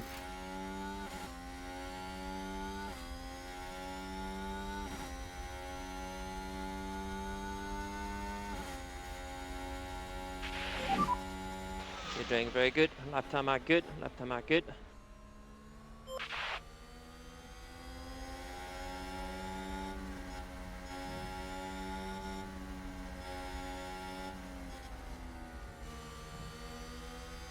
Yeah, sorry if I didn't explain that. You only get, if you do that strategy, all your soft tires will be scrubbed starting the race because you're going to use them all in qualifying, and then you only have one medium, one hard tire. Because you only get 3 sets of mediums. One of them is locked, obviously. You use 2 of them in practice. And then 2 sets of hards. One locked for the race, and then 1 for practice.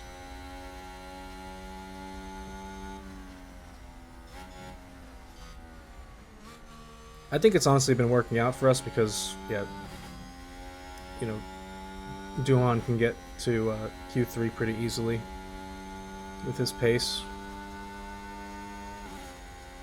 Sergeant can do it, you know, can get to Q3. It's just I messed up on his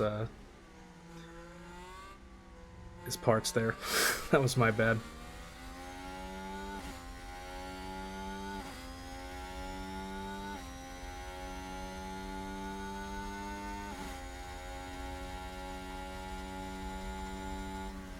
Are there races that have a strategy that call for 2 mediums still? I'm trying to think which ones they are.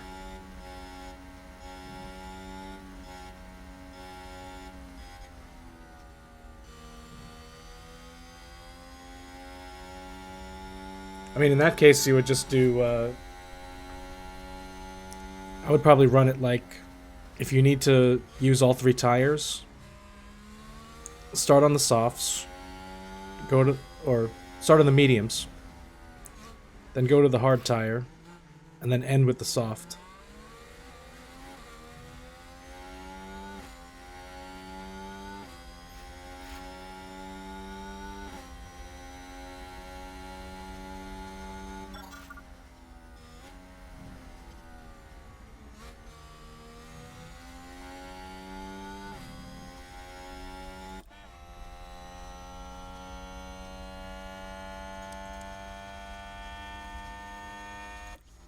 Tire Whisperer, 38% on the softs, 37.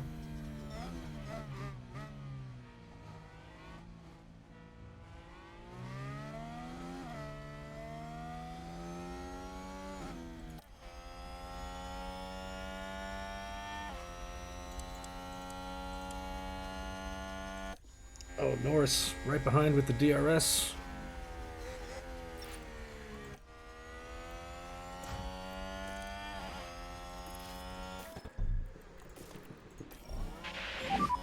We'll be boxing.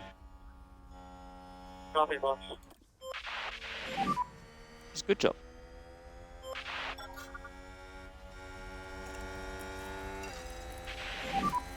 And let's go push. Copy.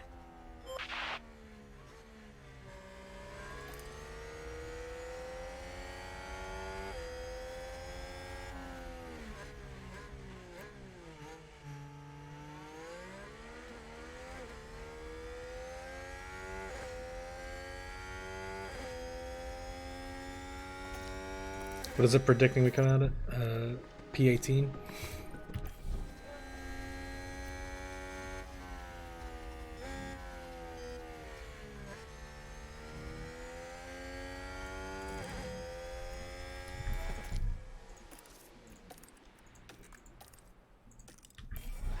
Still got life in the tire. Might as well just burn it down.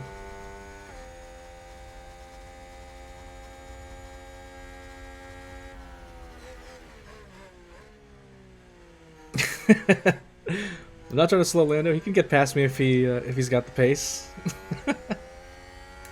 If anything, I'm helping him out. I'm giving him the DRS here.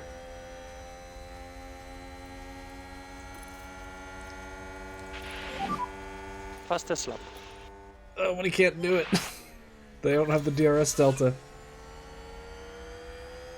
All right, this is the last time. This is the optimal lap to stop, so we're pitting now.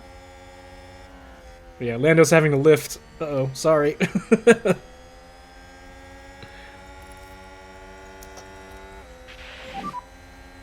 Yeah. Deploy. Drag him forward with our battery. How about that?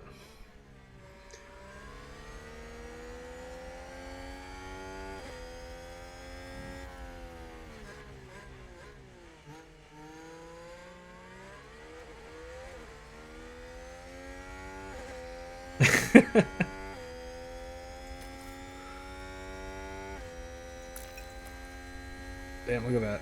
Just took off from that battery usage.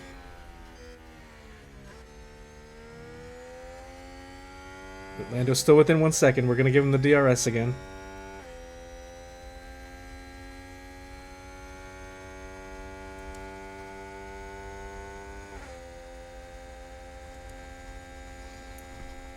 I think Danny Rick's doing a good enough job holding off Russell.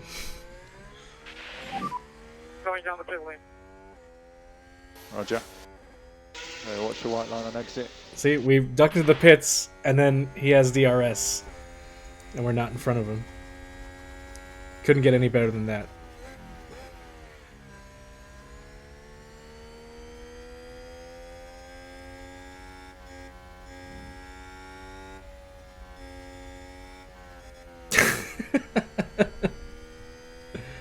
And yeah, we came out not P18, but P15.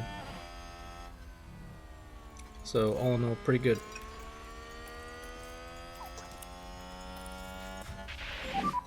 You can afford to drop back. Copy. Let's reduce lifting coast by 1 level. Copy, copy.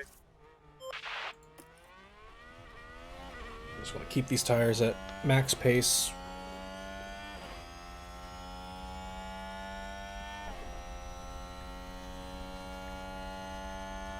Yeah, if I can't get a podium, at least they're holding back our other front runners, like Red Bull and Ferrari, from getting a podium. I'm fine with that. As long as we can keep our constructors standing.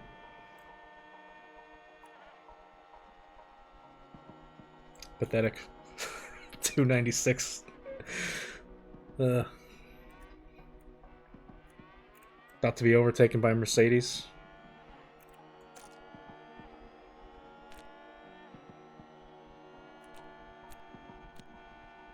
Keep Leclerc out of the standings as well.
I would love to see this McLaren 1-2. But this time it's Norris getting the 1 instead of Rick. Yeah, for tonight, this is going to be the last one for tonight. And I'll be back on Friday. That's great job, great job. I think, what do we have after this? Coda and then Brazil. Coda, Brazil, Abu Dhabi.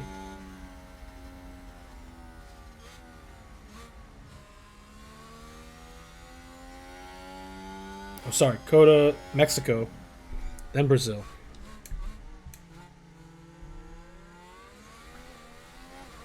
That'll be on Friday. I'll do a long stream on Friday.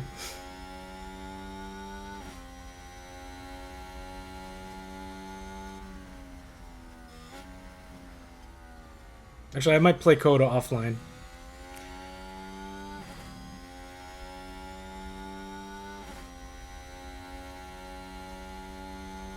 Yeah, I'm probably gonna do USA offline, just if I have some time on Thursday. and then we'll come back with Mexico, Brazil.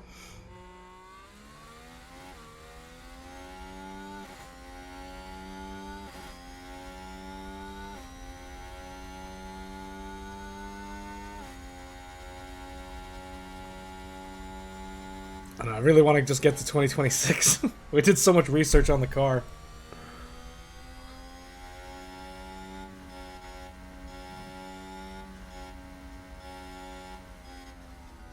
I want to get to 2026, put Drugovich in the seat, and rock it out with 81 smoothness from Drugovich.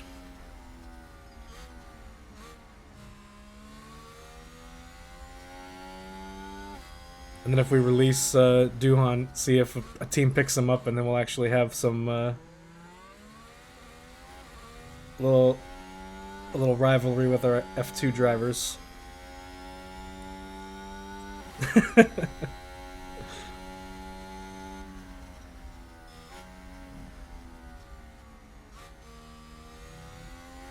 That's if I have the time. I don't know if I might be playing Phasmophobia with Chef Negative.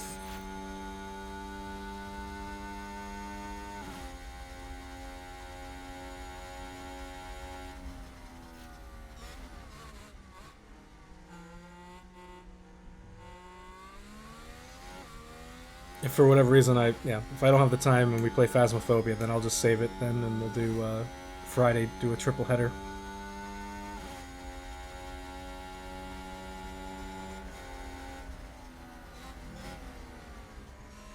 I'm really counting on the research that we're doing, because the regulations are affecting high-speed cornering, and we've mainly tried to compensate with the underfloor for high speed with like all the CFD hours that we had available.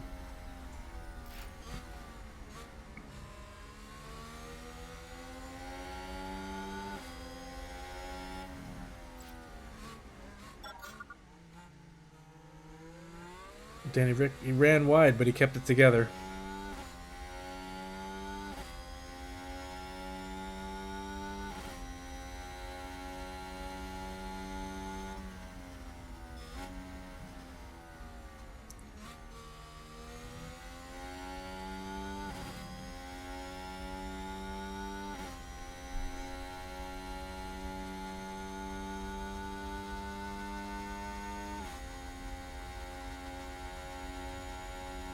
But yeah, this will be the first time that we have a driver over, or next year at least, will be, we'll finally have a driver that's over 80.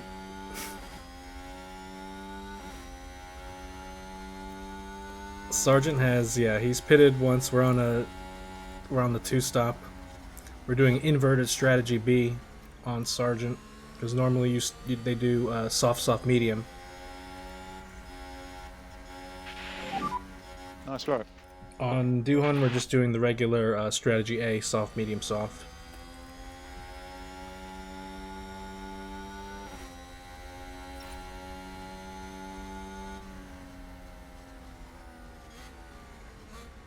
Oh, that would be awesome.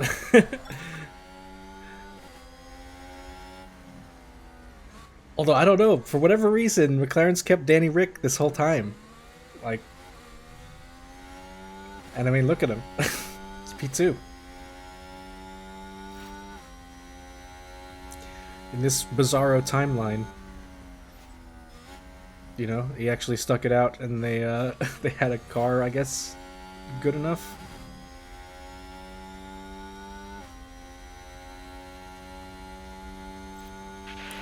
Either that, or they just couldn't get Piastri. No, they have Piastri, don't they? I'm pretty sure they have Piastri as their reserve.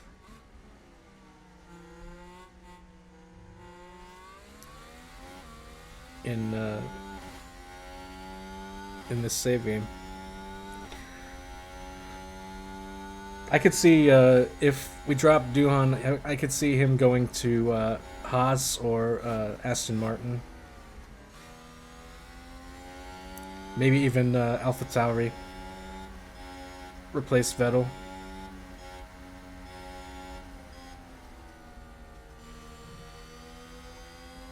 One of the three back marker teams. Right, they're... I mean, Schumacher. He's the worst driver right now, I think. Or... at least the most consistent crasher.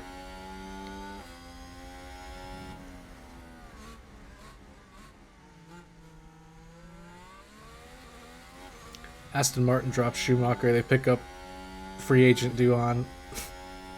We move Drugovich in the seat. We snipe Oliver Behrman from Haas and put him as the reserve. And then just train Behrman up. And then we'll eventually let Sargent go. Once his contract is up. Replace him with Behrman.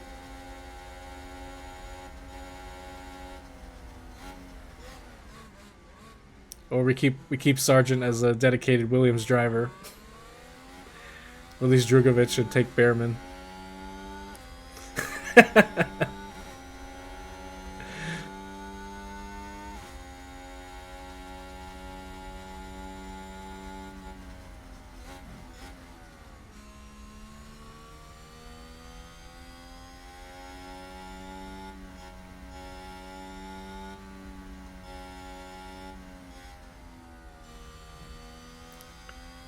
It's like, I really want to keep him around, but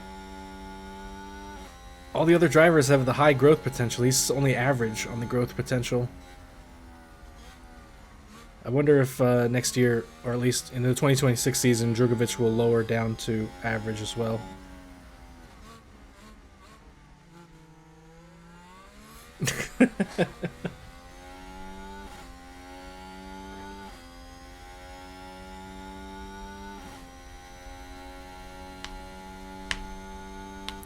Look, it really boils down to, you know, are they crashing enough where I have to spend extra money on, you know, just like too much money on replacing parts on powertrains?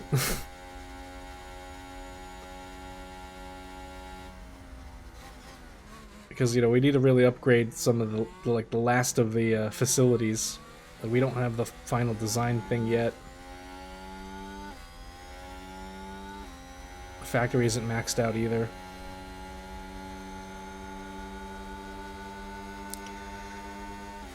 What happened here?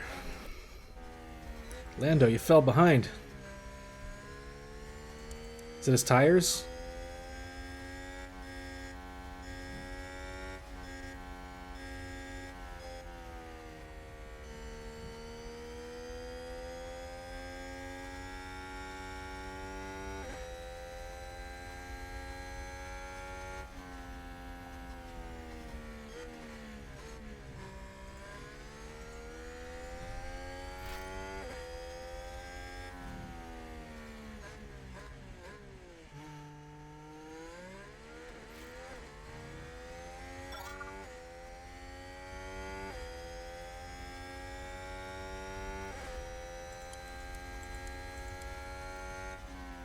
Oh, Lando, you fell behind.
You're pretty good on these soft tires.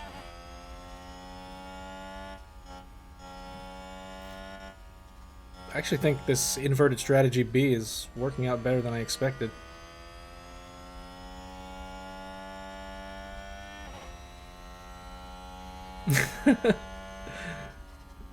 Something I wish more than Logan to rock up in Williams and fighting Albon Perfect Frontier wrong.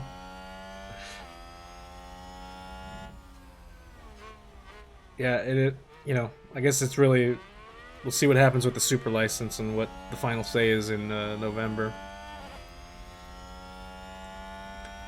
But like imagine, you know, Logan gets the seat and then they make F1 Manager 2023 and they give him proper stats.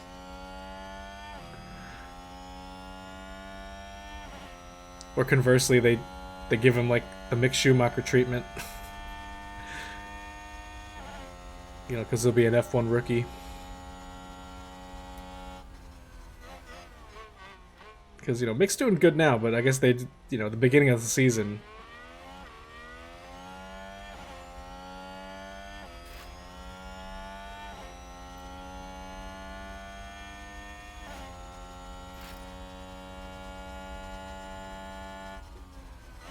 Well, we're catching up to the mediums.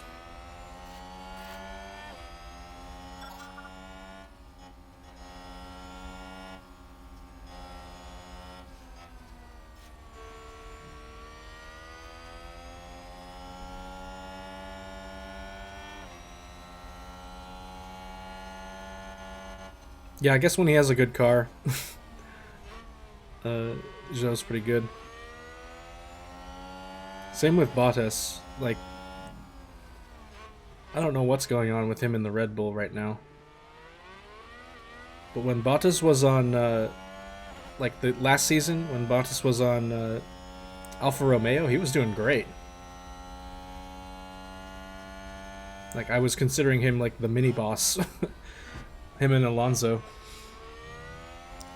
Now Alonso's retiring at the end of this year. In game.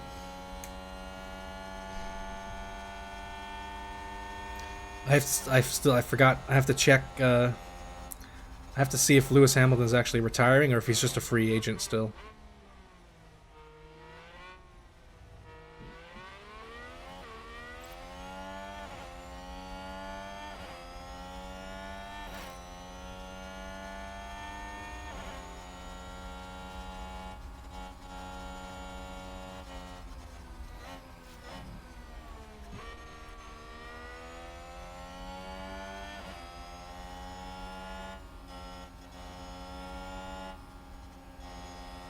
For whatever reason, I don't. I gotta look again, but yeah.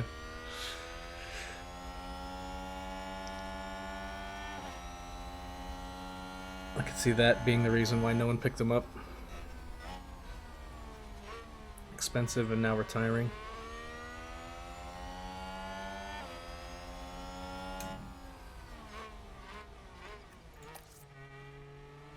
Coming up on the pit window. These are about to fall under 50%.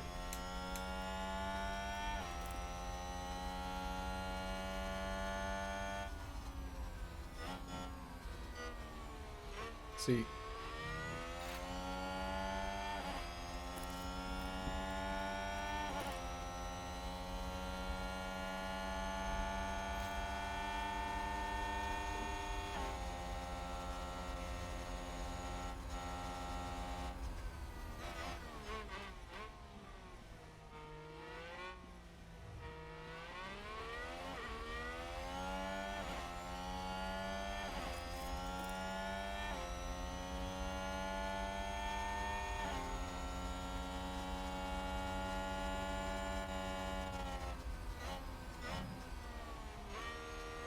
Actually, you know, what if we don't pit right away?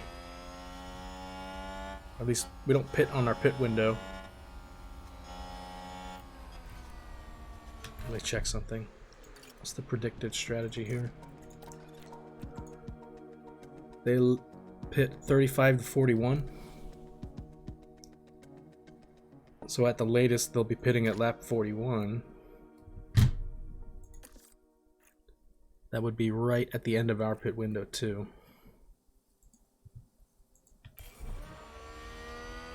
So, yeah, we have that same pit window.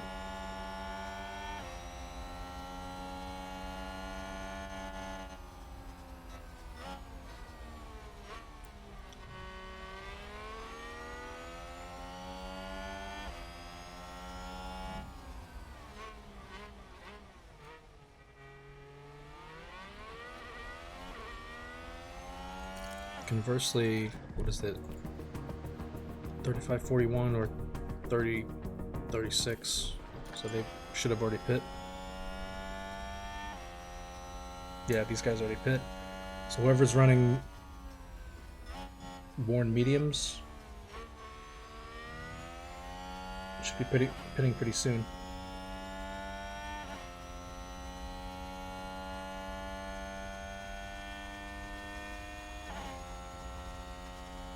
So I think here's what we should do is stay out on these softs.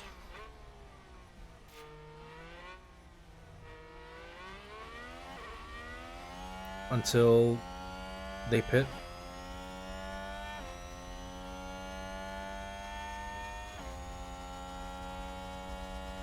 Like, even if it brings us down to 30% on the tire.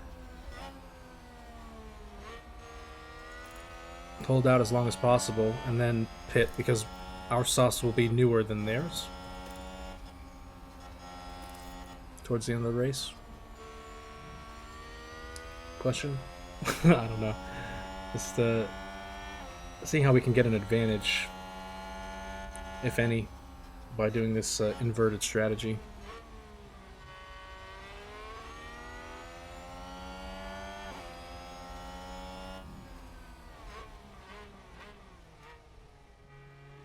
He really wants to get by Schumacher. He just... What's going on? Tires are falling off now.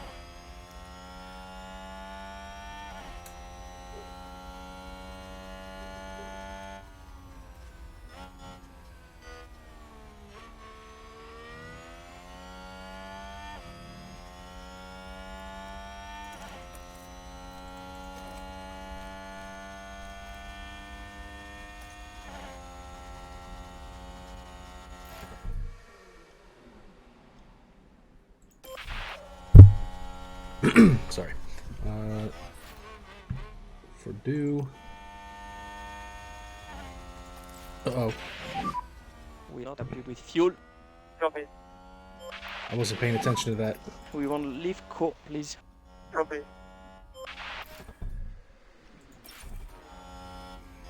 I hope I don't have a fuel issue. Holy crap.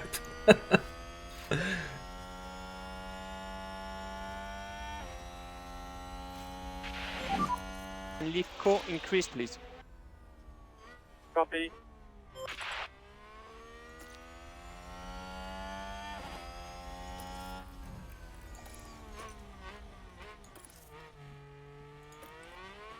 Well, one more lap. And go push, go push. Yeah, copy.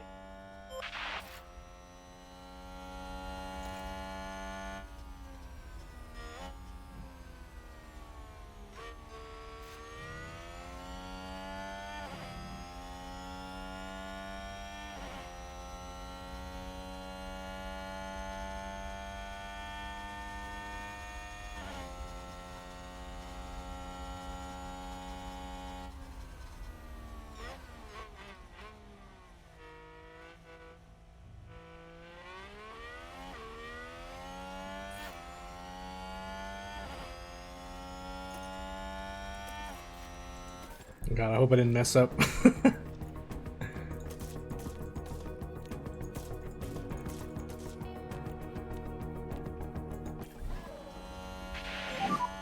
Box, box.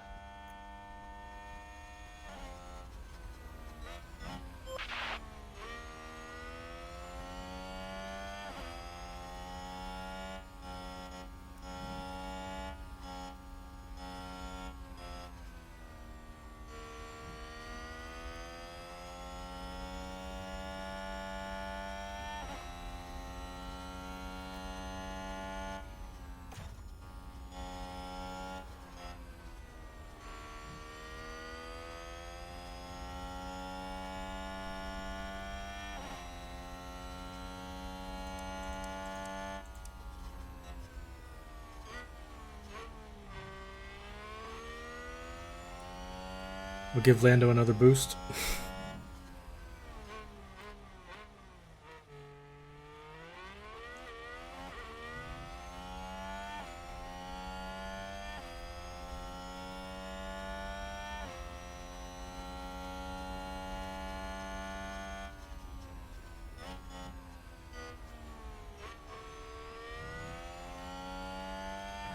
Oh, this fuel delta isn't getting any better. I'm worried. Entry pit lane. Copy, copy. Watch out, white line and pit limiter.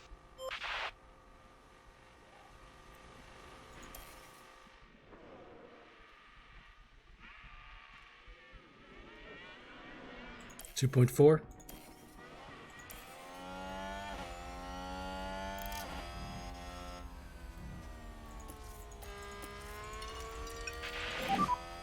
Okay, back off.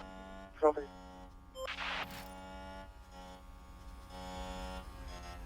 Yeah, I think changing our pit crew focus to tire change definitely contributed to a 2.4 second stop.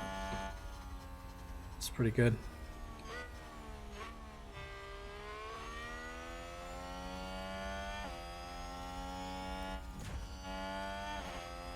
Alright, I think these tires have had enough. These guys are about to fall under 80.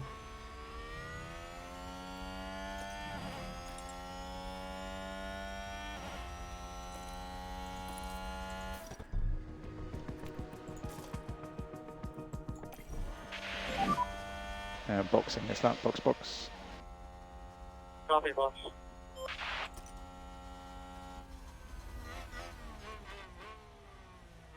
Okay, Delta's going up 1.5. Or not, 1.6. Damn it. Copy. Watch the white line on exit. Would the Delta go if I make him use battery?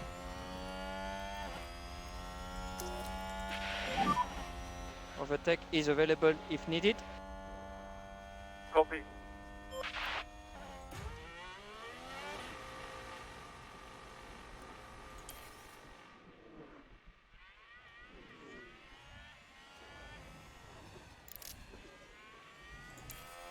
Get back behind Schumacher.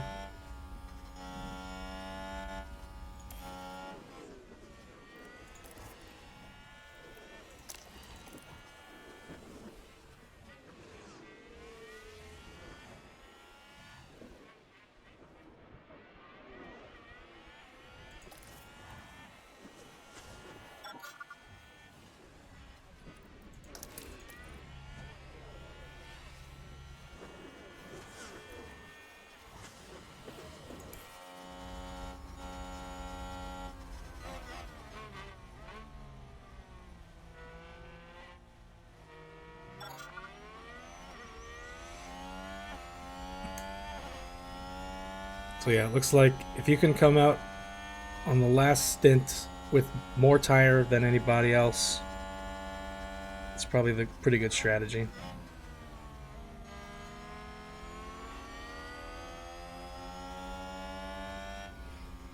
Would this be your cornering 86, braking 80, reactions 53, accelerating 83, control 83? The smoothness is definitely an issue. Like, why did they give him it so low? I don't know. Adaptability.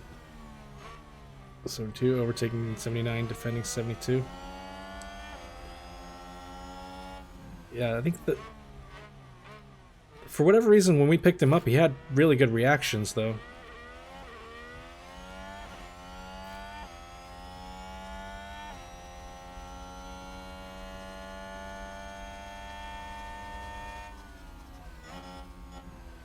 Oh, really?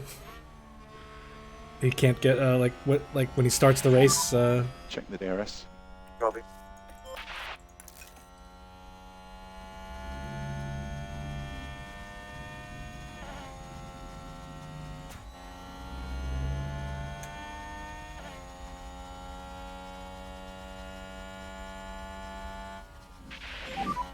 Keep doing what you're doing.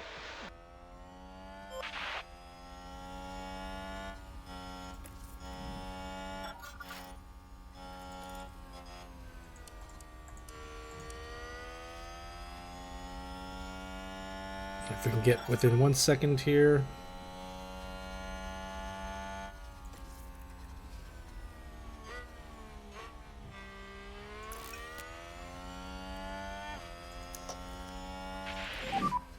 Use the rest. Copy.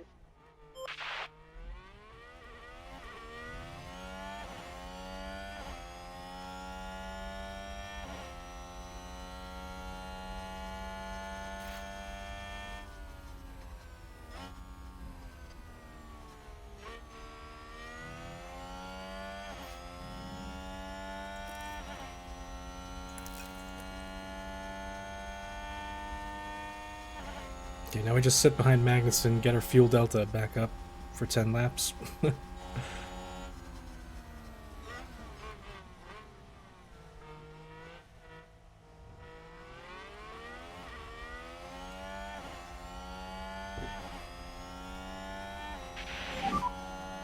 doing very good. Lap time are good. Lap time are good.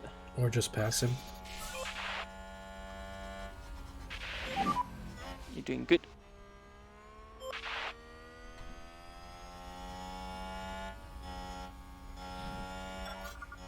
Alright, he'll fall back. Doja 3 places off the line most races. Damn. Oh man, starting 4th, down to P9. Jeez.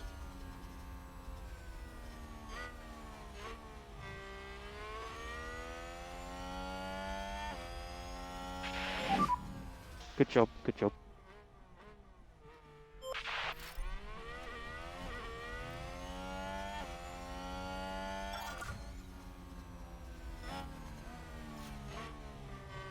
I think the inverted strategy B worked out. Because we started P20.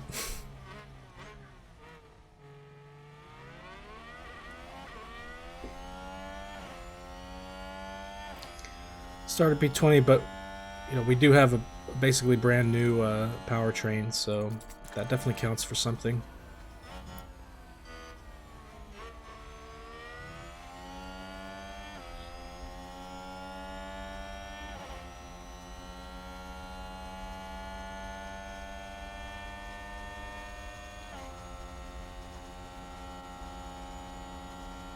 Yeah, if he's got good cornering, you know, he gets the good line and good exits.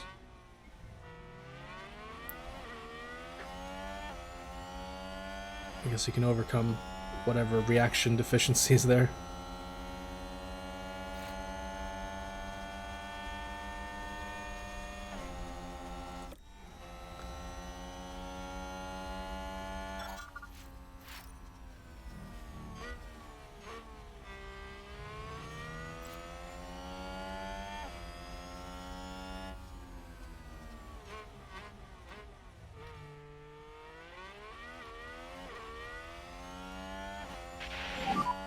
Keep doing what you're doing. I don't know if we're gonna make it, man. I pushed it too long and I forgot to check. Oh man, this is gonna suck. Nice work. Whatever, if I DNF and Leclerc doesn't get any points, then it's fine.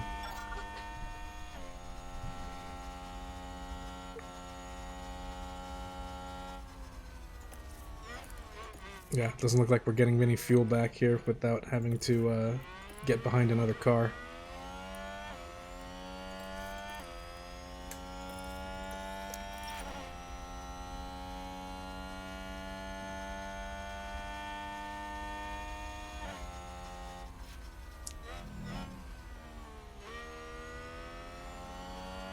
We gotta let him by.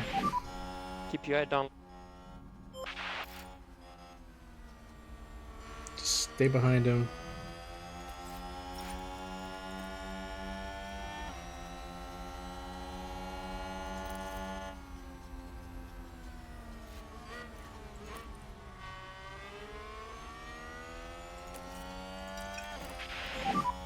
Okay, we're happy to push. Happy to push. Copy, copy.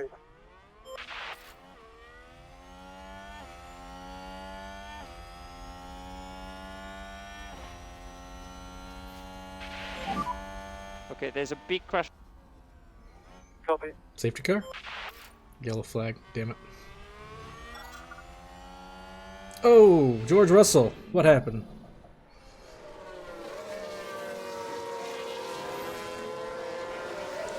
Oh, it's a big spin and front wing.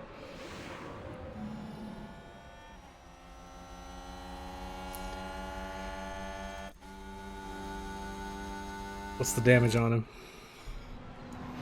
Did he lose a piece? Oh yeah, that front wing is gone.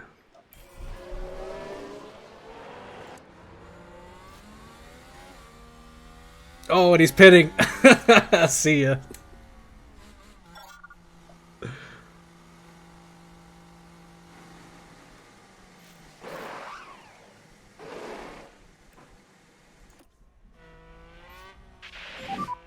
Keep doing what you're doing.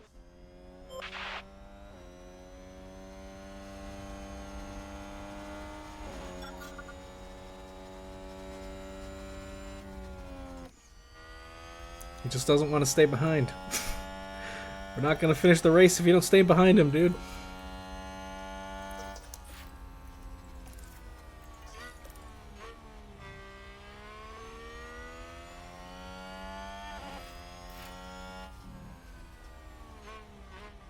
We're not gonna make it.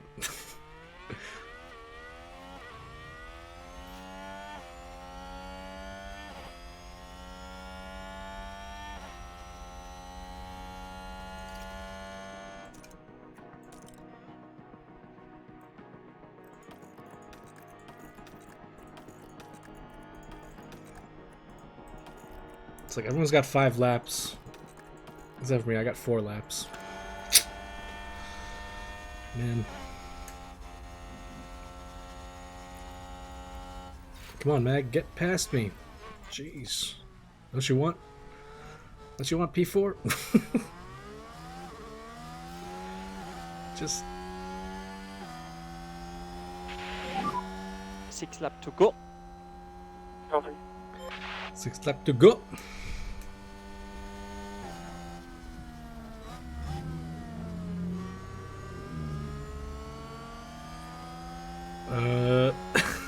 We only have 5 laps in the car.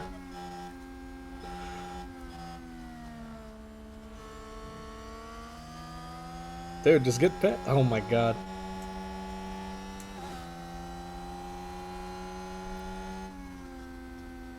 Are his tires just that bad now? No, they're... Ours are worse. How is he not getting by?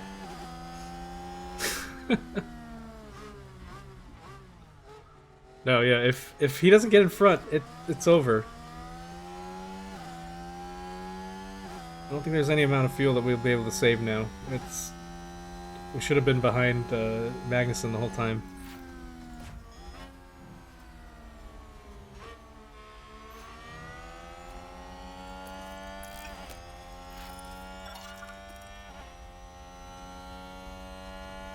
I'm gonna put him on light and conserve. Is he still gonna try to pass him?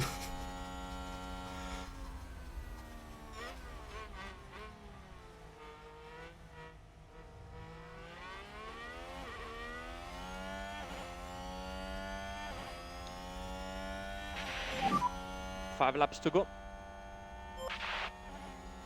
The DRS is too strong. We're gonna DNF. Holy crap.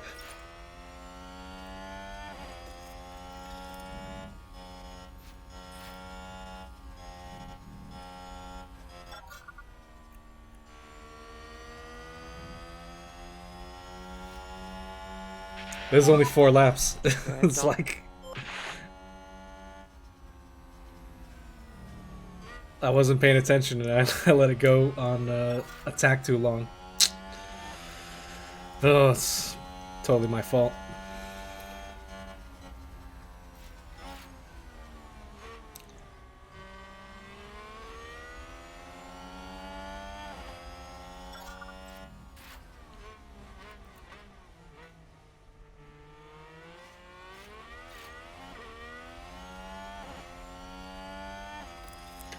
Can we at least get Sarge at some points here?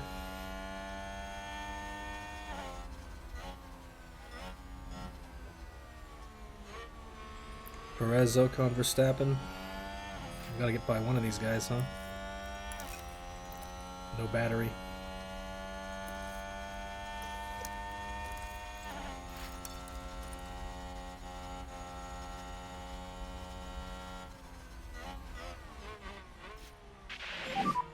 push hard. Happy to push hard. Copy. So that's 4 to go. 4 to go.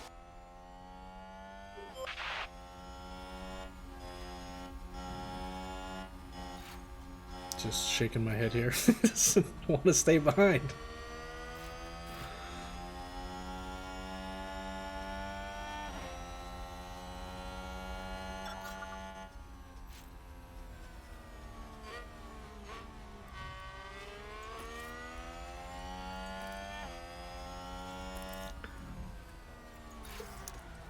Or he could just lock up.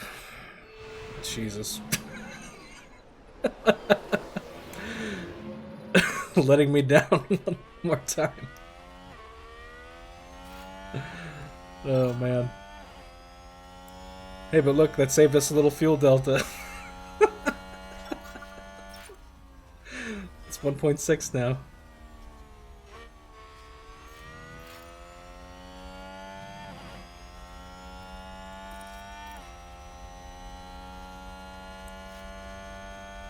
Uh-oh, Sarge. Increase, lift and coast. Yeah, copy.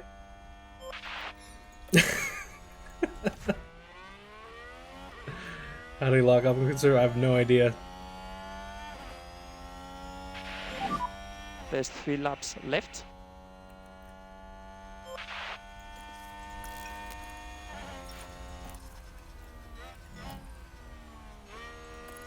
I feel like not using the battery makes you use more fuel though, right? Make sure you use some energy. Copy.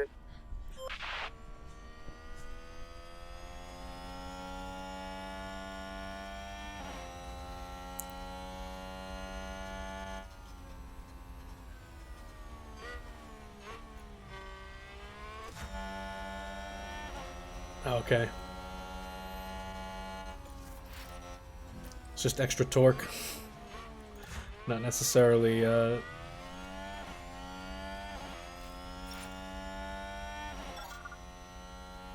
like engine power, yeah.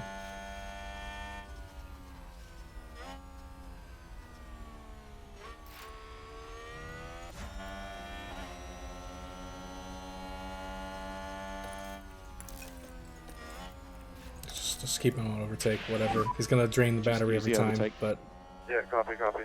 if we can at least get him to use it smartly to exit some corners, maybe he can defend.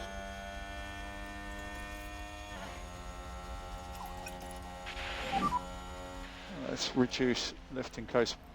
Copy. 2 more laps. 2 more laps.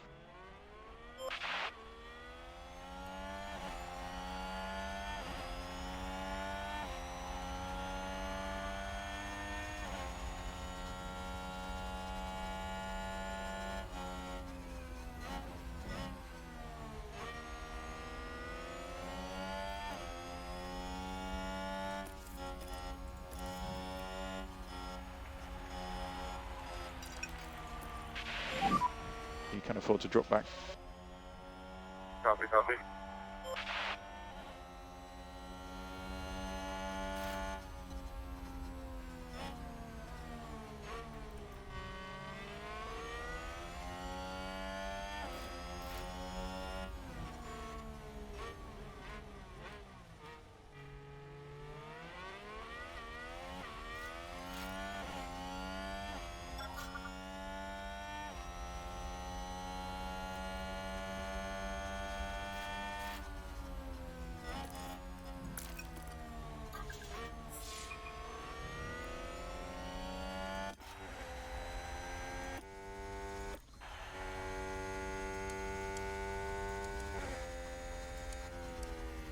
What the heck's going on?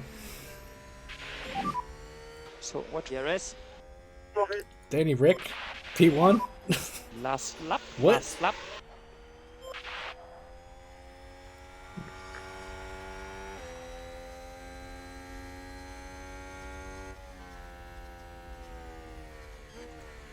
Oh, there it is. It's over.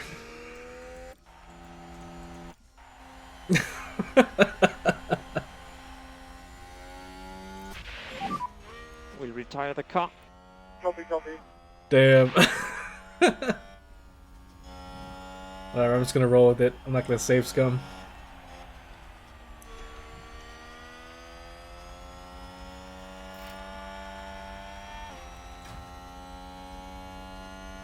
Oh, Danny Rick too? Dude, it's happening. Norris, no! No! Oh no! Stroll P1? No! Stroll's stopping! He's dying! He's dying on the track! Magnussen going strong? Uh-oh. Okay, he's just braking. Uh-oh. Uh-oh. Uh-oh, he's done!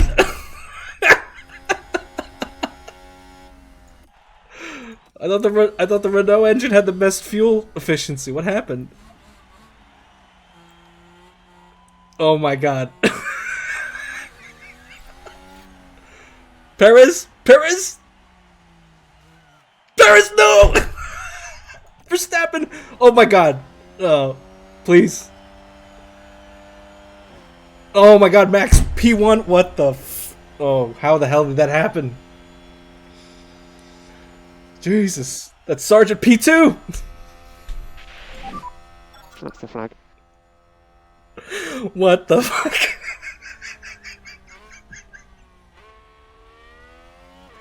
Oh man, Sergeant saved us. Sergeant saved us because we are still ahead of Red Bull.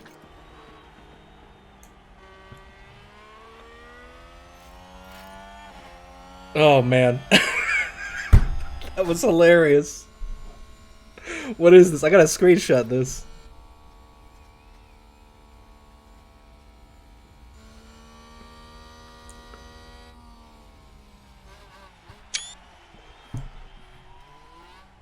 So, you know, it didn't really matter that I overran the car.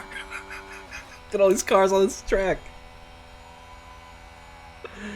Oh my god.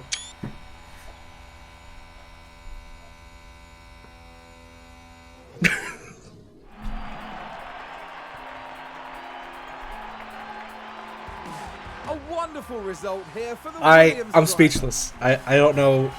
I couldn't have predicted it. I mean, I thought... Man, I saw the screenshots everyone else was posting of Suzuka being a problem track with fuel, A very impressive showing today for but I did not think it would happen to Whole us, team but was it did. Absolutely on their game today, and the result. There's currently a bug with After an Suzuka, intense weekend, the team ends in first place in the constructor standings.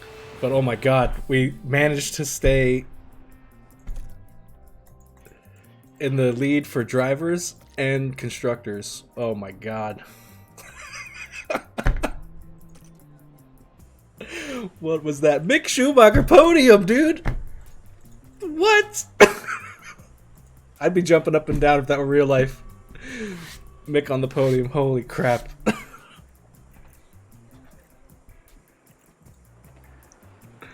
With Vettel, right behind Vettel, oh man. Insane. Just insane.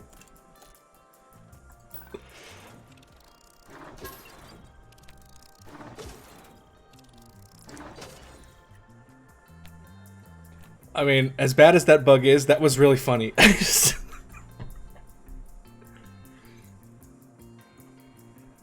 What did you try to post something? I think it blocks links or something.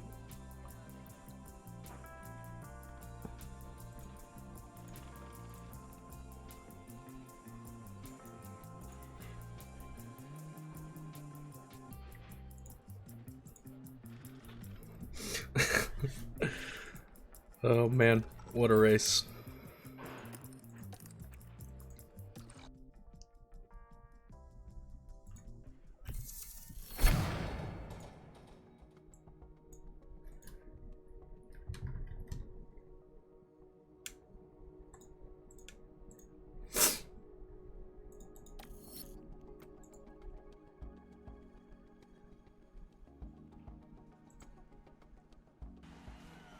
Paris, no! Verstappen! Oh my god. Oh, please. Oh my god, Max P1, what the oh, how the hell did that happen? Jesus, that's Sergeant P2! That's the flag. Oh man, what the fuck? Great clip.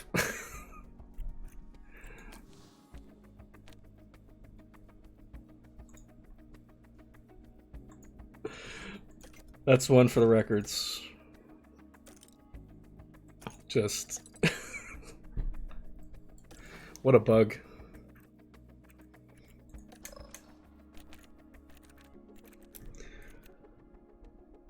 Literally, Sargent saving the team, getting that podium.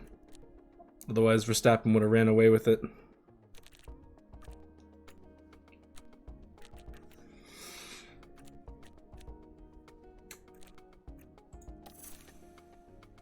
Let's keep upping his pace stats. I think we'll do a little more smoothness next time as well. We'll get these two to 85, and then we'll work on smoothness to 85. Oh man, I'm gonna have to go back and rewatch that. That was it was too good. As bad as that bug is, I mean, it just spiced it up.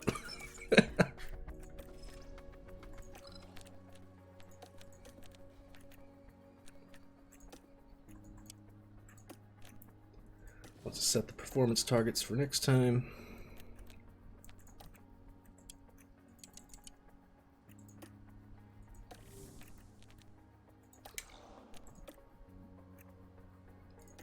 You can get one car, P5, in the next two races.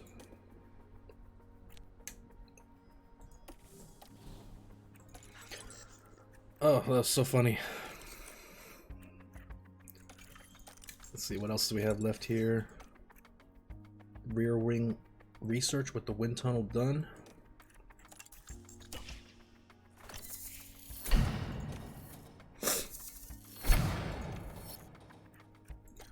It's time for another project. Let's get... Sorry, not design, but research. We're focused mostly on next year. I'm not trying to design new parts for the last 4 races. Or 2 races by the time it's done. I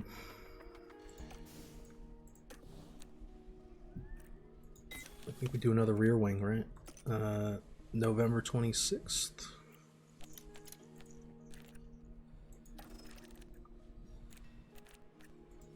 Actually, I kind of want to go on a suspension just so we can get...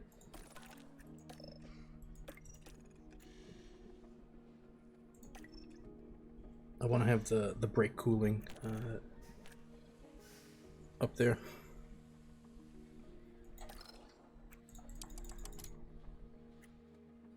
October 30th.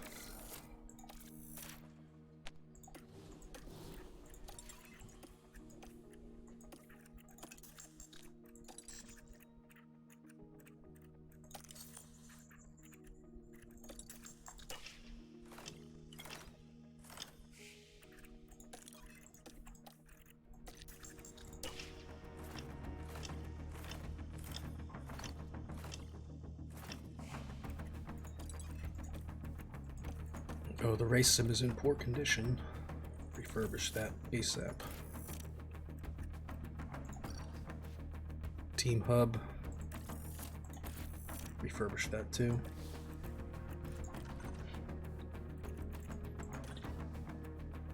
Factory needs work as well. Damn, a lot of refurbishing. Could probably still hold off on this though. Development speed for car part manufacturing. Yeah, we can wait till it's up to the next threshold and then we'll spend the money.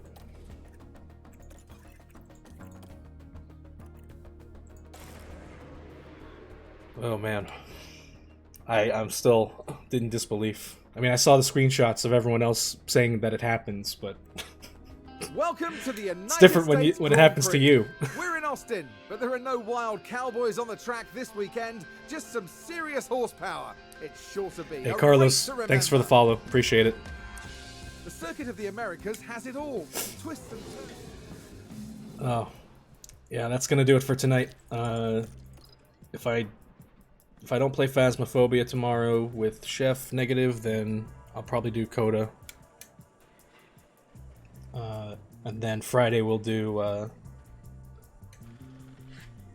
Mexico, Brazil, and Abu Dhabi for a long stream. Yeah, that's gonna do it. I'm gonna save it here. But yeah, like I said, if I'm not doing Phasmophobia tomorrow, I'll stream Coda. So I won't do it offline. I'll stream it. But yeah, man, I gotta go back and watch that. So good. Alrighty. Take care. Have a good night. I'll see you next time.